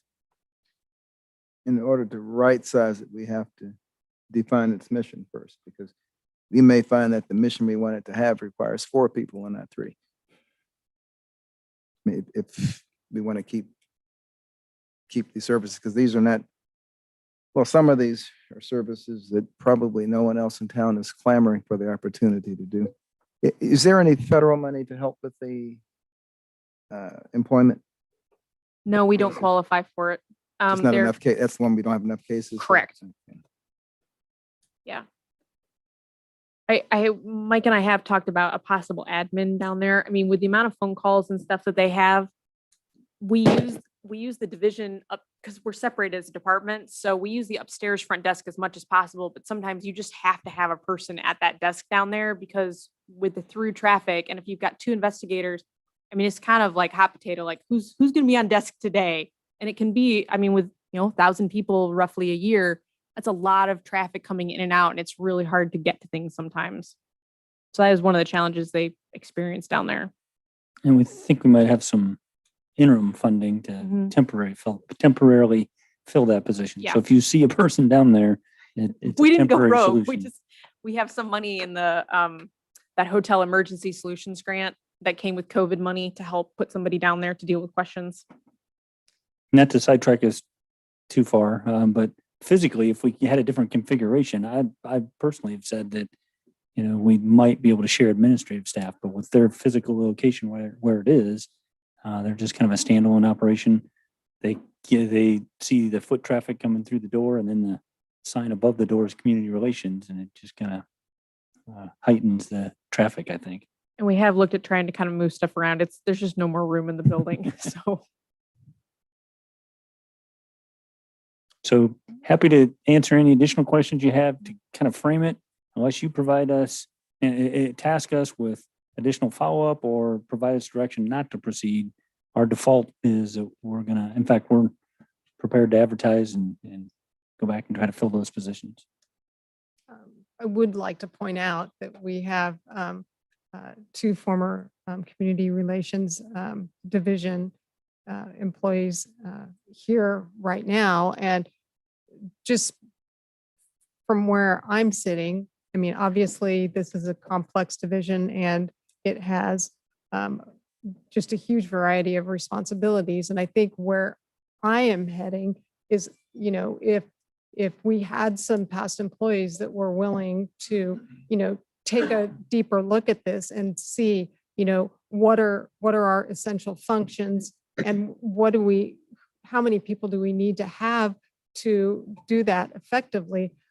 I'd really appreciate, as we go forward, incorporating their experience. And, if it's a possibility to get in touch with former directors like Steve Rivers and in particular, Evelyn Nelson, I think that would be a huge help. But if we have our questions answered, I would like to make sure that that the public has an opportunity to share their experiences and ask any questions that they have. Not to overlook the expertise that I'm looking at in the room right here, who carried the brunt of the work for years, in former Mayor Crawford, who in her previous life was with this commission, and Sandy Beverly, trying to escape my eyesight. Well, you're just about far enough away, but I mean, come by anyone who's been in the trenches, and I think would have an objective, realistic way to wield the knife, so to speak, if we had to pair services, or they tell us if this is a real service, you got to beef it up. I don't know. Do we officially set up ad hoc committees through? We do it infrequently, but the commission can do that, or the department head can do that. I don't know that I'm prepared to empower the department head to, but the commission certainly can. Well, and I think, and I promise. I should say not the department head, a department head. Well, and because the PowerPoint. There is a significant difference there.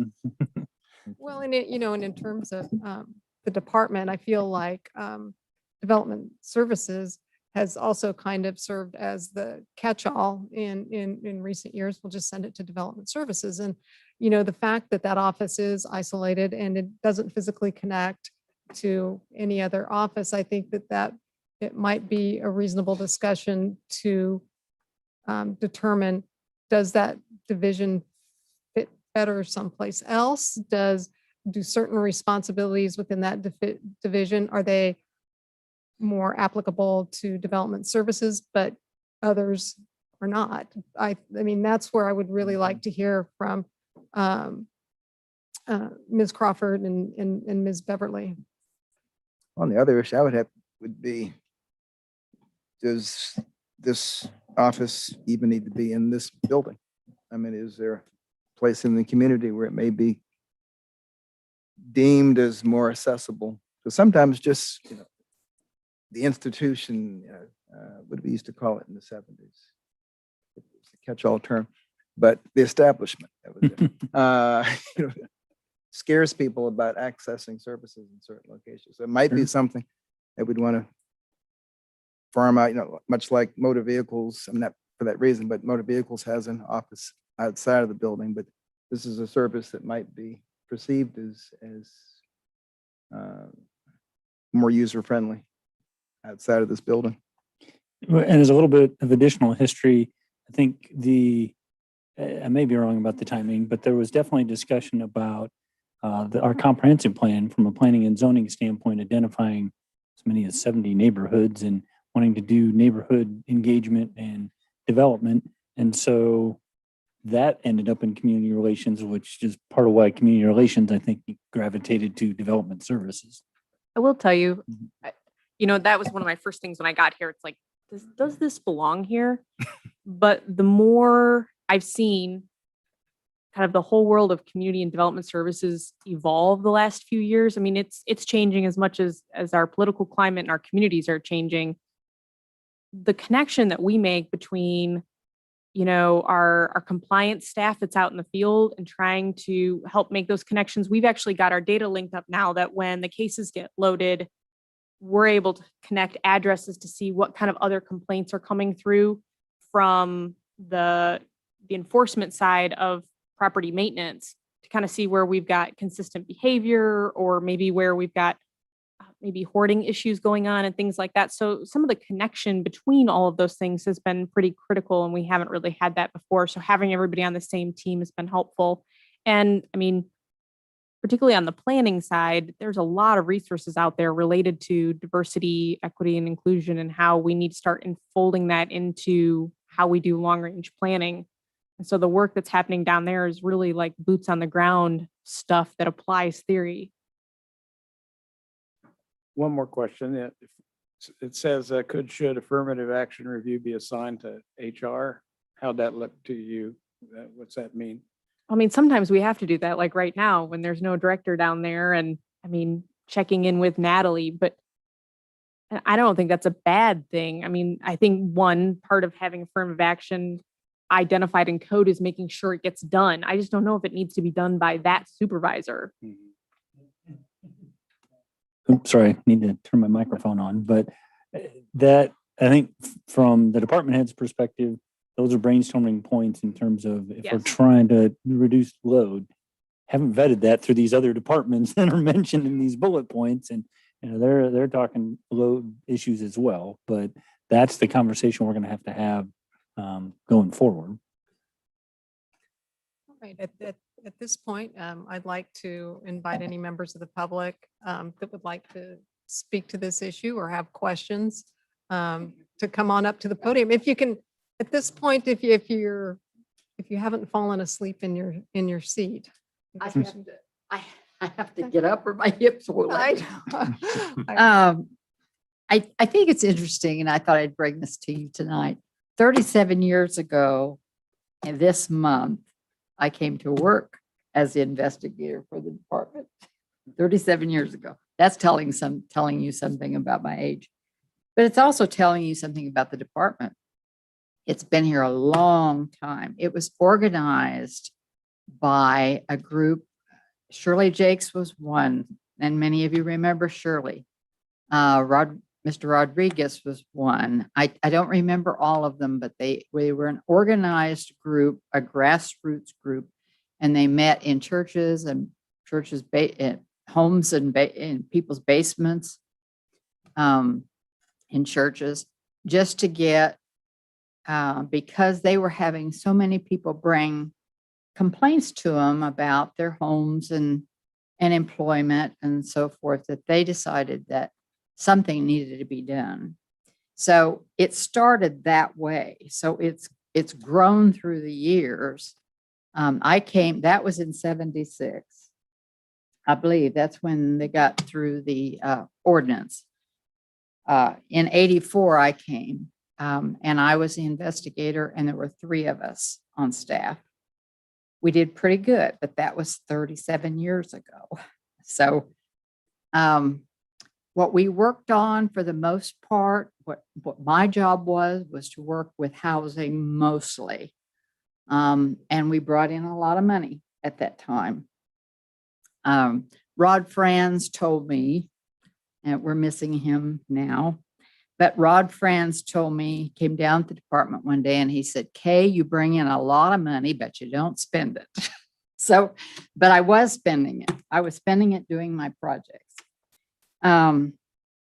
But I'd be remiss if I didn't come to support community relations because I believe that people that are helped at the local level it's so much more important to help them before they get into a lot of issues that they can't handle.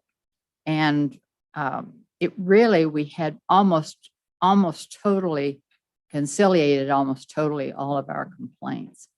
We did have some that went to after Mr. Bankston helped us get through the Substantial Equivalency Act. We did have a couple go to court.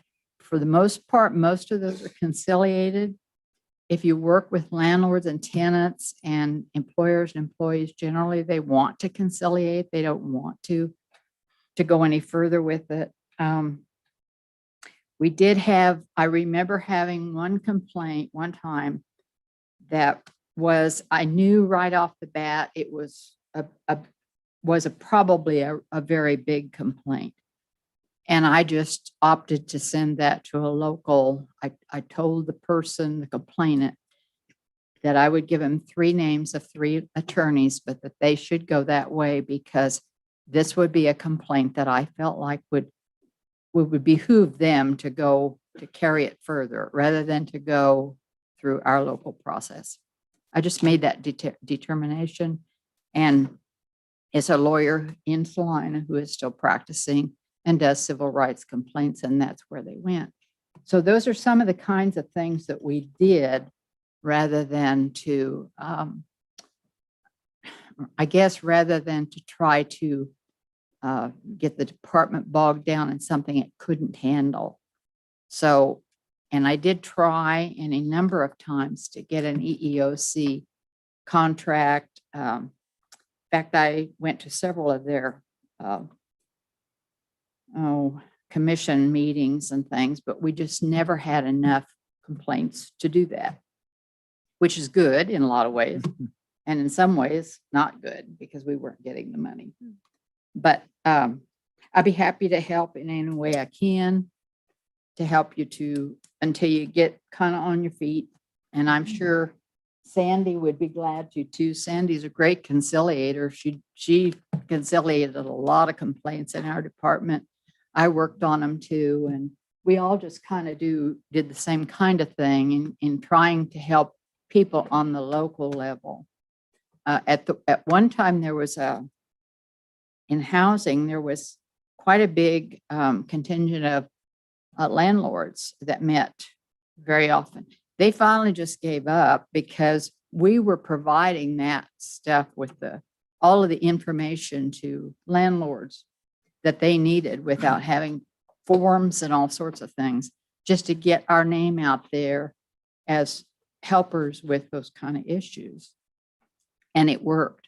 They kind of gave up the ghost. I think they're back in their meetings probably now. But we did those kind of things to help landlords as well as to help the tenant. So if you need any help, I'm still here. Thanks. Thank you so much, Ms. Crawford. All right, I'm looking to Ms. Beverly. Did you want to? Oh. No worries, no worries. Take your time.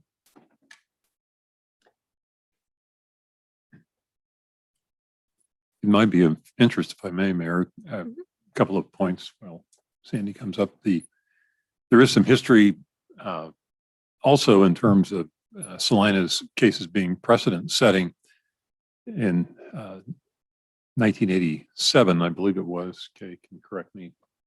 The case, they're no longer in business, so I suppose we can mention it was the Magic Mirror Figure Salon, an employment case in which an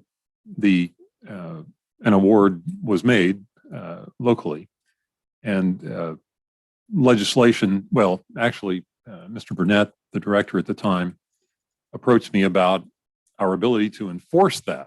Well, and I explained that I did not think that the commission had the authority to enforce and order a monetary award, much like a district court isn't who enforces a monetary award, the parties have to undertake that effort in the case of monetary damages being awarded.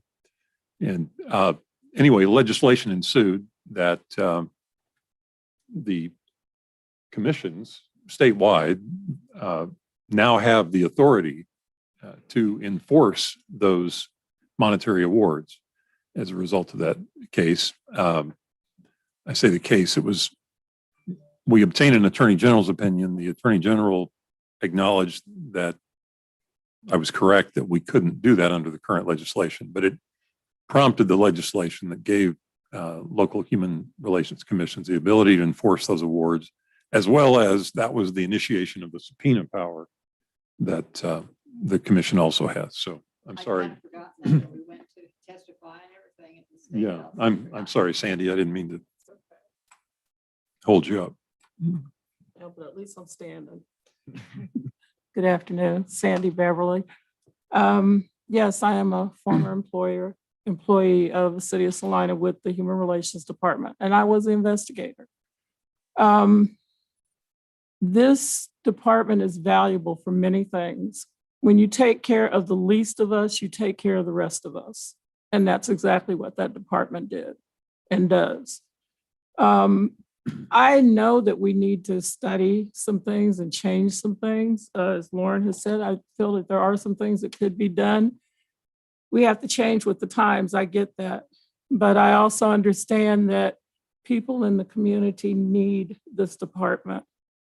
And that the pride that we often felt when we go to DC for training, I tell you, Salina has a very unique situation with our Human Relations Commission because we actually trained our commissioners to read cases.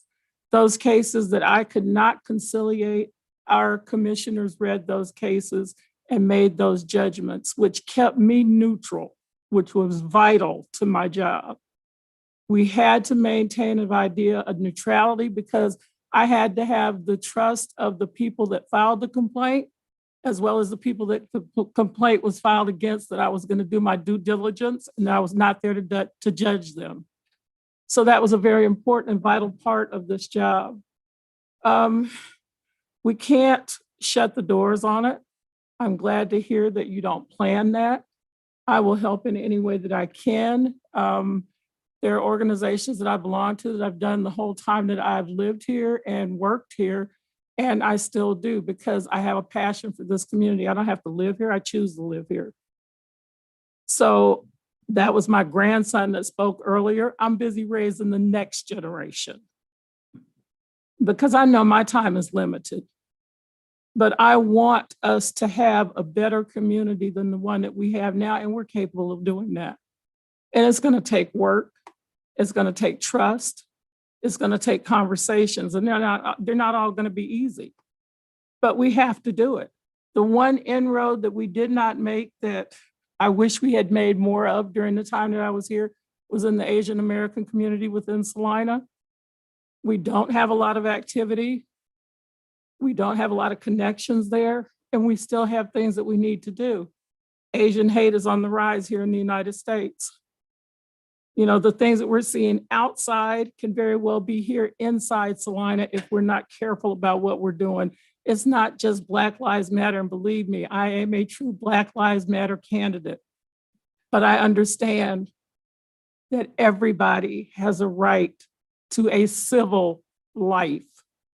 And I always told people when I worked for this department that we were the civil rights arm of the city of Salina, and I still feel that way. And I think that's a very good way to describe it. You know, everybody has what they do, but we were the civil rights arm of the city government. And if we don't respect and understand the rights of every human, then we've lost the battle already. And I don't see us as losing this battle. I see us as getting armored up and getting ready to go and get it done. So whatever you need from me, I'll be glad to help. But I don't want to see this department closed up. I hope that we can get some kind of real things done. And I think I told Kay and I were talking, one of the things that, you talk about low hanging fruit. We take on the responsibility of paying for the attorneys when people file in a work situation. That may be something that we are no longer able to do. It's common sense things that we can look at. It's changed from 20 years ago, so we have to go back and look at it and see what we can revise and do now. But you don't throw the baby out with the bathwater. We need this department. Salina needs it. Thank you. Thank you, Ms. Beverly.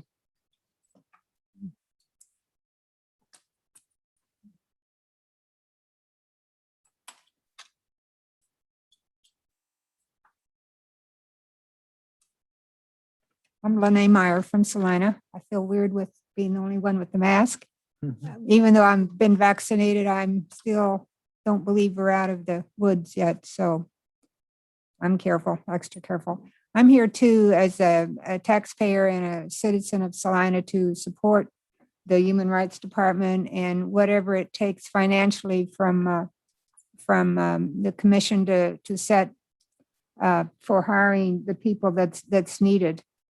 I wrote some notes, but just briefly, this decisions to support and finance needs to come from our heart, or the heart, not just the pocketbook. We need to be a society that grows from inside out and to go deep in the processing. And I think this is a real moral issue that we need to pay attention to and make sure we do have adequate funding.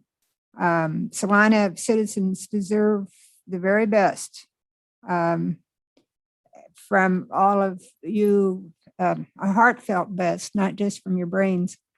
And I do support having continuation of the Human Relations Department and hiring whatever staff is necessary to make it effective effective jobs where people are willing to stay. And I'm not sure why that you've lost people over time, but that's an issue to, I think about too. But to make the positions have enough employees to make it not so overwhelming that hopefully people will hang around and keep the service going. So as a taxpayer, that's certainly where I want some of my money to go. Thank you. Thank you, Ms. Meyer.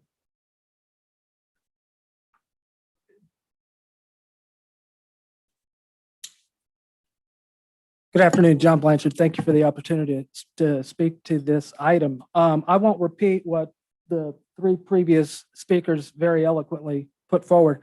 I'd just like to add an element of urgency to this. I mean, we see a lot of what's going on with racial tensions is one thing that things are kind of building, and they've been building for quite some time. Two other issues, we have housing affordability that is really taking off, and I think we need to be particularly urgent about some of this, being that a lot of the rent, I don't know what they were calling it exactly, but people didn't have to pay their rent, and now that's kind of ending. And I'm not sure if that's the end of July or whenever, but the end of September is some of the temporary unemployment benefits are going to end. We've got increased inflation, which food inflation is probably the highest rate in decades. We've got a lot of things that affect people in more vulnerable communities.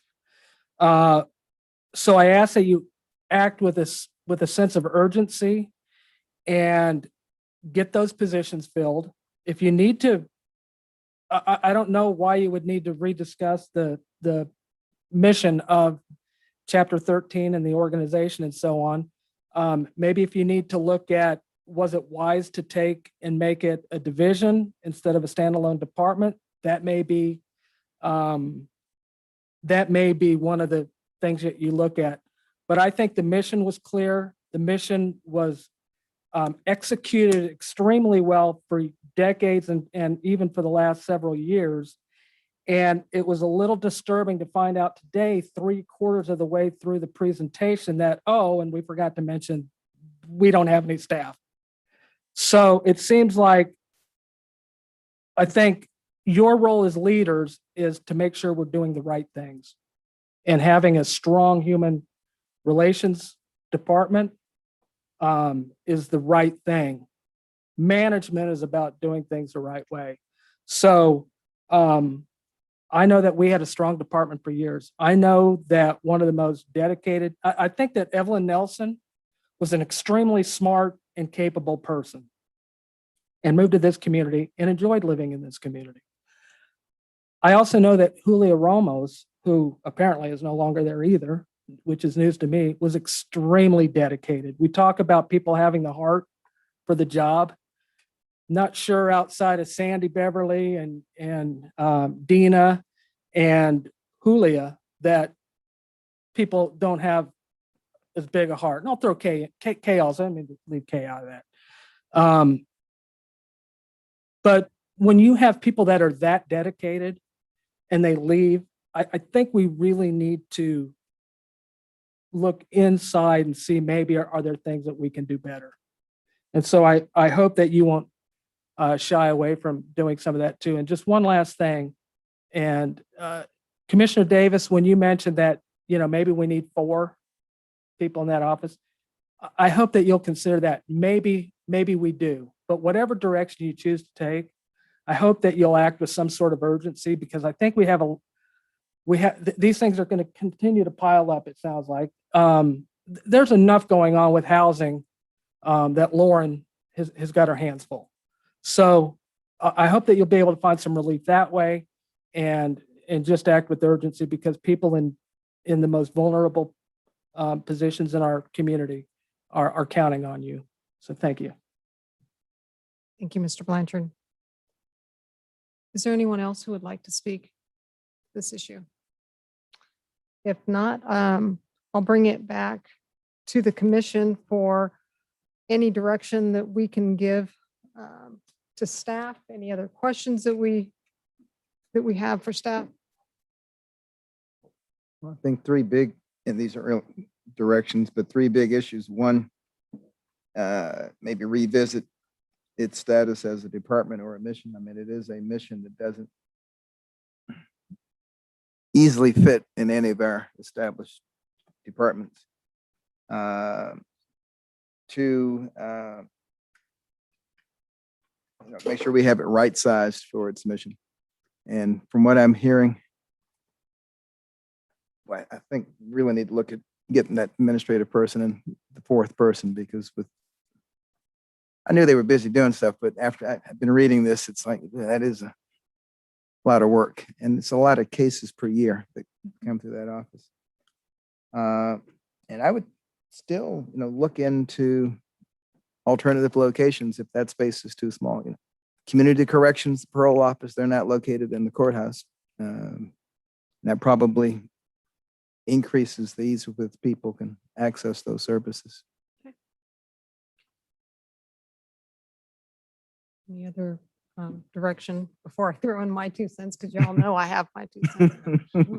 Well, right now, I mean, it sounds to me like in terms of definitive, immediate direction, would there be a consensus that maybe we should hold off on hiring the 3 people right now until we know for sure what the right sized? Well, we know we're going to need a director for the supervisor position. And that person may be able to help you hire the other 2. It's kind of like hiring the general manager before you hire the coach, but No matter what, I mean, if you keep our code the way it is, I still need at least 3 people to process that. I would As suggest, we talk about right sizing, I Yeah. think it's either get the workload down to the 3 or say that we need more. I don't think we're saying we're going to go less The than 3. minimum, if the workload was narrowed, it would still be those 3 positions. All they did was just housing cases. I still have enough to keep 3 people busy. Okay. Yeah, and I agree. I'm not optimistic that we could do a service at less than 3. And I don't want to mischaracterize it. We're not coming to you with the recommendation that we do away with the division, but given the strategic planning conversation, we felt an obligation to bring it to you, given kind of the staffing level that we're at and that conversation. My recommendation would be to go ahead and hire the 3 people. Obviously, I think you need to hire the supervisor first, and that person helps with the hiring of the others. And then I think with the help of those individuals, you look at expectations and right sizing the department and what again, we throw COVID out there all the time, but with a lot of the things that are going on with housing now, I think we get through this, we see where we're at in 6-9 months to see if we do feel like 3 is the correct number. See if we're still going to address some of the employment issues that sounds like could be sent to the state or federal and maybe handled, mainly if you're dealing with large corporations. So that would be my recommendation as we move forward with the city staff's recommendation. Mine are along the same lines. If you need 3, you need 3. That first hire for the supervisor is going to be key, and it'll probably define your scope. But I think department head, city manager need to study what it is we actually need to have, and then depending on the abilities of the staff we can acquire, that may determine how much we can invest ourselves. Maybe we can look at outsourcing some parts of the work that needs to be done. And the other thing that just dawned on me when we were talking about this falling under Mr. Driscoll's umbrella is, I know there is a lot going on with housing. I see that happening for several years. I know we're looking at hiring a new deputy city manager or assistant city manager. Yep.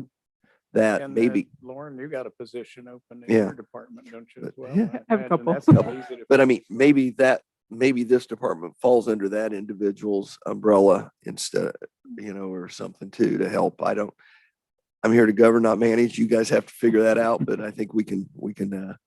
Yeah, I certainly, one way or the other, I think we can pick up some of that load Yeah. with the addition of that position. So And I guess I really wholeheartedly agree with Commissioner Davis's comments, and along with what I'm hearing from everyone else, I think that we need to get those 3 positions filled. The only other thing that I would add to the recommendations that you've gotten so far is, like I said, between Kay Crawford and Sandy Beverly, I feel like, I think it was Mr. Blanchard earlier referencing the car dealers in that, sometimes we don't take advantage of the expertise that we have, in our own community outside the organization. And I see them as being willing to put in the time to, having the baseline familiarity with all this, because it is pretty overwhelming. And 2, having the time and the passion to take a look at it and say, hey, these things worked well for us. These things didn't. We'd be better served by focusing on this. I mean, Ms. Beverly, already made one suggestion about, something that, discontinuing like legal representation. I just feel like there's a lot of that knowledge that we can put to good use. I don't know if that, goes to being an ad hoc committee, like Commissioner Davis mentioned, but I really would like to make it a formal request that we do make every effort to incorporate the knowledge that we have in the community in regard to community relations. Does that give? certainly, yep. Repeating myself, but our intention was to go forward unless you directed us otherwise. So we stand ready to get started on that tomorrow, and the additional feedback's helpful as well. I would just, to give kind of timing and perspective, then if we hire 3 people, get them kind of up and going, I would foresee us taking a look at chapter 13, because I don't think that stops the mission of the division. I mean, they can still, we're still getting to the heart of stuff, the urgency that I think has been talked about, but chapter 13, I want to get those people a little familiar with day-to-day operations, and then have them be part of that conversation, I think, with some of those existing folks. So there's a collaboration there. And just one final thing. I mean, in terms of looking at the salary range for somebody who, whether it's a division or whether it's a department head, if it's ideally suited for someone with a law degree, whether or not they're, practicing or not, that seems like a really low threshold to get someone with a legal degree and the skill sets that we need. So I guess that I would, I guess I would just hope that if you find the ideal candidate and he or she says, yeah, I can't do it for that, that we would, recognizing that we need to get someone in here with ability and for a long term to kind of lead us through the next phase of development in this division, that we would be able to expand that salary range if we needed to. Yeah, the city manager has discretion within the established range, so we're not locked into starting at the beginning. And then if we end up in a position where we have a candidate that is exceedingly qualified and exceeds that, we could come back to you as the governing body. Absolutely. I mean, I'd certainly be willing to consider that. But I think we'd probably be like 12 months out from revising 13, but I don't think that stops any of the good work. But that would give us a chance to have those conversations, have that staff be familiar, because I'd hate to get new people and get them trained and go, oh, hey, here's your new chapter too. Right. I want them to have a little bit of working knowledge so that they can also have the opportunity to learn from those folks. But definitely collaboration is doable. Absolutely. Thank you. Thank you. Right. Well, we're still here. We'll go on to item 7.4, which is a discussion of the enterprise leasing agreement. And I'm not quite sure how to proceed at this point. I'm sorry, Mr. Andrew, you just have one thing before you, but in terms of, we had discussed earlier during Citizens Forum that we had materials presented by Mr. Marshall and Mr. MacArthur in regards to options to enterprise leasing agreement and a request to pause that contract while they were able to present options. And I guess I'm just going to look to the rest of you to see what you're feeling on that. I'd like to start off with a question. Obviously, there are a lot of zeros and percentages and terms involved in fleet management and leasing that I'm probably not I know I won't get as educated as the two gentlemen sitting on that front row back there or the staff. But I would like to know if the staff has an opinion on the comparability of the scope of services that Enterprise is offering versus what, and I don't know if you've had a chance to study them side by side, what Mr. Marshall and Mr. MacArthur have presented as what could be done local. Right. Well, I'll start, and I certainly want to give Jacob Wood an opportunity to speak because he's dug into this deeper than I have.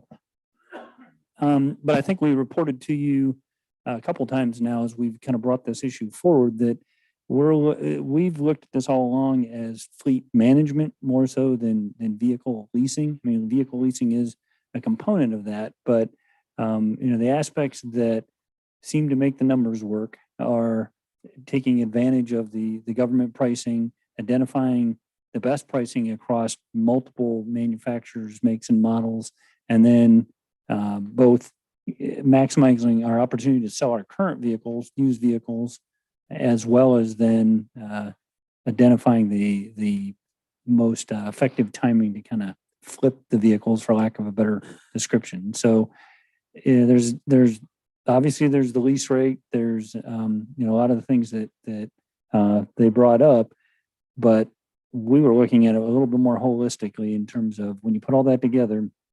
And I think we shared this with you previously as well. If we financially break even, but we end up with a fleet that's newer, that's a gain in terms of just the fleet itself, the fuel efficiency and the maintenance issues.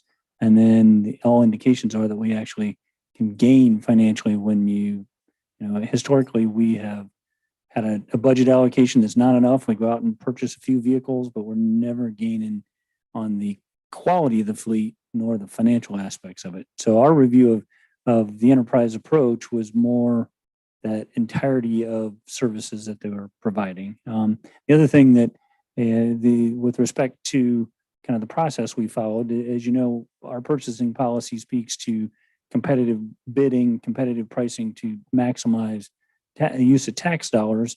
And so one of the things that it does is it allows for use of competitively bid items that have been competitively bid by others. And so we brought to you the fact that Enterprise had gone through Sourcewell, had gone through the state bid process, and had prevailed on a fleet management level in terms of an RFP process. So we did not come into this as a local bid process that we felt, proposed to be conducted at a car dealership by car dealership level. We were focused on fleet management. I certainly want to give Mr. Wood an opportunity to speak to that topic as well. I think that that's all correct. We were looking at this as fleet management and not individual leasing, not as a financing tool, but as a overall approach to managing our entire fleet. So, I mean, that's why we've spent so much time looking into this, trying to figure out if it's the right thing to do. And we've called a lot of references, talked to a lot of other cities that have been doing this process. I mean, this document here in front of you says that it's going to cost us more money in the long run. That's not been the case. It's been realized by other communities that we check this with. I mean, they have realized savings over time, and we believe that this program would allow us to realize savings. I'm not confident that we could do this in-house. I mean, there's a lot of benefits to going with a company that's nationwide, that has the network with the car dealers that or with the manufacturers, that has a network with the ability to sell vehicles. I mean, all of those things, lots of expertise that we're leaning on with a nationwide company that has that expertise. I just don't think we could duplicate that in-house. Even though I think we could try real hard, but I'm just not sure we have the expertise to do that or the time. I mean, we outsource expertise all the time with engineering firms and with, other kinds of types of services. This is kind of akin to that. We would be leaning on their expertise to help us buy vehicles, sell vehicles, get the right vehicles, upfit the vehicles. It's a whole package. So there's a lot of services there that we would be relying on Enterprise to help us with. And that reminds me of one other point that Jacob and I discussed, and that is, could we hire in a fleet manager to the organization, setting aside whether one person can do that and has the networks and the contacts. Fleet management, given an organization our size, a lot of positions we hire someone that has experience in a smaller organization that's going to work on their way up in a career progression, but I don't have any reason to expect that there's fleet managers out there in a peer or smaller community that we could hire in. It would be standing somebody up from scratch, most likely.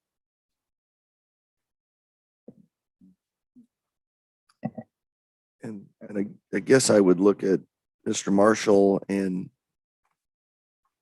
Mr. MacArthur and I don't know how we go about this, but we talk about leasing, but we talk about fleet management, and I don't know. I guess my question is that something that's offered at either location? Yeah, if you'd like to approach that question. Yeah. Questioning. Again, please. I'm a little hard of hearing. Okay. Again, we're not just discussing leasing, we're discussing fleet management. Is that something that's offered through Marshall Motors? Yes, we can do that. And who have you done that for? That's over the years. I've done it, still do it in our own leasing company. We've had well over 400 leases. I do it every day, but I think the city can do it. It's not rocket science to do it. And today, basically, what we're asking is that you table it for a little bit. Let the city manager tell us, sit down with us. Here's what we're trying to accomplish, and see if we can't do as well or better and keep it local instead of national. It always seems strange to me that experts are never in the community, regardless of what the expert is. And yet I think we have experts in the community. not just in leasing, but also in management. But we do every day what they're talking about doing. And a 150-car fleet is big, but it's not overwhelming by any means. But every day we determine what should come out of our fleet, what we should keep, recommendations to clients when it gets all done. Opened-end leasing is, from a cost standpoint, is extremely high risk. There are two kinds of leases that are done. I'm just talking leasing now in general. One is open-end, one is closed. Closed-end leasing is primarily what we do because open-end is super high risk. In 2008, Chrysler's bankruptcy and General Motors bankruptcy was primarily caused because they used closed-end leases and not open-end leases. If we ever get into that economic environment again, an open-end lease, that's going to come right back to the city of Salina. If the vehicles have been depreciated to $20,000, they come in worth 10. The 10's paid by the city. You have no control over that. Now, what we'd like to do is sit down with city staff, have an opportunity to walk through it.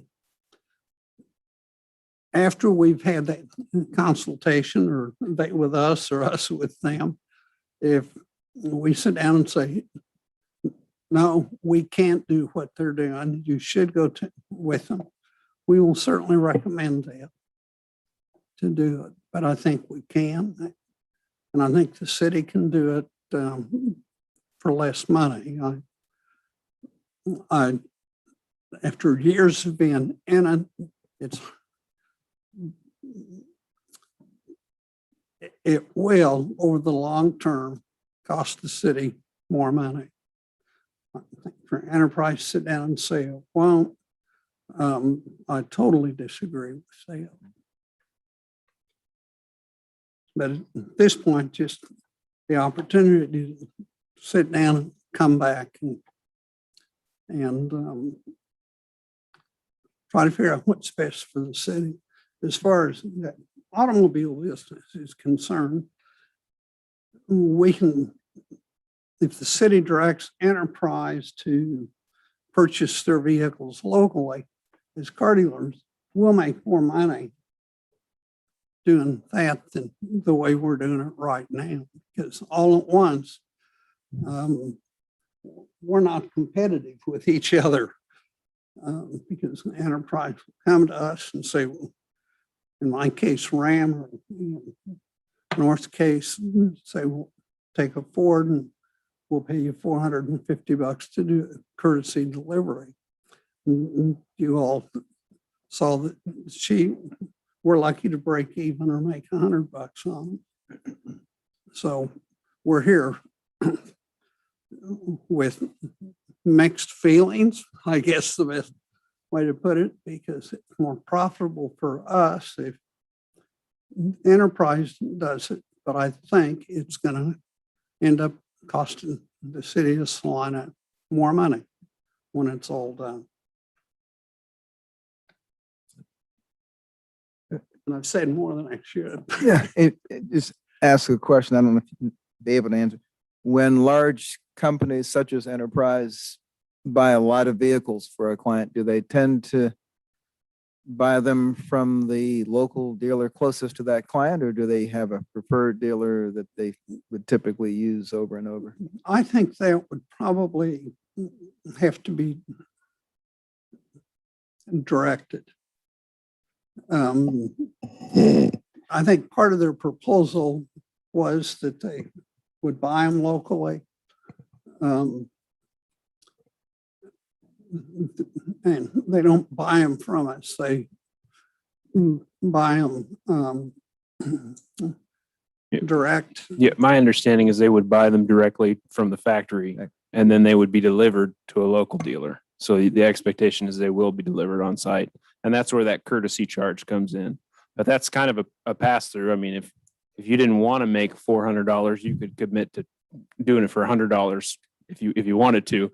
That's not part of the Sourcewell competitive bid. That's part of the process when Enterprise does that. So that is just a pass through to pay you for your efforts in taking those vehicles and delivering them. They're getting them delivered. So And what some of the things we're seeing from it, the conversation with Enterprise so far is their knowledge of the manufacturer's schedule, the availability, the pricing. And we've in the past budgeted and awarded vehicles and then found that we're out of sync with the manufacturing cycle and then we're delayed in terms of taking receipt of a police vehicle or whatever the case may be. So they just have an industry knowledge that we as staff certainly don't. And to that point, then they're dealing with the manufacturers. They know what that price is. They know what the resale. They have an opinion about the resale value, and it's the local vendors that are getting that courtesy delivery fee, and rather than a direct purchase from the local vendor. Did you or Jacob have a chance to just compare the math that Mr. Marshall brought with, as far as the cost of the money, I mean, that was something I would not be able to do. Oh, the time value of money. yeah, Yeah. well, I mean, so And certainly, if not, I mean, you know, certainly we would yeah.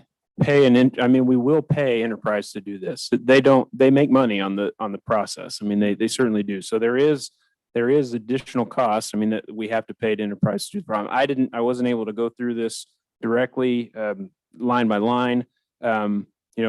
Certainly if this was just a lease option, we could get a better rate than 3.91. I mean, I think we could probably get a better rate. But it's the added value that comes on there as well. And as you look at this document, it really doesn't take into account the equity that we build in those vehicles. So if you take, for instance, the vehicle that is provided here, this pickup truck, if the invoice price is $26,000, Enterprise would use that invoice price and they would come up with an one of those price lists over time. So we would pay a certain monthly rate for that vehicle, and that's the lease rate. I mean, that's where we keep coming back. So we would pay for that vehicle. Let's say it's $500 a month. We would end up paying $5,000 for that vehicle for that 1 year. At the end of that 1 year, they would resell that vehicle, and in many cases, they're able to sell that vehicle for $30,000 or $32,000. And we would make a little bit of money on that. I did ask the question about the long-term leases and, what happens? Can we get upside down in this? And the answer was explicitly, they have not had any local government customers that have ever gotten upside down in a vehicle. So they have a whole way of coming up with that scheduled price list that's a little bit more complex than just taking the interest rate and matching it out over time. And I will tell you, all of the government customers that we have talked to, it has worked out that way. I mean, it's been good for them. So they've all come out on the good end.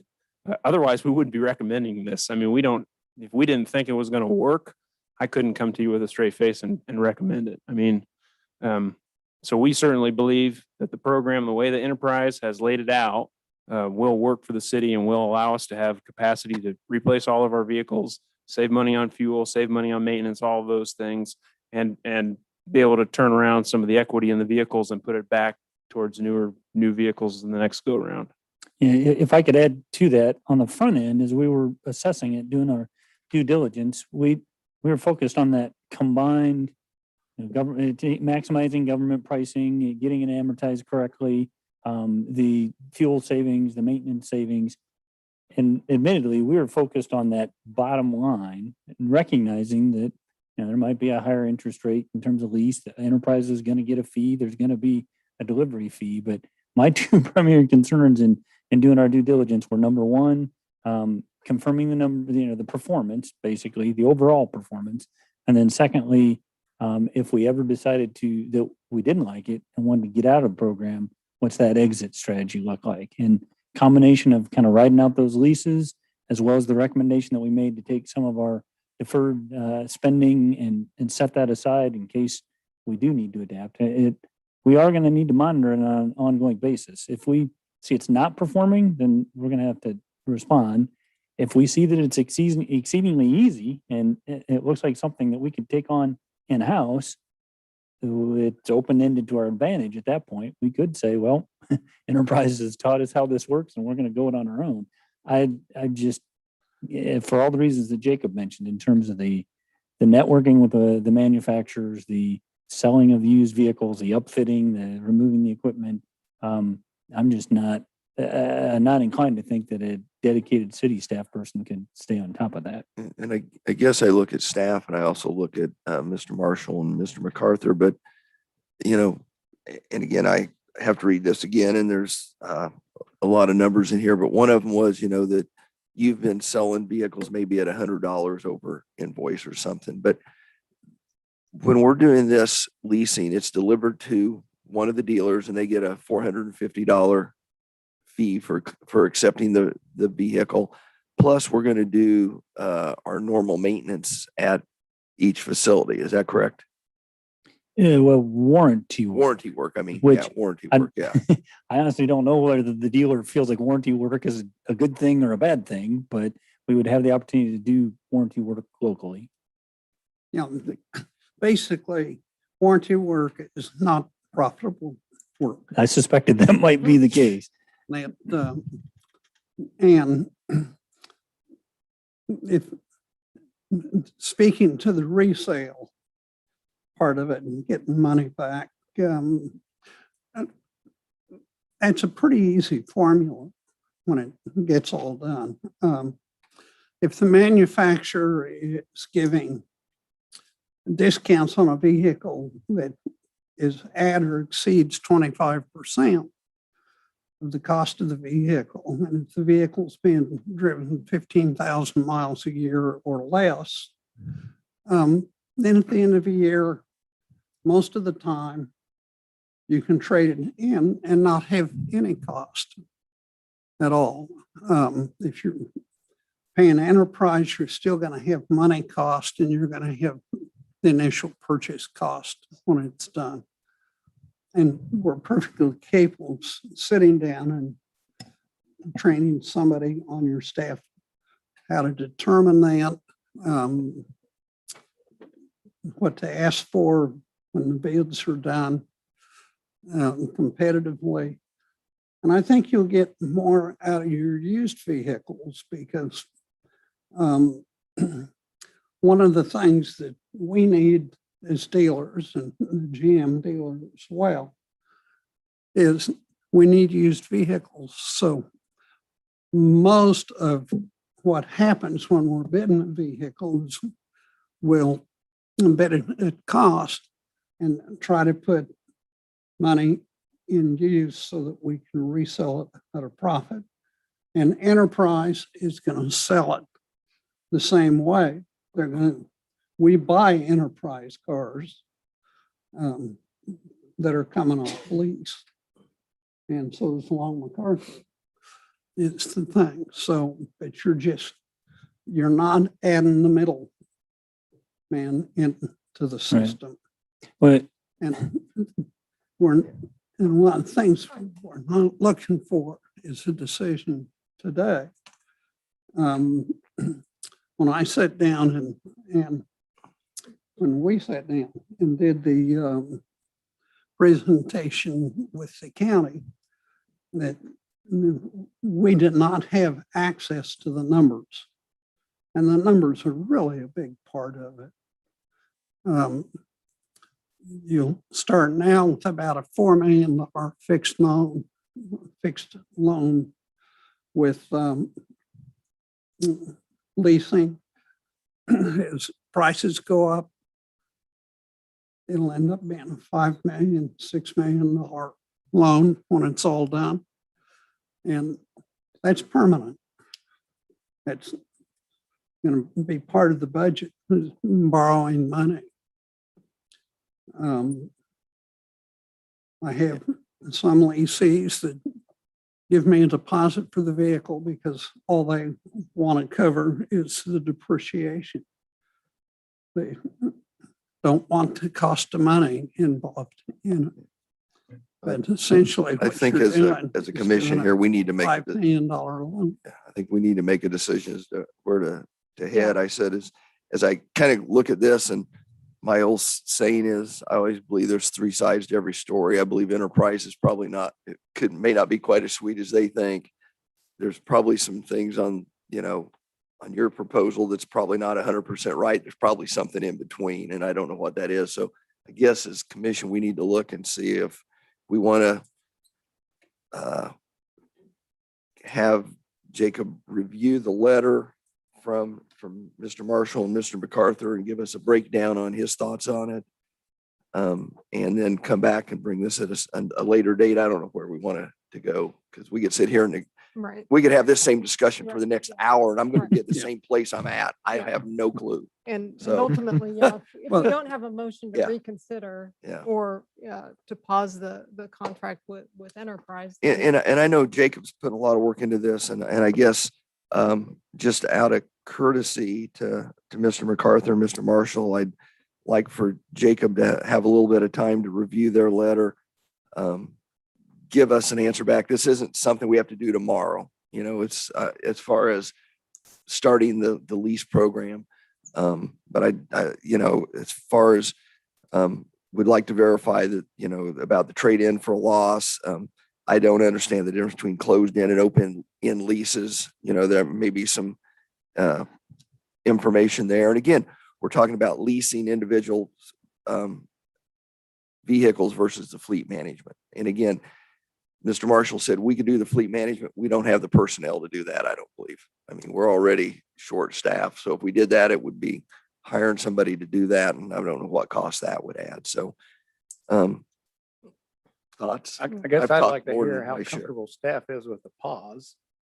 And if we're going the road of pause, then so it can be reviewed, then I'd be comfortable with the staff reviewing any number of proposals that might come forward. and My only- making a recommendation. Yeah, my only concern with the pause is that we are at the end of the cycle for 2022 Ford F-250s, and we have quite a few that we would like to put orders for. And so we're trying to work through that in the next 2 weeks to get our list of stuff. And we don't even know if we'll get those because it's pretty late in the cycle. But we're trying really hard to get those programs so that we can get them. So 6 months from now, we have new vehicles. It's a question mark across the board with vehicles right now, whether they'll come in on time. But if we don't get the orders in, we know we won't get them. So there is a little bit of urgency as far as some of those vehicles go. I think the smaller trucks and some of the other vehicles are later in August timeframe. So it's not as big a deal with those, but the 3/4 tons and 1 ton pickups, those are something that we like to get ordered pretty quickly. Can I address that very Mhm. thing? I guess, I don't know. Now is not an opportune time to order vehicles. Ford, Chrysler, General Motors have all cut way back on their fleet and their government incentives. And those incentives will not come back strong the way that they were for probably another 5 or 6 months. But our goal is to keep the city's costs down. If I was a lessor, my goal would be to put you in the vehicle as soon as I could, because I can make profit doing that. Thank you, Mr. Marshall. We're going to kind of deliberate amongst the governing body, but I do appreciate the information that you've provided us. Thank you very much.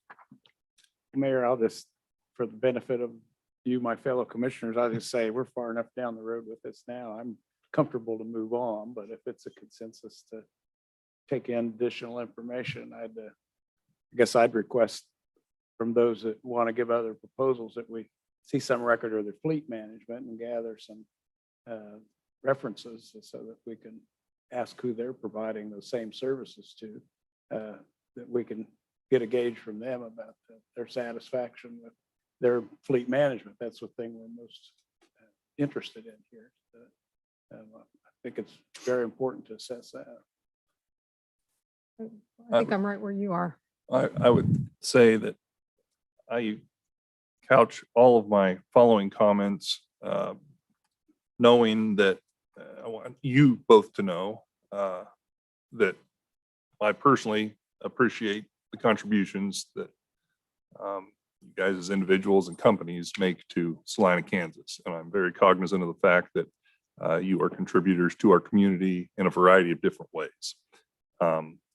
That being said, as I look at this, I think in terms of a financial advisor, perhaps, I can go to a financial advisor anywhere in town and I can buy a mutual fund share or a share of stock. And it can be very transactional and I get that accomplished just fine doing it that way. If I want a little bit more service, I can also pay a little bit more and sit down with somebody who does comprehensive planning for me and helps me look at my overall budget, my bills, looking at targets down the road that I want to hit, and just provides a higher level of service that meets my needs. And both of them accomplish the same thing in some regards, but in a way they don't as well. I don't think that either any dealership in Salina has the comprehensive level of fleet management that can be provided by Enterprise.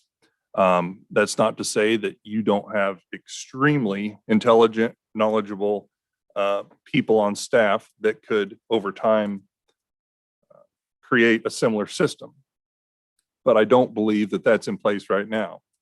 I do not advocate for anyone sitting down with city staff and trying to teach staff how to run this type of system. I don't think we're going to have anyone who's going to have the time or knowledge, and we certainly don't, I think, need to hire somebody with that capacity. I know city staff has put a tremendous amount of time into looking at different options for fleet management, looking at different vendors. Enterprise comes with extremely solid reviews from other communities, nearby communities that have worked with them, some of which have said our biggest mistake is that perhaps we didn't go with them earlier. So some of the savings from fuel, some of the savings that they've presented that our own staff was skeptical of have been verified by these communities. So from a due diligence standpoint, I think staff has done an excellent job on this.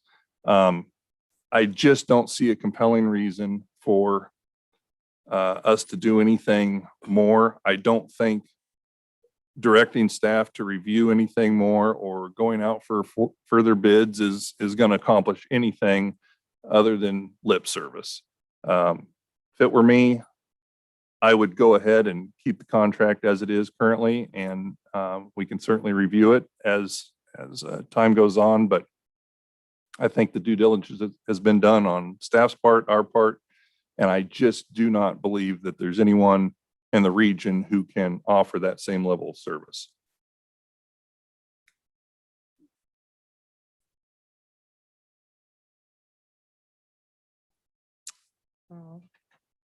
All right, so would, I'm looking at staff, I'm looking at council. Do we need to have either, we've already proceeded with a contract with Enterprise. So if we want to revisit that, we would need a motion for a reconsideration that would need to pass with 3 votes. I mean, is Correct. that, is, or a correct. motion to pause the contract? Or, I mean, would it be phrased motion to reconsider or a motion to pause the contract? How exactly would that work? I have an opinion, but the attorneys that are parliamentarians, so I'll let him answer that. I think it's a 2-step process, but go ahead. yes, I would expect we're on the same page, and I trust you'll let me know if we're not, but I would expect that, again, the initial action, that if you wish to take it, you would want to take it today, is the motion to reconsider Okay. by virtue of your own rule, and it's consistent with Robert's rules, that either at the same meeting or the immediately following meeting, a motion to reconsider is in order. And wherever the practical effect of the adoption of the motion to reconsider is to literally take you back in time to the point at your last meeting, right before the vote is taken. So the motion that you approved is what is back before you by virtue of, if you would adopt a motion to reconsider. It doesn't just open it up. It literally takes you back to the moment before you voted previously. So that's the consequence of that. Now, I expect that anything that you would want to have before you by way of information or what might be options would be something you could direct now, both in terms of substance or timing.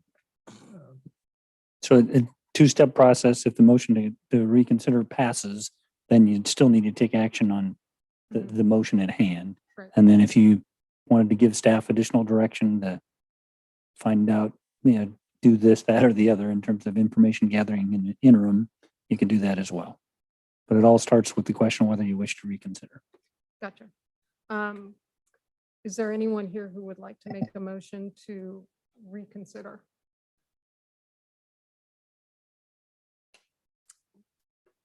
Hearing none, I think that we have our answer, that we're going to go ahead and continue with the enterprise fleet management proposal that we accepted last week. All right. So thank you, gentlemen, for your time and for the work you put in getting us the information. Appreciate it. Thank you for listening. Okay. Thank you. Thank you. Thank you very much. Appreciate it. Item 8.1. Item 8.1, consider acceptance of offered public utility easement dedication serving the Tri-Rivers Apartments at 1232 East Kerwin.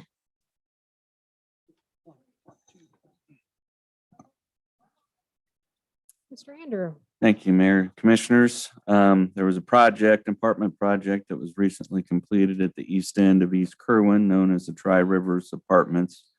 In order to provide domestic water service and fire protection for the apartments, there was a public water line extension and hydrant that was extended east from an existing public water line.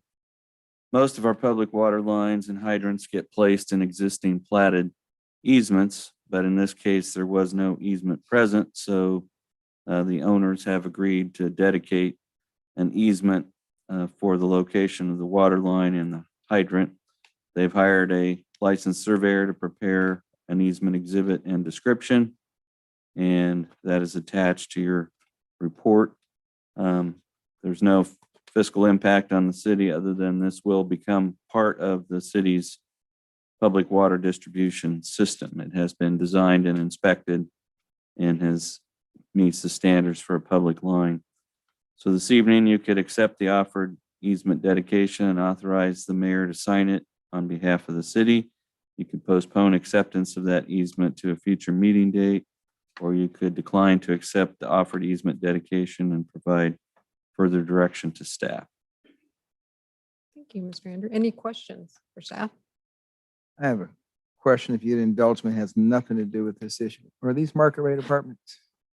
They are market rate apartments. They're not tax credits, so they're privately owned and operated, and there's no tax credits or rent limitations like there are in some. No income qualification. It's just I'm just glad to hear somebody's building those. It had nothing to do, thank you, I was just. Yeah, I think the aerial photo we provided was short one building. They have one one building that they completed after the aerial photo was flown. So there's a total of 19 apartment units for the general population. Dean, do you know when they commenced and when they completed those? It's been a while, hasn't it? They did it in phases. It probably started in 2017, and then they kind of built a building, then built another building, then built the third building. So they did it in phases, so it stretched out. But there's 19 now that are ready for occupancy. Any other questions for staff? Any questions or comments from the public? Thank you. Thank you, Mr. Andrew. Hearing none, I'll bring it back to the commission for further discussion or action. Mayor Hodges, I move we accept the offered public utility easement and authorize the mayor to sign the easement document accepting the easement dedication on behalf of the city. Second. We have a motion to accept the offered public utility easement dedication serving the Tri Rivers Apartments at 1232 East Kerwin. All those in favor say aye. Aye. Any opposed? Motion passes 5-0. Any other business? One, I'll be calling into the meeting on Zoom next Monday. Okay. All right. Here's hoping for good internet connections. Amen to that.